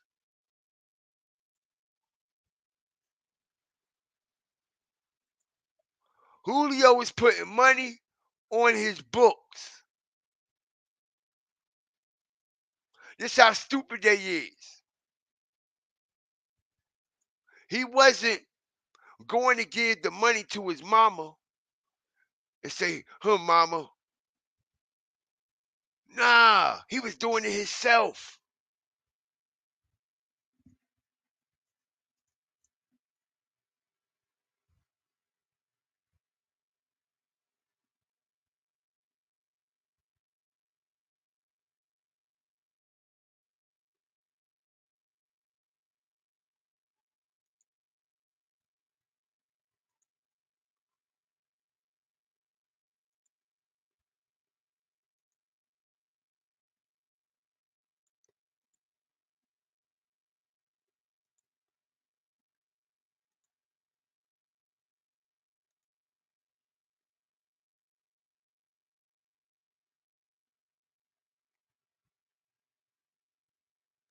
This shit deep, yo.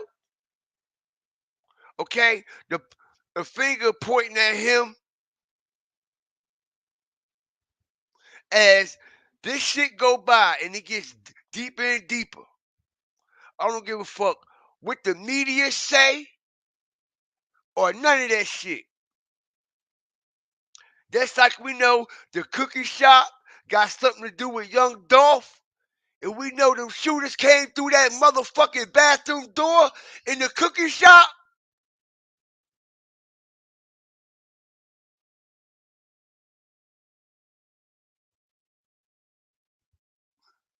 The same reason like we know the motherfucker that was with Young Dolph that day, his so-called brother, like this situation, so-called brother / security,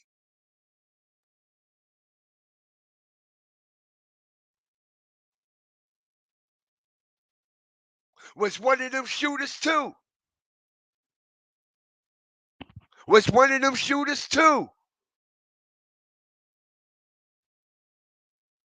Because there's nowhere in the world that nigga that was with Dolph had that big ass gun on him. And he let them killers run up on Young Dolph like that. No way in the world.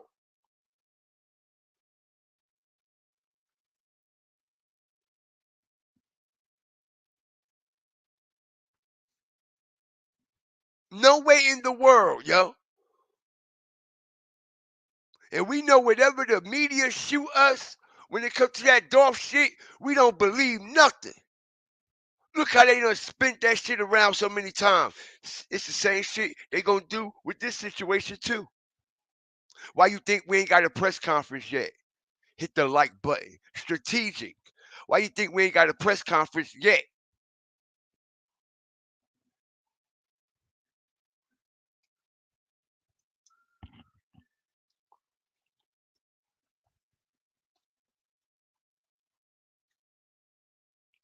This man got ambushed by his own peoples.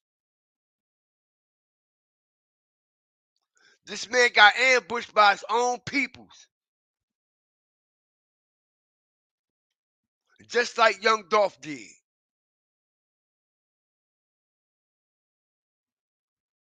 Just like Young Dolph did. And watch, we ain't gonna never see no camera footage. How about that? I'm the first one to tell y'all we will never see no camera footage. Just like it's cameras at that cookie shop and we ain't seen nothing yet. Just like it was cameras at that bowling alley, all outside that strip mall, and we ain't see nothing that happened with Takeoff yet. This is exactly how this gonna play out. I got time for this shit. I got time for this shit. I'm here to let y'all know, fuck what the police talking about. I'm telling y'all what it is. We will never see no footage of Julio Follio getting killed. Just like we ain't see the young Dolph, and we know the camera's right there. Just like we ain't see Takeoff, and they got 360 cameras. The Dollar General right next to the cookie shop. 360 cameras. No motherfucking video yet. It's exactly what's going to happen with this situation. We're not going to see no video. Nothing.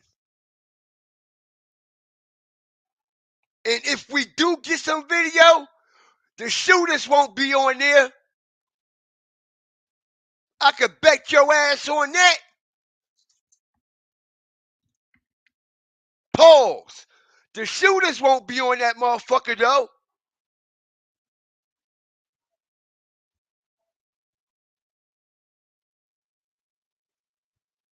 And everybody gonna wake up in a minute. And the police playing the game right along with everybody else playing the game. Yeah. Ace Yungeen, Yungeen Ace, Ace Yungeen, Yungeen Ace, Ace Yungeen, Yungeen Ace. Yup. To continue to have you motherfuckers kill each other to make their job easier.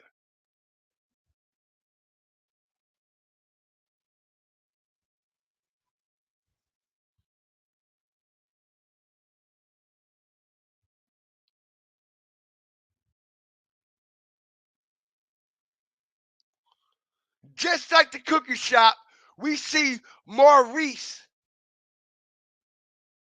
and all these weird people standing over Dolph's body. Right? After he gets shot, Maurice outside talking to the police. After Follio gets shot, who's outside talking to the motherfucking police out of every motherfucking body? All right?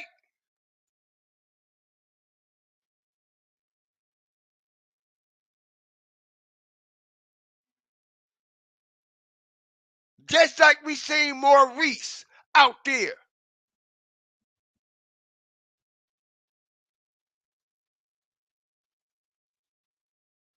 Look who else we see out there in a similar situation.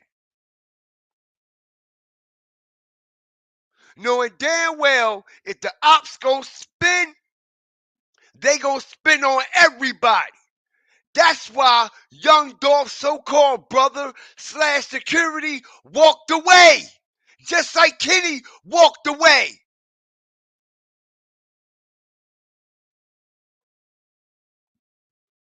Because if they coming to kill young Dolph, they gonna kill your ass too. You the one who got the big hammers on you.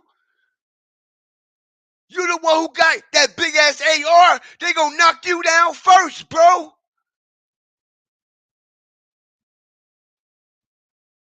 They know you for being a killer, Kenny. If the ops coming to spin, as I strategically break this down, the ops already know he's a killer and a shooter. They gonna knock his ass down, yo.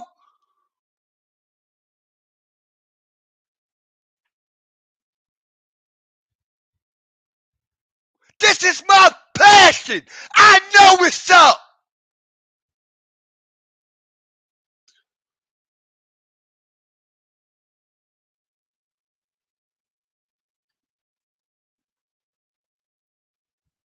They know you for being a known shooter, nigga.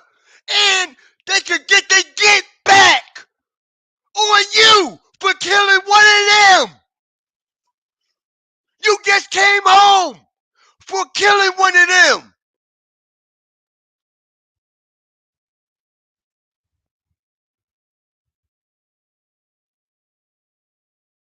They gonna spin on you too, nigga.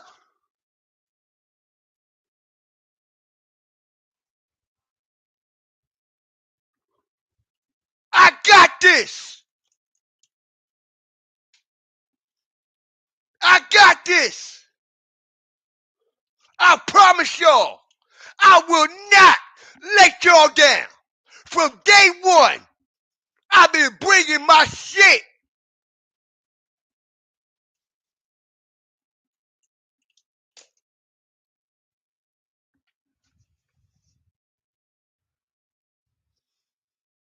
You's a known shooter, nigga. That up that pistol and blow. Now they got a chance to get you and Follio, and you don't get hit at all, nigga. You the shooter. You the shooter, nigga.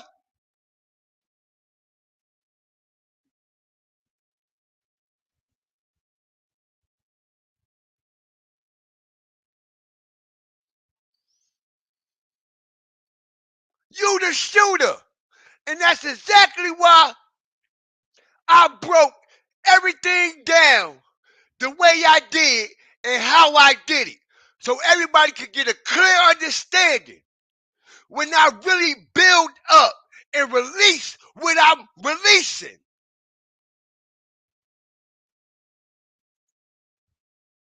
Kenny is the shooter.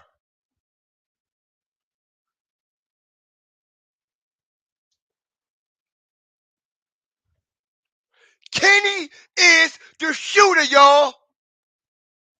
And I'ma stomp on it, step on it, and just like all my fire starters do, we gonna stand on it, baby. Come over here and subscribe, cause this where the real shit going down at.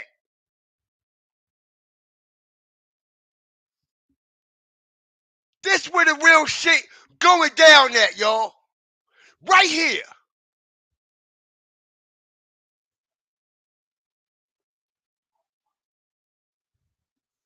There's no way in the world the ops is going to let Kenny walk scot-free.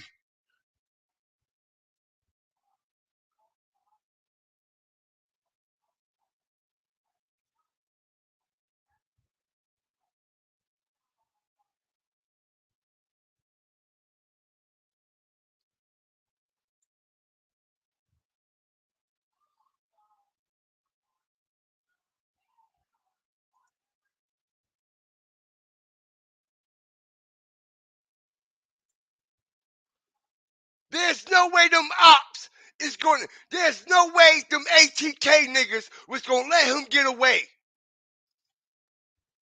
You just came home from from killing one of them, bruh.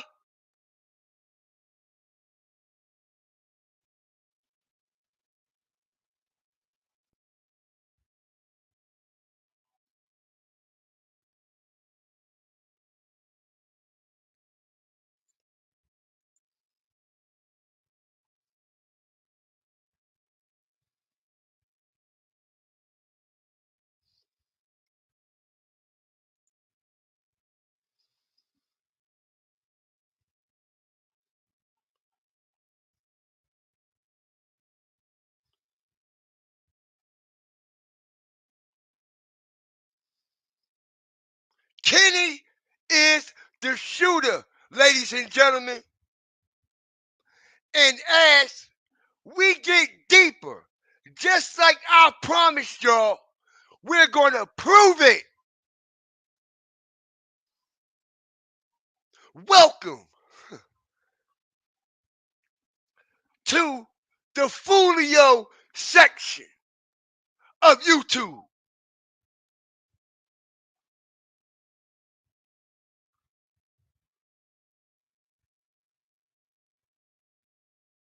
because they will forever remember GFTV and the Fire Flame family that covered this shit.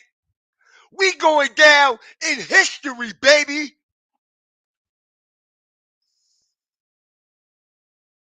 We going down in history, baby.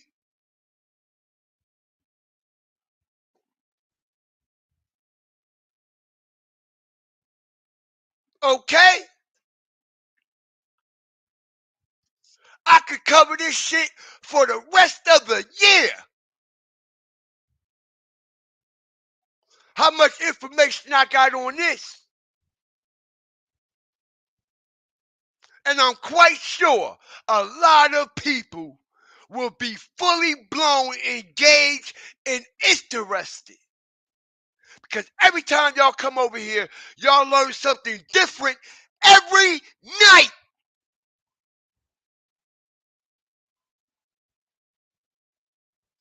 I don't sit here and play videos and all that goofy shit unless it's a part of my demonstration. Like I did tonight. But I break my shit down, I flame it up, and make real life matter. Make real life sense. Put yourself in this situation.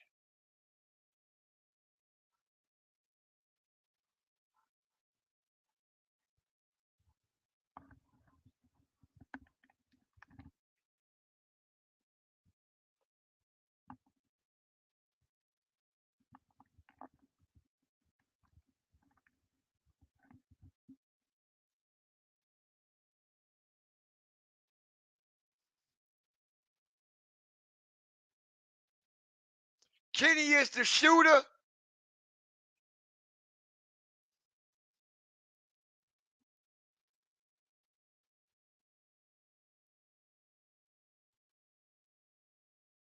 And he conspired to kill Julio.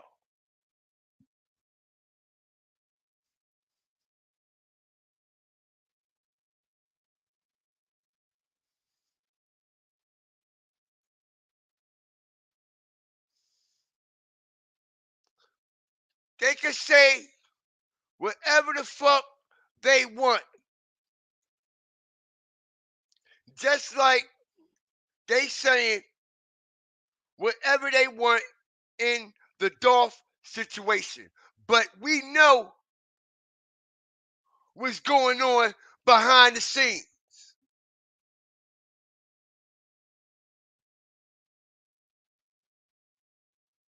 Same shit here.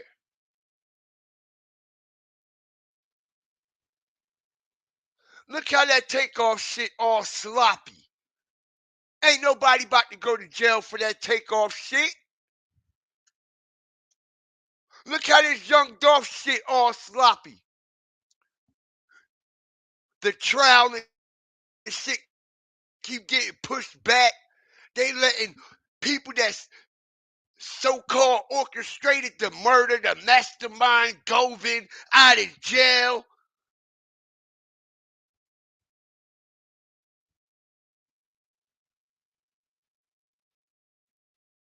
The local authorities down in Jacksonville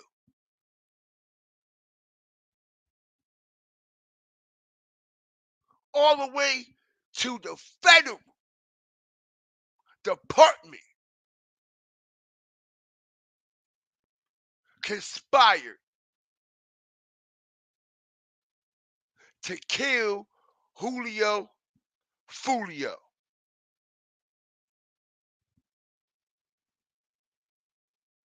And this is why they ducking that smoke.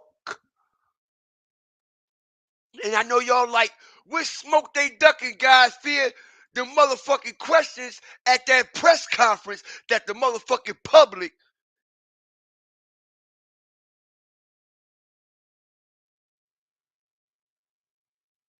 need answers to.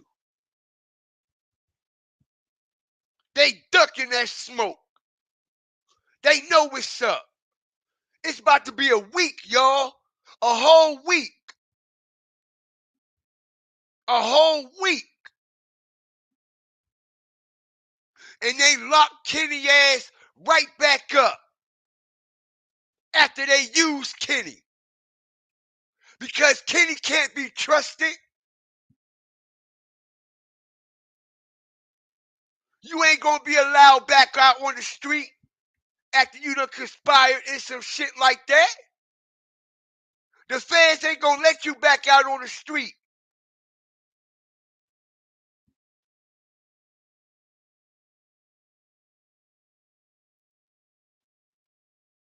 That's what they made it seem like when you caught that charge. You see, they set your dumb ass up.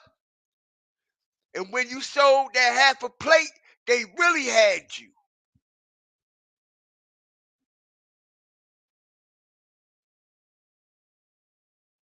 They really had you.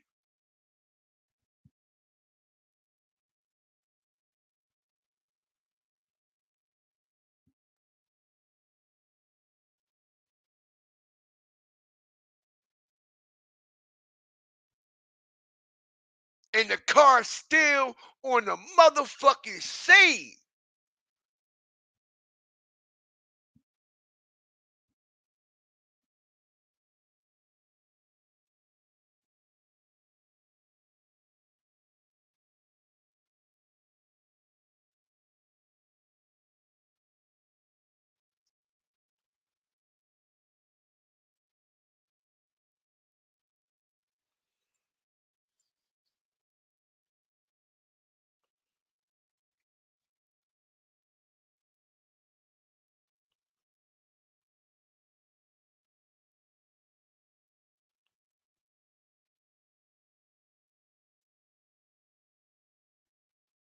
Unbelievable, y'all.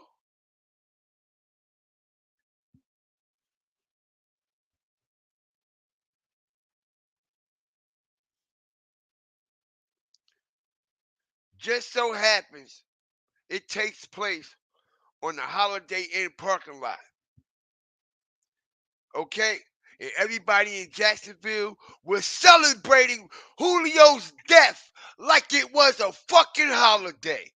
As I strategically dropped my fire and flames and my bombs. Was Jacksonville, was they or was they not celebrating like it was a full-blown holiday when he got killed in Jacksonville?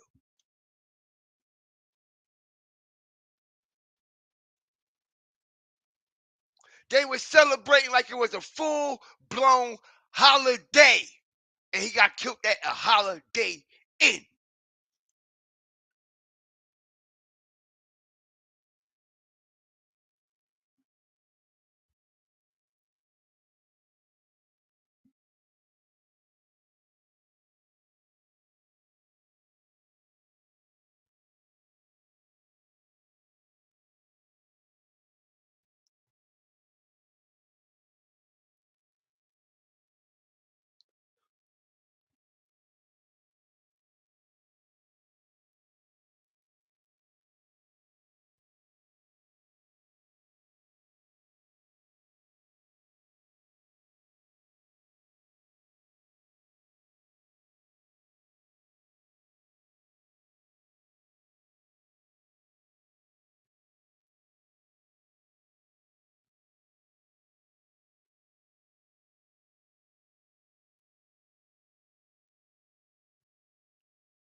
Well, MJ, you got to go back over them. I guess you ain't been paying attention either.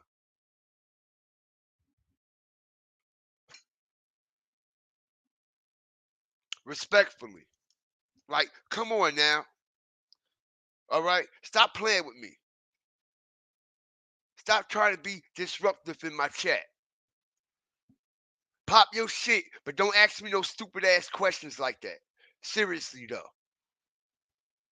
Okay? Don't test my fucking intelligence, MJ. All right? Don't test my fucking intelligence, yo.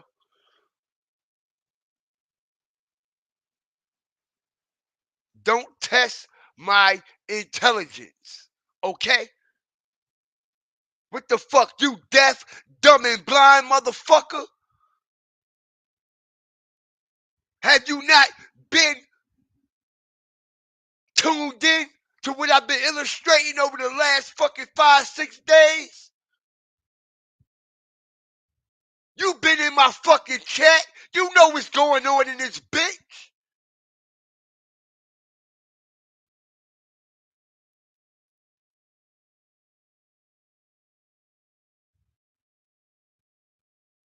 You getting the fuck out of here. How about that? Get your stupid ass out of here.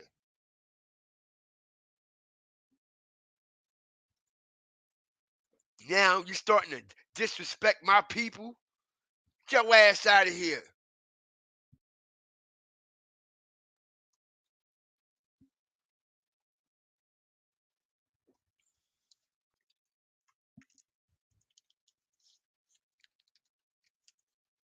I see right through these phonies. The fuck out of here.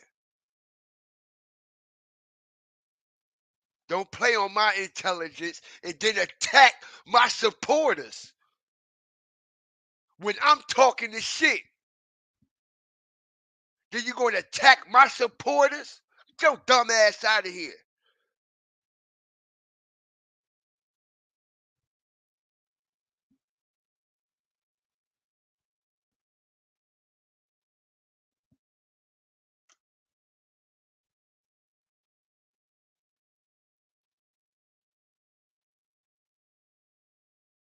What else y'all want me to prove tonight?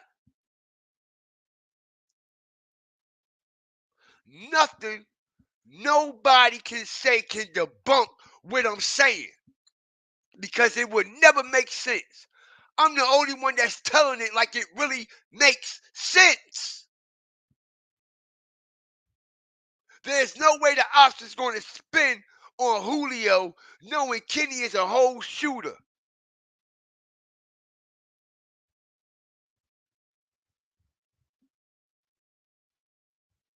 And he just knocked down one of their men.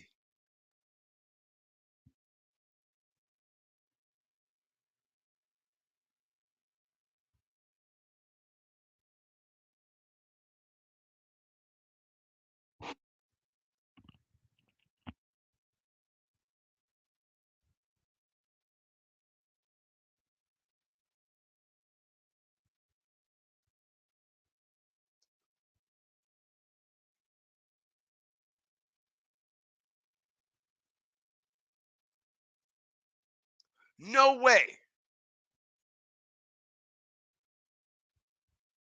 No way. That car's supposed to be right here.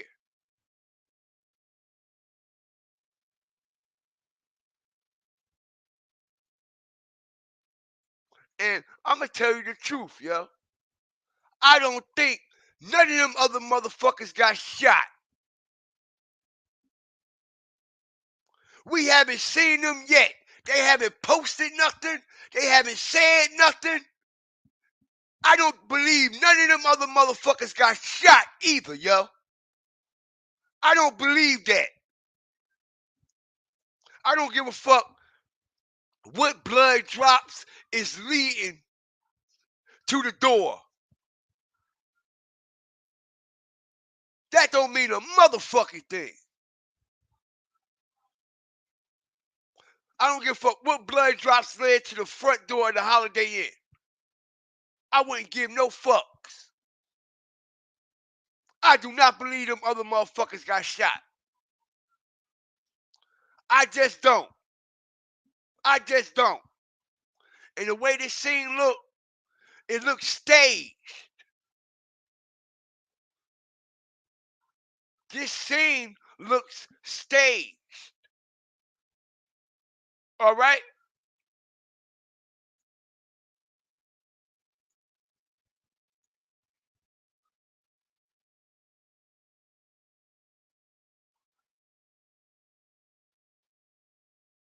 As we see, right?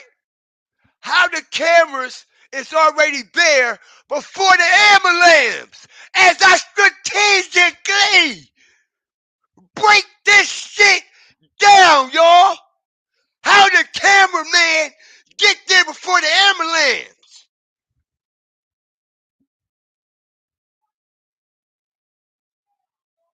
How did the cameraman get on the scene before the ambulance, yo? We see the ambulance coming in.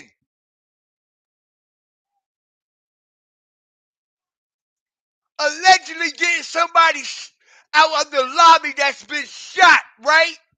But how the fucking news get there already?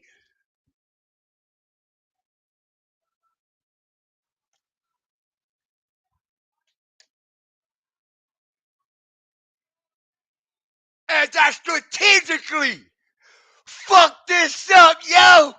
We got him. How did the cameras get there before the actual ambulance and the paramedics? How all them cops get... Why? Pay attention as I really break this shit down. How did all this shit get taped up? And all this shit got taped up.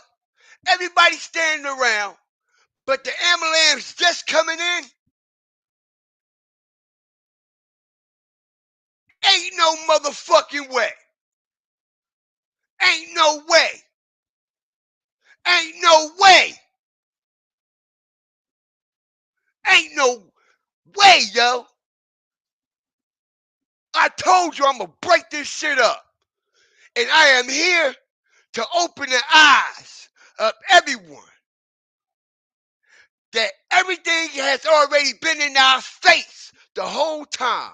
I'm just here to shake and wake you all the way up. How did the camera men, how did the news get there before the ambulance, y'all? This proves that this was all set up by higher ups.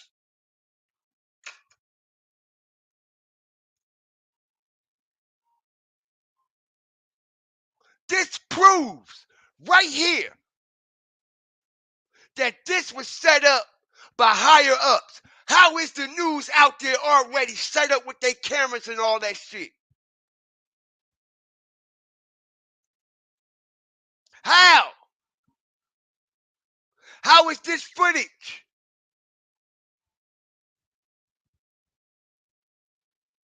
And it's TMZ. What do you know? It's TMZ. Let's not forget that. Let's not forget that. TMZ is there first. Oh yeah. Oh yeah. Oh yeah. TMZ is there before the ambulance. Okay. Okay.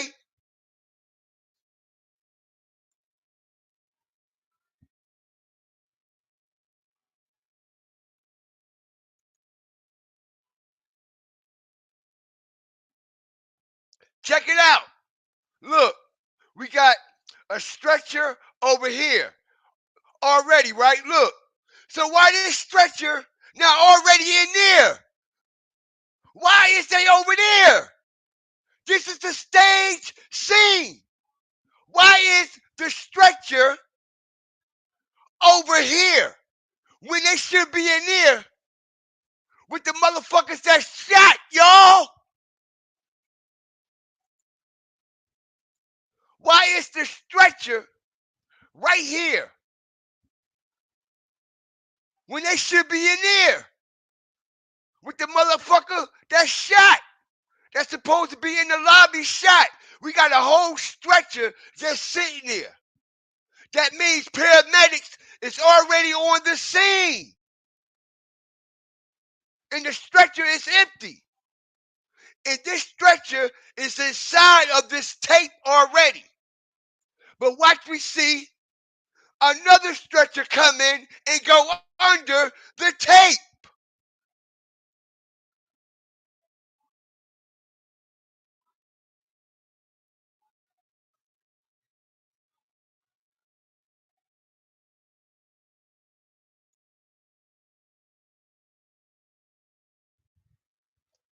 Let's go.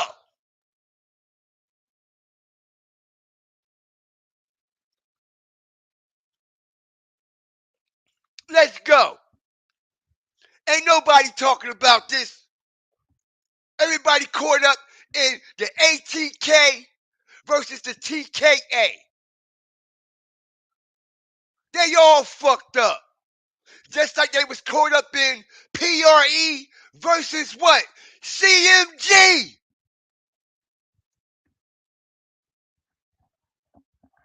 Same shit.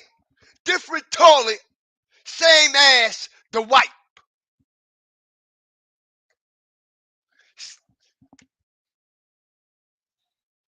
Same shit. Different toilet. Same ass to wipe.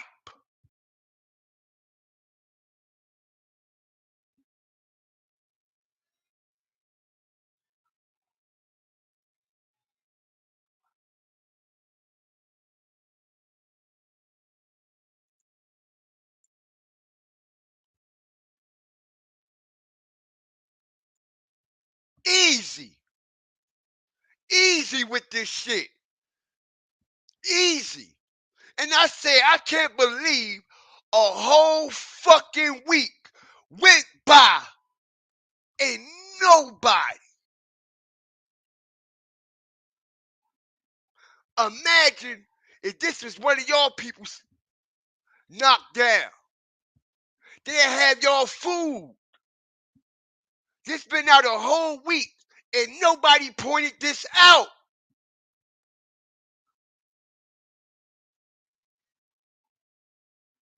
Nobody pointed this out.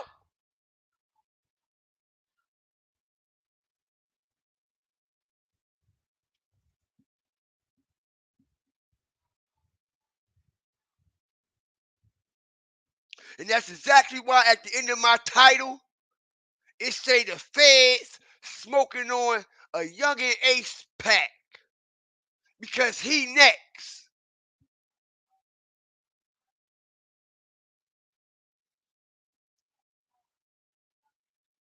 Because they smoking on Follio right motherfucking now.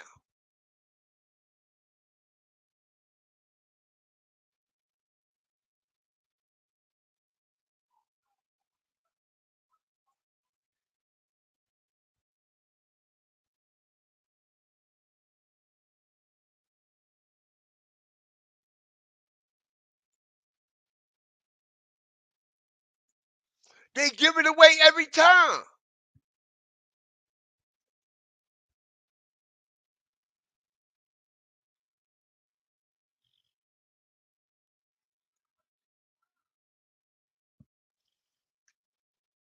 This man out there, is somebody in there shot. So why the police not in there attending to the person that shot, yo? Unbelievable. Why they just standing around?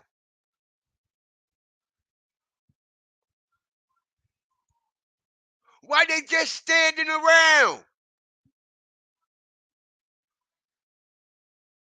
They supposed to be in there attending to the victim that's shot. As we're going to see, look, they just standing around.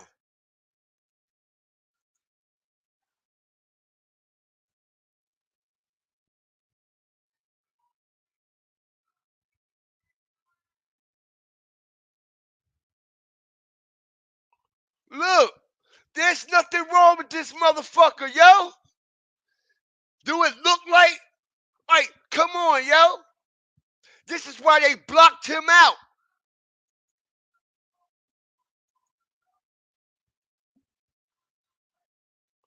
Why block him out, but y'all ain't block Kenny out?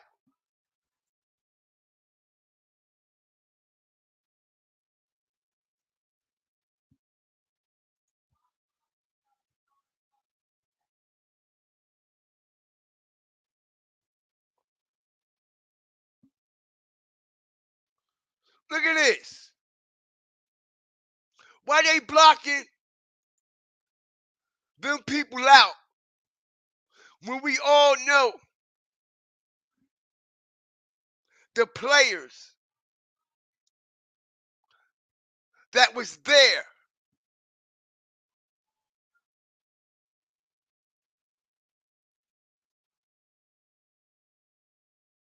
Because I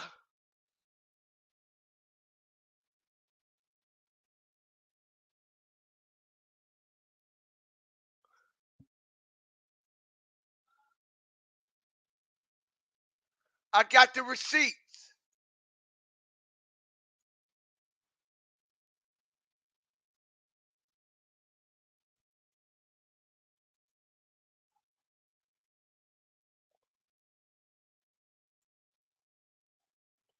Check it out.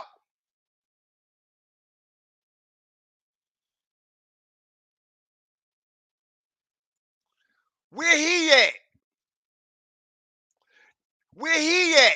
They all got the same 6-block tattoos on their neck with the flames.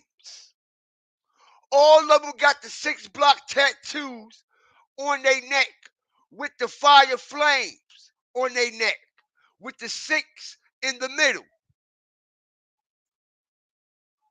They all was together that night.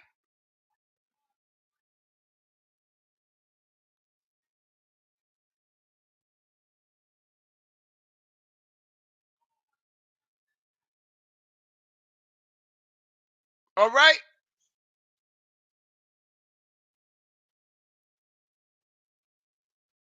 Why they block their pictures out, but they didn't block Kenny out? And like I said, as I strategically break this down, right?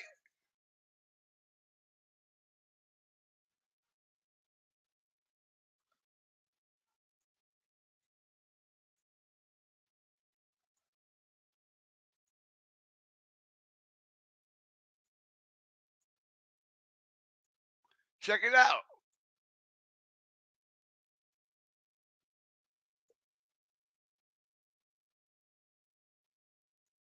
Check it out.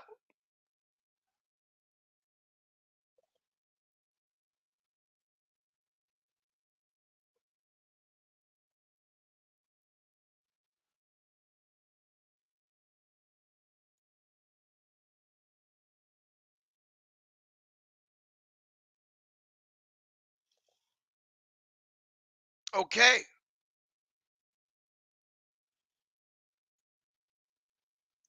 They just got in Tampa.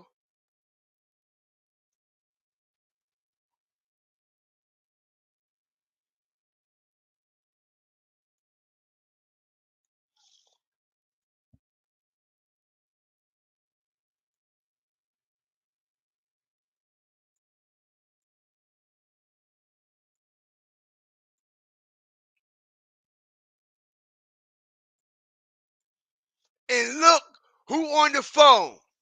Soon as they get to the Airbnb, he steps out there. I mentioned this the other night for a reason. As I strategically bring it to y'all. Look who out there outside of the bird cage in full-blown communication with them people. All right? In full-blown communication with them people. In full-blown communication with them people.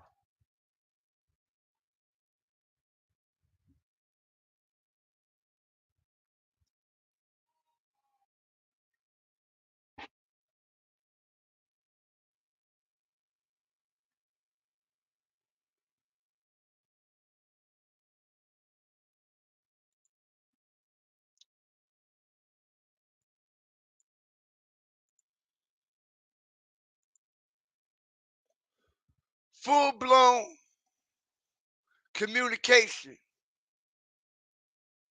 with them people.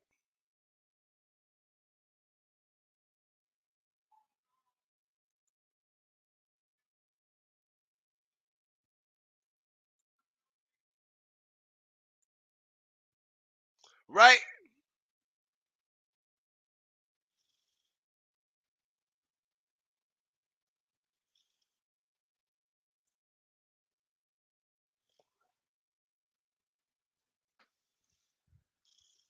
But they hiding them.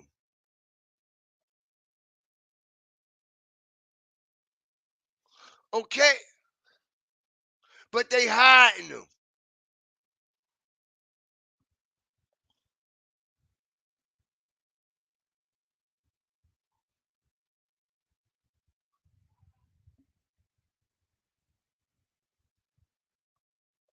In full-blown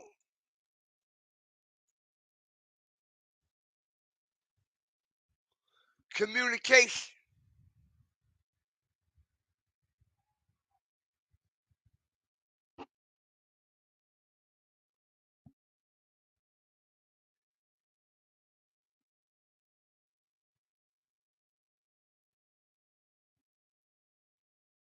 And he got the stupid face all night long. Even from the time when Julio walked up on this porch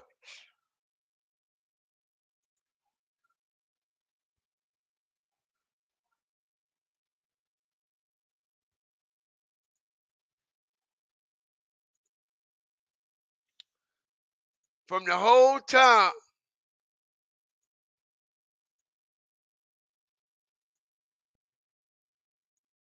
look at him. The whole time look at him. Like I said, they all changed their clothes. They all changed their clothes. But Julio didn't.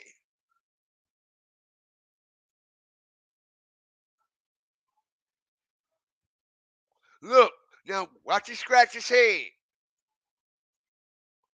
Okay? All right?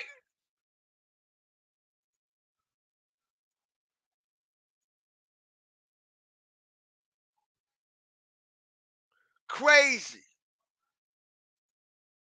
He know what's up.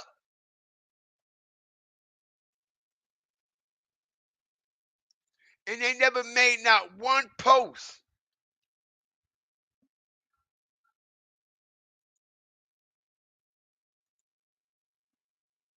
He changed clothes.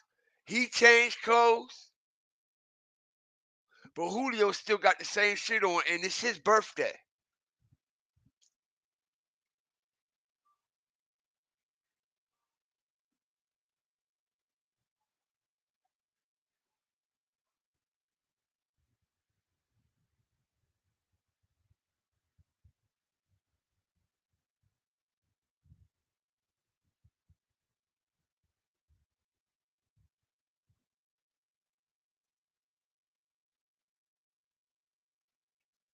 Boy, this has been deep.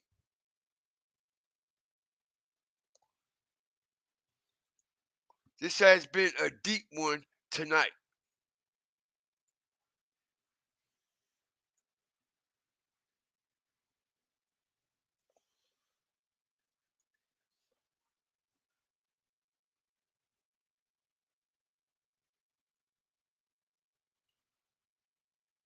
Nah, I've been on for some hours breaking this shit down.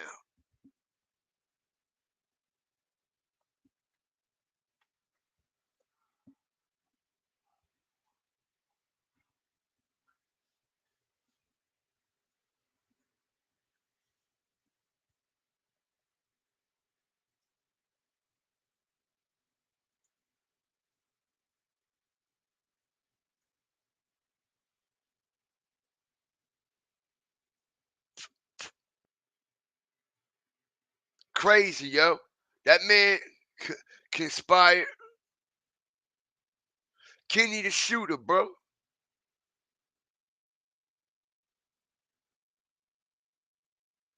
All right, and I proved that shit tonight.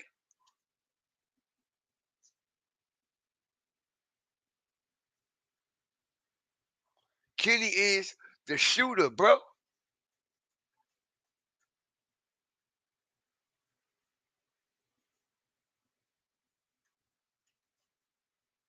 All day long.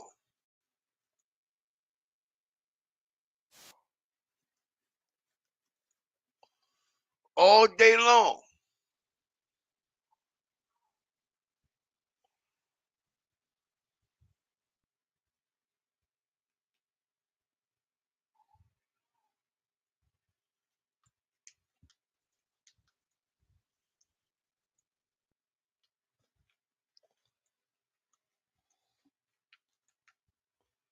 Yungeen Ace and Julio Follio have been involved in a deadly beef that caused a wave of terror in the city.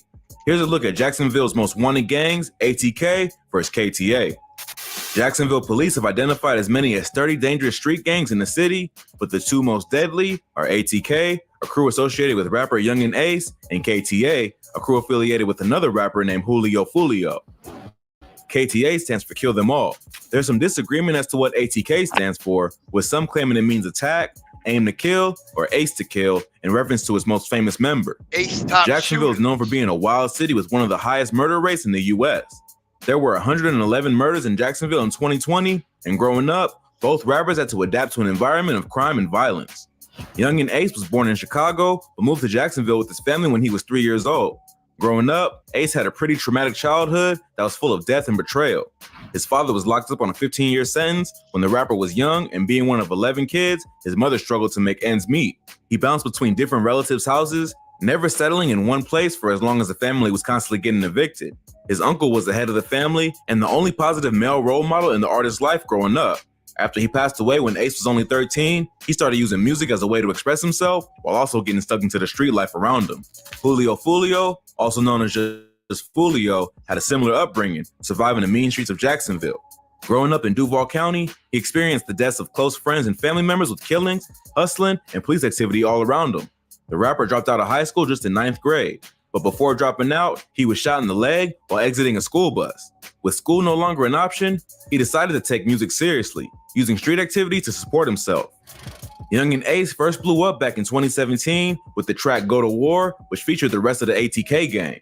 Not long after, Follio started buzzing in the city with tracks like Crooks and Slide.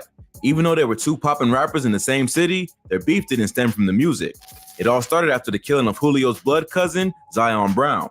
Zion Brown got killed back in 2017 in what seemed to be a targeted shooting. Police later arrested a 19-year-old named DeAndre Thomas, who was charged with throwing a brick through the window of Zion's home before firing off several shots. Zion, along with two girls who also lived there, one who was 16 and the other who was only 9, were shot by Thomas. The two girls survived, but Zion was tragically killed. Thomas had ties to Yungeen Ace. The two had both been charged with a 2018 burglary where they allegedly robbed somebody who was selling weed. During the burglary, shots were fired, nearly hitting a couple and a 1-year-old child, but luckily, no one was injured. Ace spent a few months in jail for the robbery, while Brown still had a warrant out for his arrest when he was brought in for the Zion Brown murder. It's not clear what the motive behind the shooting was, or if Ace had anything to do with the hit, although the killing was clearly targeted. But whether he was involved or not, Follio was out for blood, and not long after, Ace, along with 4 other people, were the victims of a retaliation shooting. On June 5th, 2018, Ace, along with 2 friends and his blood brother, were shot after celebrating a birthday at Wasabi, a sushi restaurant in Jacksonville. After they left the restaurant, another vehicle pulled up alongside them and started letting off bullets. In an interview with DJ Vlad, Ace says he tried to shield his brother from the bullets, but it wasn't enough. He was the only survivor of the shooting. His brother and his 2 friends were pronounced dead on the scene. Ace was shot a total of 8 times and brought to a local hospital to be treated for his injuries. To make matters worse, a local gun store owner saw his picture on the news and remembered him and his boys coming into his store earlier that day. He called the Crime Stoppers hotline to report seeing him in the store, and Ace was arrested in the hospital for violating his probation. He had been sentenced to 31 months of probation for the robbery he committed with DeAndre Thomas and was not legally allowed to possess a weapon as a convicted felon. Even though Ace never actually purchased a gun from the store, video surveillance footage showed him holding a gun, which was enough to be considered a probation violation. So 3 days after the shooting, Ace turned himself in to Jacksonville police. Trayvon Bullard, Ace's brother, had just turned 18 that day and was the rapper's closest sibling in age. It was a devastating loss to the artist, who wasn't even allowed to attend his funeral because a judge denied him a bond. After that, it was all-out war between the ATK and KTA camps. Follio took to social media to taunt Ace and his dead homies. After clearing up his legal problems, Ace jumped right back online to tell Follio and his crew that they would pay for killing his partners and dissing them after they were already dead. So the beef was no longer just in the streets. It was now being documented on the internet for everyone to see. In an interview with Say Cheese TV, Follio claimed to being the most hated rapper in Florida and doubled down on his decision to diss Yungeen Ace and his dead friends and brother. He said that there are consequences to street life, and if Ace didn't already know that, then he'd have to learn. The beef stayed on the internet for a little while, but not for long. In January 2019, a rapper who went by the name Boss Goon was killed in a mass shooting that also injured 5 other people after a performance at a strip club called the Paradise Gentlemen's Club in Jacksonville. Boss Goon happened to be the older brother of another Jacksonville rapper named K-So, and many of the other people injured were members of his family. K-So is affiliated with Yungeen Ace and is rumored to be one of the top shooters in ATK. Boss Goon had only recently been released from prison after serving a 10-year sentence in the pen. One of the other people shot in the ambush was K-So's father, Abdul Robinson. K-So and his dad shocked the city of Jacksonville and the hip-hop community after they were both arrested for the killing of a KTA affiliate named Lil Buck in Arlington. K-So was charged with a second-degree murder, and Abdul was charged with accessory to murder after the fact. A police officer witnessed the shooting occur and chased after K-So and another man he was with. K-So had already made the news back in 2019 after releasing album art for a track called Bibby Out that features the photos of several dead members of the KTA gang, including Zion Brown and a 16-year-old murder victim who went by the name Bibi Osama.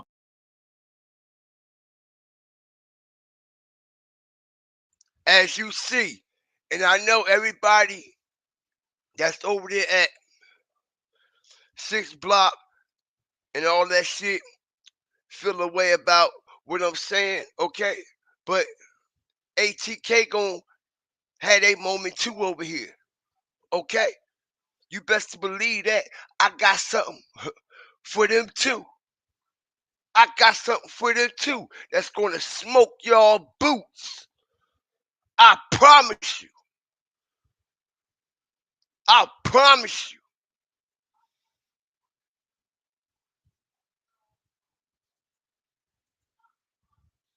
It seems like the killing of K-So's brother Boss Goon was payback for blatantly disrespecting dead ops in the rapper's music and album artwork. Disrespecting dead ops in music and on social media has become common with this new wave of trap and drill rappers, and it's a recurrent theme in this particular beef. But it always escalates the cycle of violence to a point that no one can escape until everyone is dead or in jail. Many petty disagreements can eventually be squashed if both rappers are willing to put the past behind them, even if blood has been spilled. But once you take it to a level where you're creating a permanent record of disrespect in the form of a song or album artwork, it's tough to walk away from that. It's an easy way to get to your ops if you aren't able to confront them in person at the moment, but it's a dangerous practice that any rapper who's serious about escaping the streets should avoid because it always leads to more bodies and more jail time for those involved. There have been all kinds of disrespectful tracks released by both camps that have fueled this deadly beef. After K-So's album cover made headlines, the rapper released the incredibly disrespectful track K-So, where he doubled down on the disrespect of Bibi Osama by taking credit for the hit. Not long after, Follio released a track called Bibi Story as a tribute to Bibi, where he details how he felt when Bibi was murdered and why the disrespect is so serious. Not long after the arrest, both Follio and his girlfriend were shot in 2 separate incidents, but both survived. It seems like the shooters tried to get at Follio, and when they couldn't take him out, they went after his girl. The streets of Jacksonville are so deadly that no one is safe. When the ops can't find who they're looking for, they'll go after the closest person to you, which includes friends, family members, and even innocent bystanders. The crazy thing is that the war seemed to help fuel both rappers' popularity, with many of their tracks racking up millions of views. But with so much blood already spilled, it seems impossible for either camp to leave the streets alone long enough to capitalize on the success. After surviving one near-fatal ambush, Ace became the victim of another shooting where one of his homies was injured and another was killed. He and his crew were ambushed outside of Hampton Inn in Waycross, Georgia. In March 2019, police were called to the hotel with reports that gunshots had gone off. They found 30-year-old Jeremy Brookins dead by the pool and 29-year-old Dwayne Scott inside a hotel room with a gun. 30-year-old Jeremy. Y'all see all them shell cases? Police were called to the hotel with reports that gunshots had gone off. They found 30-year-old. Y'all see all them shell cases? Where all the shell cases at on Julio scene? There's no way he got shot all them goddamn times around there at that home 2 hotel and was able to drive around like that and park straight like he did. There's no way in the world. There's no way in the world he took all them shots to the face, the chest, and all that shit around there at home 2.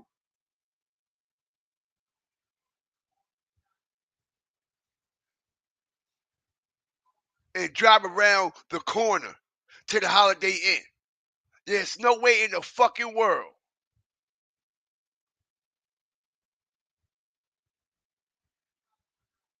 Give a fuck what nobody say. It's impossible.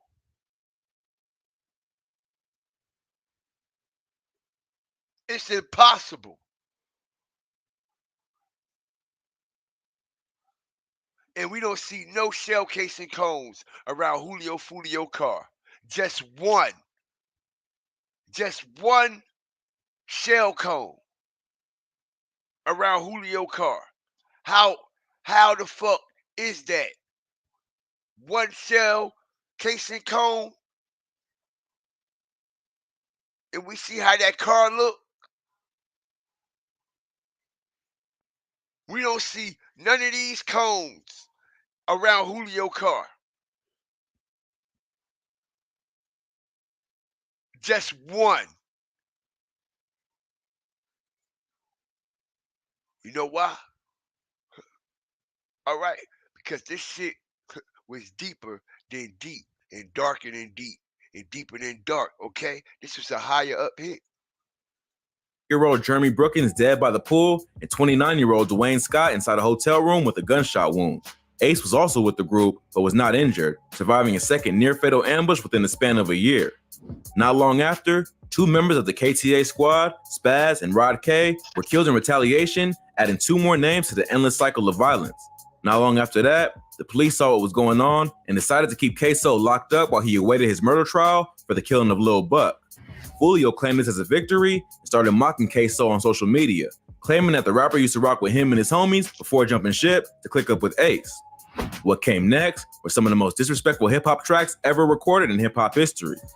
On March 28, 2021, Yungeen Ace, along with ATK members Spin the Benz, Wappa with the Chopper, and Fast Money Goon, released a track called Who I Smoke. The song is a remix of the song 1,000 Miles by Vanessa Carlton and came along with a video of the 4 Jacksonville goons messing around on a golf course. The track is hard-hitting and catchy until you get to the hook, where Ace starts the chant of Who I Smoke, followed up by the names of real KTA affiliates who have been killed, including Bibby, a Florida rapper killed in 2019 named Techie, and Lil 9, another rapper shot and killed in 2020.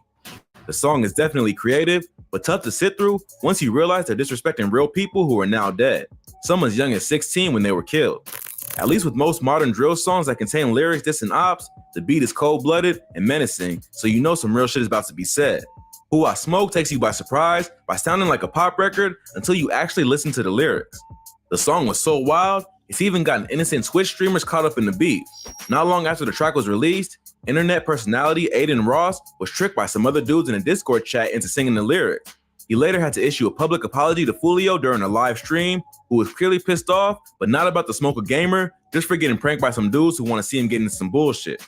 In response, Follio released the track When I See You remix, which samples the R&B track When I See You by Fantasia. Despite also having a catchy melody and upbeat instrumental, Follio takes the disrespect to a new level by rapping about the shooting that almost left Ace dead while filming a music video on the grave of his dead friends and brother. He even went as far as having a poster with their faces on it from the Fox News coverage printed, which he raps alongside throughout the video. With these tracks, both rappers seem to be trolling while also dissing each other's dead friends and family, which is tough to do with a straight face. If there was any hope that the rappers could put the beef behind them and focus on music rather than the streets, these 2 songs destroyed it.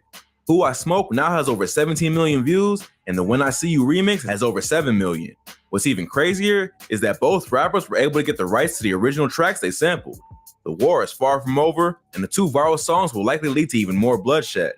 It's a shame that 2 talented rappers have gotten caught up in such a wild beef that has no end in sight. Given how creative they are with dissing each other, there's no telling what they could accomplish in the music industry if they put their minds to something positive rather than deadly street beef. But with Right. Dwayne Scott inside a hotel room with a gunshot wound. Ace was also with the group, but was not injured, surviving a second near-fatal ambush within the span of a year.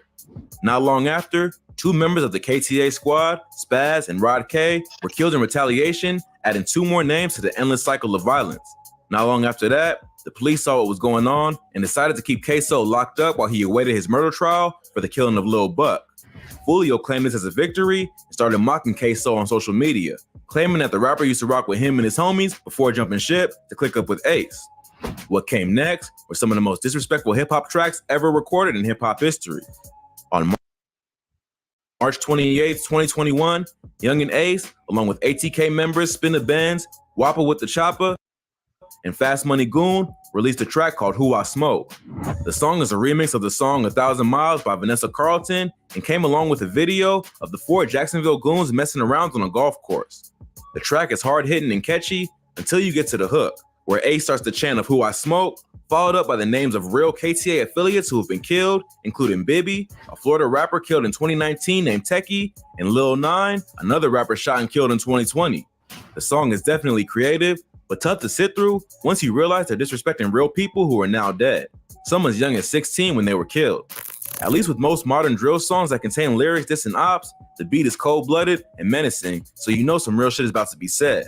Who I Smoke takes you by surprise by sounding like a pop record until you actually listen to the lyrics. The song was so wild, it's even gotten innocent Twitch streamers caught up in the beat. Not long after the track was released, internet personality... Right. Okay. Right. This shit has got crazy and it has gotten out of hand. Real crazy and out of hand. Okay? All right? As I bring y'all a special presentation, man. All right? Hit that like button. Drop y'all fire and tweets in the chat so we can get a clear understanding of all this shit.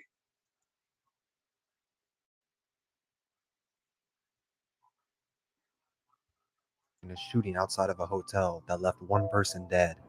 That person was identified as no other than Follio, one of Florida's most controversial rappers. Over a dozen attempts on his life and surviving gunshot wounds 4 different times. Follio played a significant part in Jacksonville's gang wars, and he enjoyed taunting his ops. They tried and failed multiple times, but karma would catch up to him, all while celebrating his 26th birthday. You could try though, no cap. You could try. But I ain't gonna count. When the paramedics and the crime scene people get there, look at that name. Fake shot, body shot. You could try the CPR, mouth to mouth. Can't come back, no cap. 4 people were shot here in the parking lot, and one of those people died here on the scene. The other 3 people are currently at the hospital. Let's do it. Let's go. I always remember, boy, your mama's son died, boy. Your mama's son died, boy. Stop playing, boy. That's him backing out right now. Let's go, man. Let's go. Well, I could name at least 30 dead people, no cap. That's on the other side of the field. They got their ass dropped. No cap. Posters in the cut like Parasa. Hey, run down on the art, don't do no drive-bys.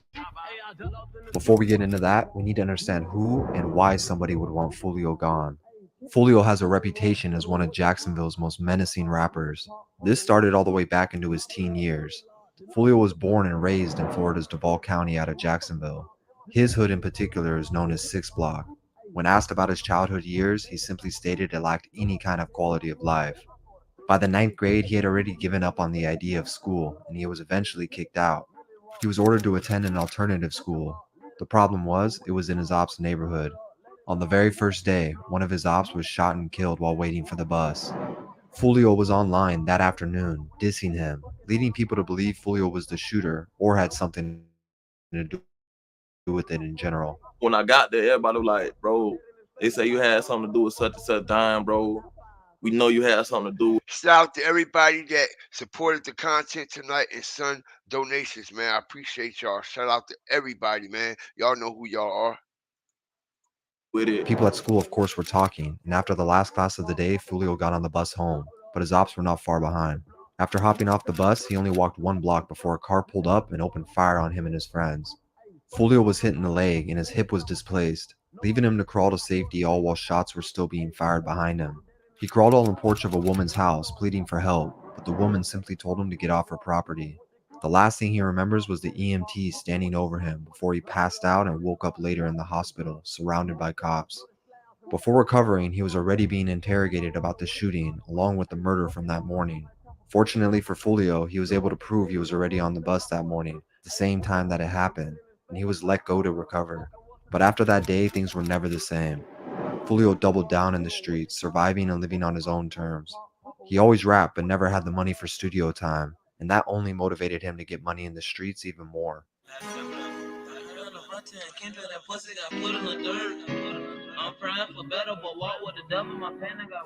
Follio started getting noticed for his music around 2015 after dropping songs like Coming Up. After getting a few 100,000 plays online, he knew this was his path. Unlike some rappers, Follio was really living the crazy stories he rapped about, and it was much deeper than just music. KTA, or Kill Them All, was the crew that he ran with, and he was the leader. At the same time that Follio was getting recognition, there was another Jacksonville rapper who was also blowing up. That was Yungeen, and his crew went by ATK. Instead of uniting and making music together, KTA and ATK would split the city in half and start an almost decade-long war. The saddest and most unfortunate part of this story is the fact that their issues started over what they quoted as a misunderstanding. People started losing their lives, and there was no going back for either crew. In 2017, a man named Zion Brown was killed inside his home at 1 in the morning. DeAndre Thomas was later identified as the killer. The night it went down, DeAndre threw a brick through the window and immediately started spraying bullets. According to witnesses, Thomas broke out a sliding glass door, walked inside, and began shooting. 2 women were hit as well, but Zion would suffer fatal wounds. It was later discovered that Zion was actually Follio's cousin, and his killer DeAndre allegedly ran with ATK. KTA and Follio immediately started planning their get back. Not long after, Yungeen, his brother, and 2 others from ATK were celebrating a birthday. They pulled up to a red light, and in a matter of seconds, another car pulled alongside them. Before they could react, 50 rounds had already entered their car. Ace was hit 8 different times, while his brother and 2 friends were killed instantly.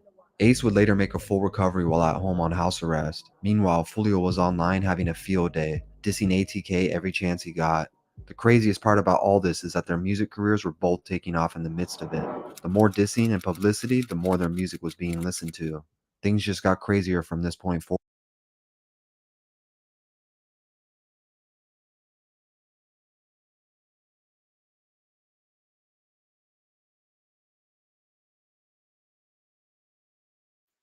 The more publicity, the more dissing and publicity, the more their music was being listened to.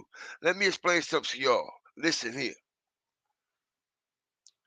These are the only tracks that get major recognition and get buzz and get views and get pushed. When they try to do regular music, it don't do as much as these diss tracks do. Okay? And that's the only reason why, okay, they even sign or record labels and shit even dealt with them. Okay? Check it out. Look at the record label.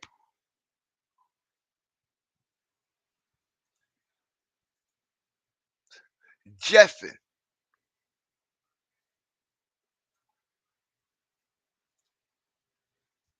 Okay? I'm surprised it's not Empire. But we got Jeffin and Cinematic, which we never heard of fucking Cinematic ever. Okay? All right? And we're fucking with, as I'm about to put y'all on something. Julio Follio ain't even got a Wikipedia, y'all. Julio Follio ain't even got a Wikipedia, yo. But Yungeen Ace do. But Julio ain't got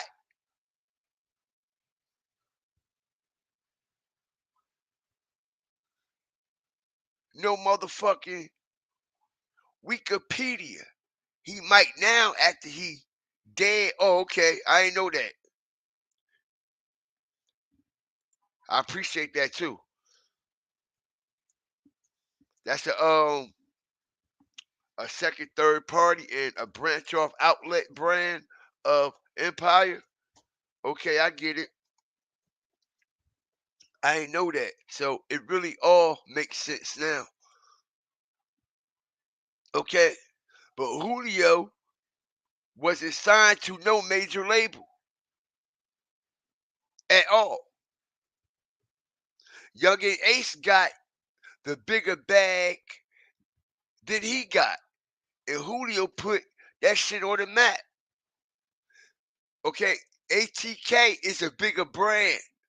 Julio ain't even established a brand, y'all. This goes to show you that I forgot what he said in that interrogation room, who he was signed to. Okay, oh, CMG, not Collective Music, not the Yo Gotti CMG. It's called Creative Music Group. That's who Julio said he was signed to do a 3 mixtape deal. He ain't even have a record deal. He had a 3 mixtape deal. Julio had a 3 mixtape deal with Creative Music. Okay? As ATK build a brand and shitted on Julio. Julio ain't even have his brand like Ace got. Ace brand is bigger than Julio's all the way around. Okay? All right. Straight like that.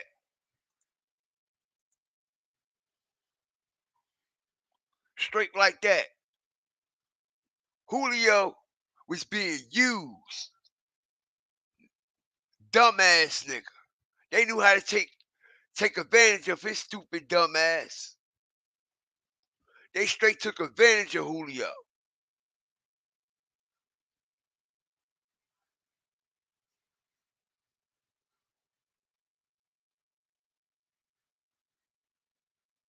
How ATK get set up as an actual brand, but TKA didn't. ESPN didn't. That proves who had a bigger bag. Julio had a fucked up deal. He signed on the first thing smoking. This is why Ace Yungeen videos got better quality than Julio's.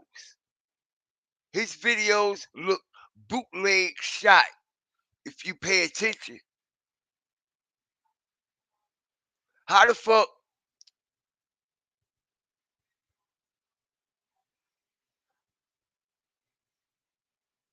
Julio ain't have no budget, bro? No advance money, no budget for videos or nothing. As you can clearly see, Who I Smoke was a better production than any video Julio ever dropped. Look at When I See You. Look at the quality and production in that video and go to Who I Smoke and look at the quality and production and all the money that the label backed Ace with.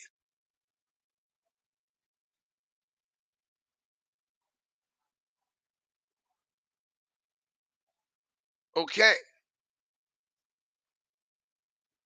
All right?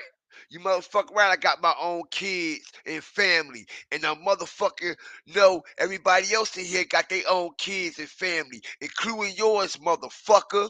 Okay? And yours might be a victim of these motherfuckers too. You idiot.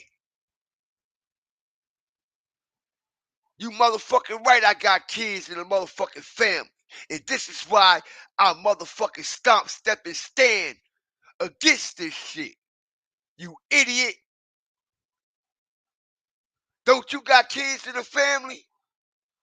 You should be embracing what I'm doing. Because ain't nobody else doing it like me. Alright? So don't come in my chat with that bullshit, nigga. You should be asking them, don't y'all got kids in the family? Why y'all killing each other up? You fucking retard. Get the fuck out of here, man. Before I block you for real. Okay?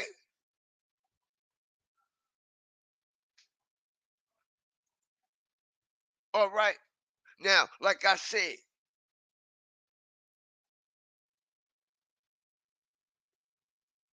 where Julio bag was at.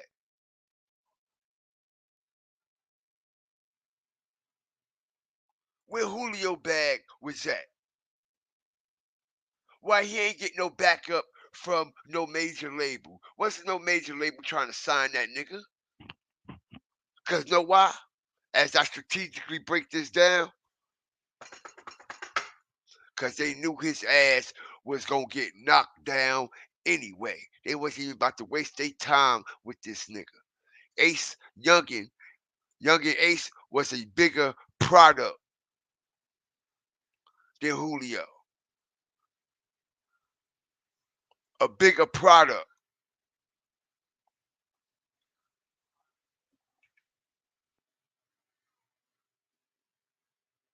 Okay?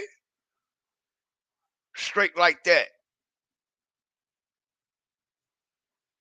The bigger product, the bigger bag was Julio. I mean, was Ace.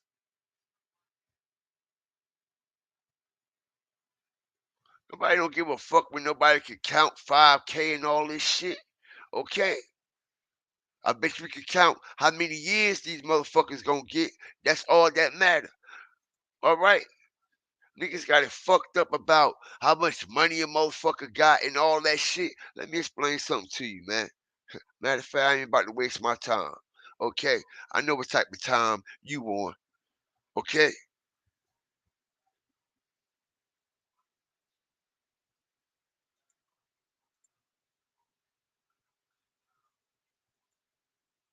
You don't know what a motherfucker could count.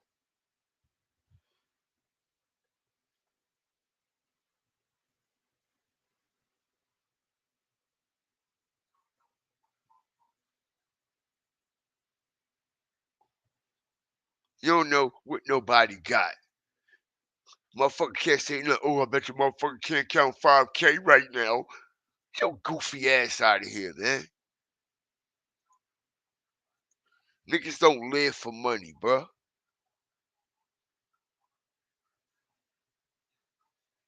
Niggas don't live for money.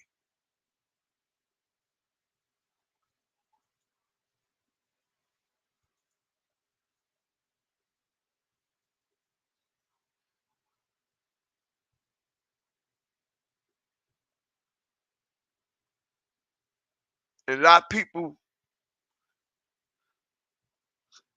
don't know this, but Yungeen Ace sold more records than Julio. He got more followers than Julio. You see? You see? All right. Julio reached over 1 million followers when he died. He wasn't even at 1 million.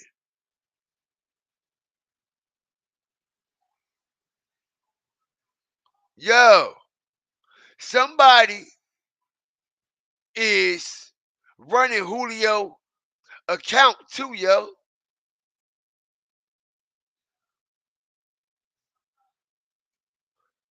somebody is fucking around with Julio Follio Instagram account.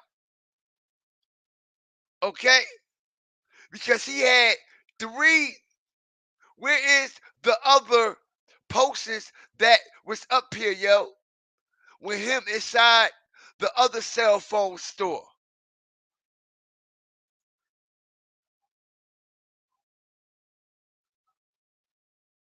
What's fucking with that? Who is fucking around with Julio Follio's Instagram account?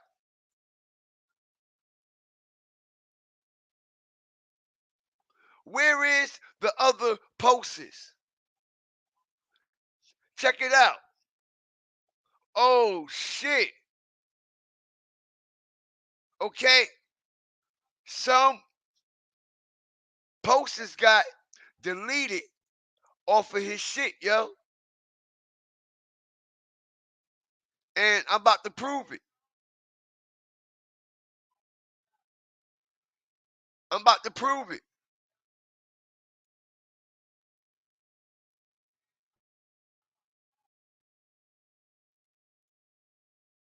Look. Look. You see? You see? Where them 2 posters go, y'all? I'm nice. Where them posters go? And how they get out of order? Unless they got deleted, right?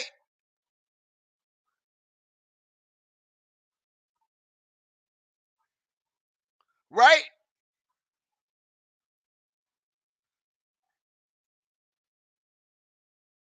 Peep the game. Now look. Now look. Wow. Wow, yo. How that happened? This was his Instagram account when he died.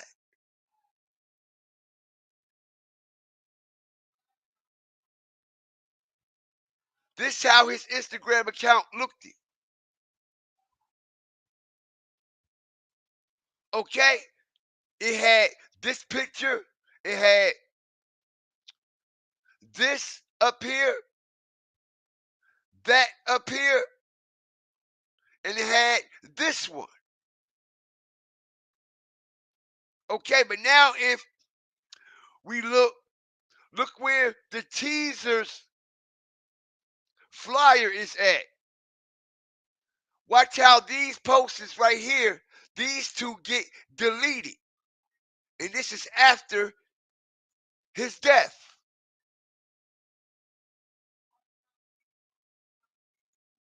And that's after his death.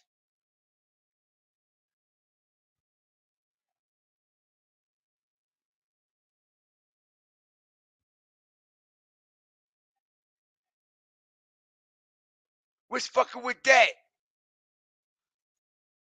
And I'm the only one who got the evidence to actually prove that and document it. I got the actual evidence to prove and document that.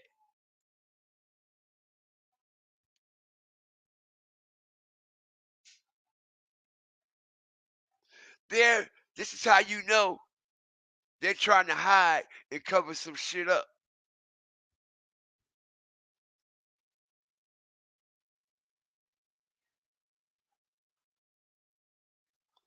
Okay?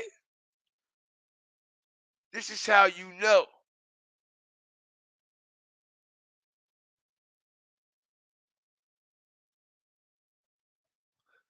Somebody is playing with Julio. Somebody running Julio's account. And why did they feel as though they had to delete these posters, yo?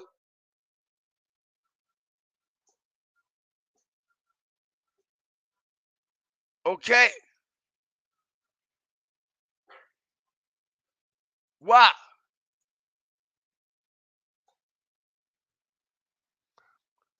This is crazy, yo.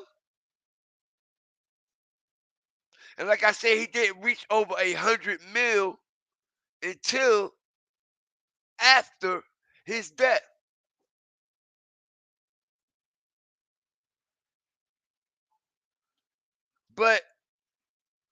Yungeen Ace, big bag.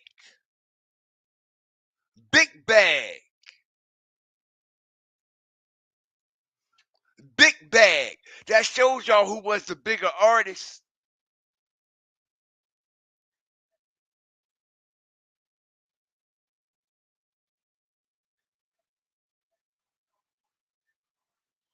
Okay?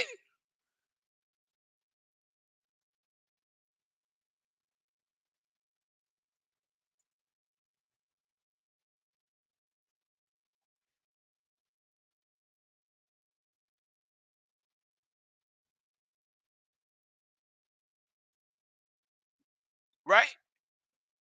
That shows you who was the bigger artist. The video quality and production shows y'all who was the bigger artist. You can tell the way Ace moved and how he had everybody around him iced out. Okay? Everybody riding in big shit, in foreigns and shit. Okay, Julio still riding around in a fucking Hellcat that he got shot up in. Julio was fucking all his money up. Had a whole bunch of vultures around him. Julio was fucking all his money up. All right? This nigga ain't even own a foreign though. But Ace got foreigns. Julio still riding around in the same Hellcat he had for 3 years.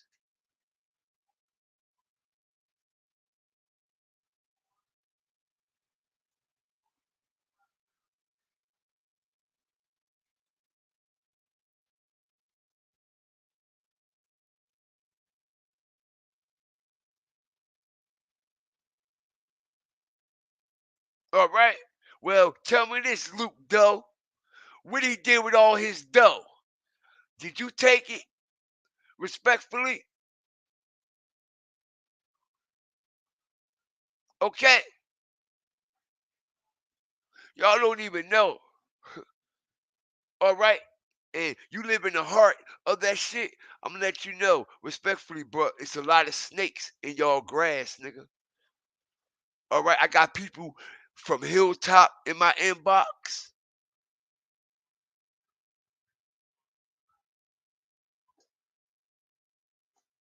Dropping me facts and bombs.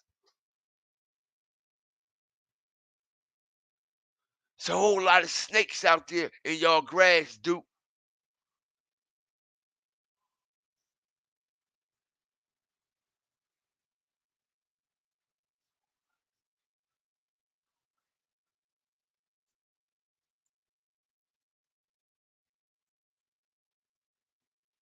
Julio was fucking all his money up, fucking all his money off. Julio was broke, yo. That's why he was gonna do that garbage ass fucking club party in this hole in the wall ass place. Look where he was throwing his birthday at. In that little cheap ass, dirty ass strip club. That nigga was broke. That nigga was broke. His mama was still working. His mama a fucking nurse.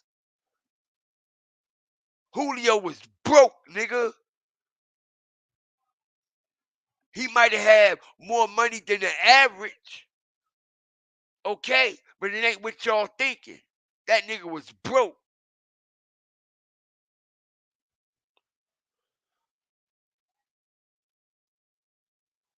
That nigga was broke, yo. Y'all see how that club look? That he was celebrating his 26th birthday in?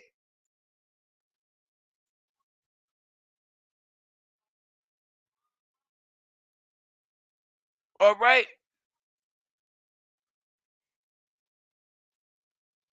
Did y'all see that dirty ass spot?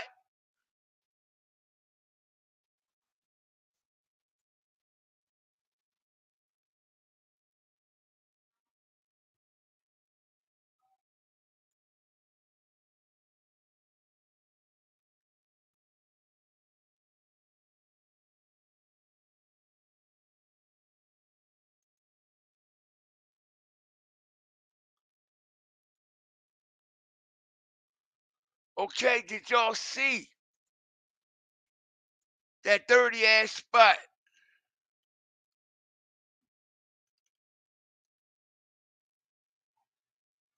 Look at this dirty ass spot. Ace would have never.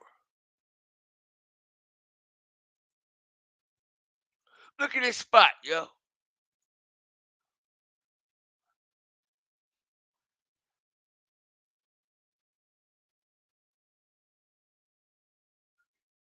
Okay? He had 900K followers, not $900,000. Ain't nobody talking about no $900,000, bruh. I said he ain't have over 1 million followers before he died. Somebody in my comments said, yeah, he only had 900K, not $900,000. Okay? Look at this dirty ass club, man. Everybody know this a hole in the wall ass club, bro. Look at this shit. Everybody know this a hole in the wall ass club, man. Come on, nigga, you should be in Magic City so fucking well, bro. Definitely was broke. Definitely was broke.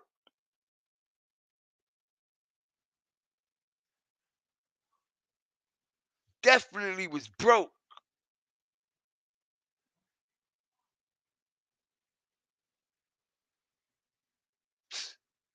Man, I think I done stomped on enough tonight. I think I done stomped on enough tonight, man. Okay? We getting our point across clearly. Clearly, in every shape, form, and fashion. Every shape, form, and fashion. Julio was broke. He was hooked on perks, especially after he got shot in his foot. He really got hooked on the perk. Why you think he got so fucking skinny and shit? That nigga lost all that weight.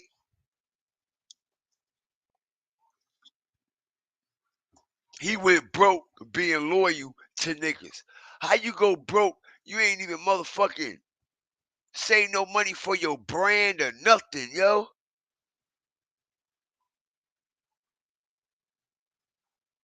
Oh, I understand why. He was actually going to name his brand and his label ESPN.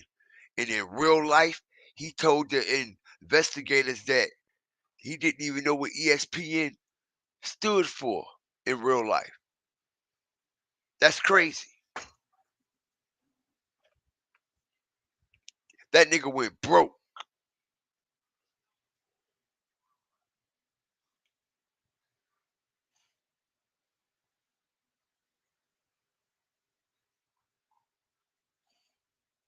That nigga went broke.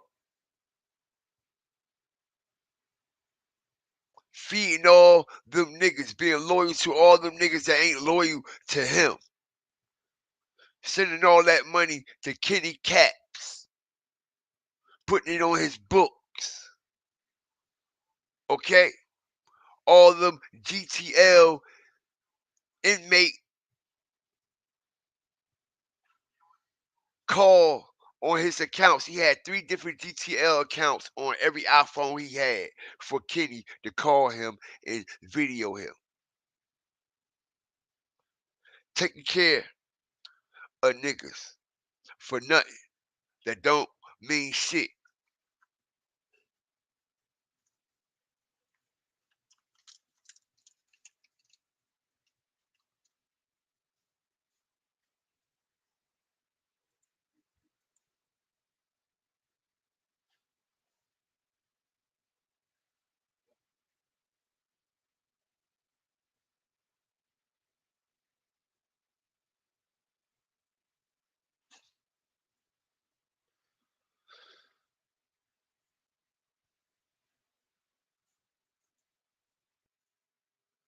So all his jewelry. Wow, and his mans was lending him money. Everybody else started switching sides.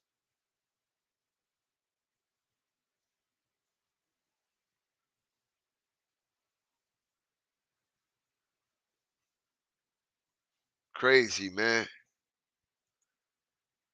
I appreciate everybody who joined me tonight, man, as I was determined.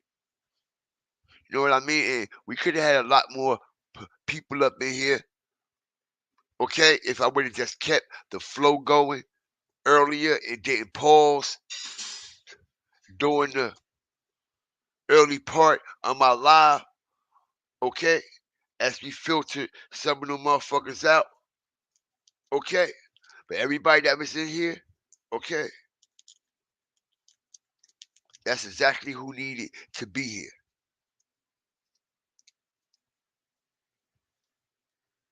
Nigga ain't own no land, ain't own no house, or nothing. Sorry, motherfucker. Ain't leave his mama shit.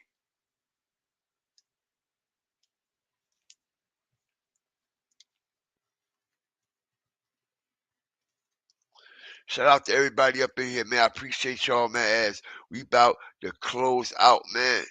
All right, yeah. We over here, we make it make sense. That's crazy, man. That's crazy. He buying all them perks, right? Denise. So this jury, they saying, okay? And that nigga owed money to people that he was borrowing money from.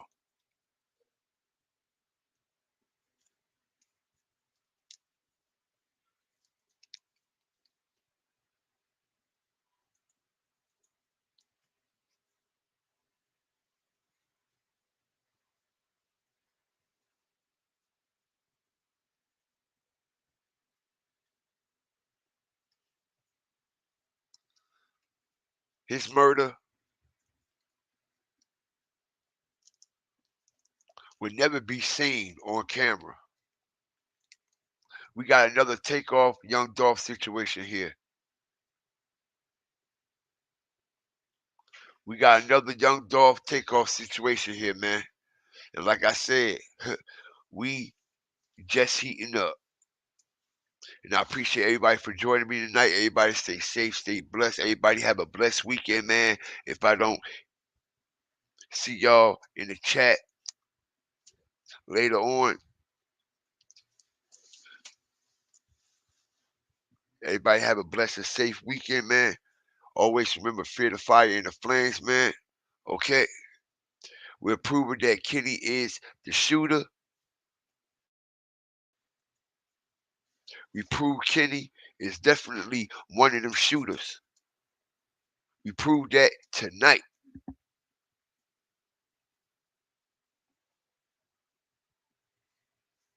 We proved the evil, sadistic mind of Kenny and how he'll stab his mama and his daddy in the back and give two fucks about them or what they think or what he put them through. Think he give a fuck about Julio? After he caught that fucking charge selling all that methamphetamine to an undercover agent, they knew how to use that motherfucker. And they sure did, man. All right. But with that being said, everybody stay blessed. Watch the energy you create and the energy that you engage with, man. I'm telling you. All right, because you could be doing all the right things. You could be doing all the right things possible.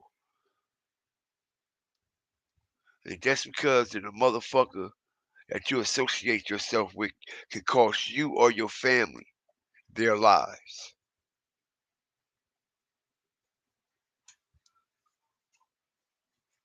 Always remember, fear the fire and fear the motherfucking flames, man. Stay prayed up at all times.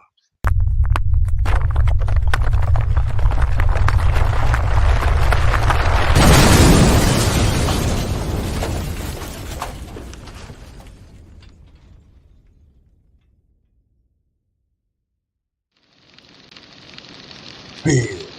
to 5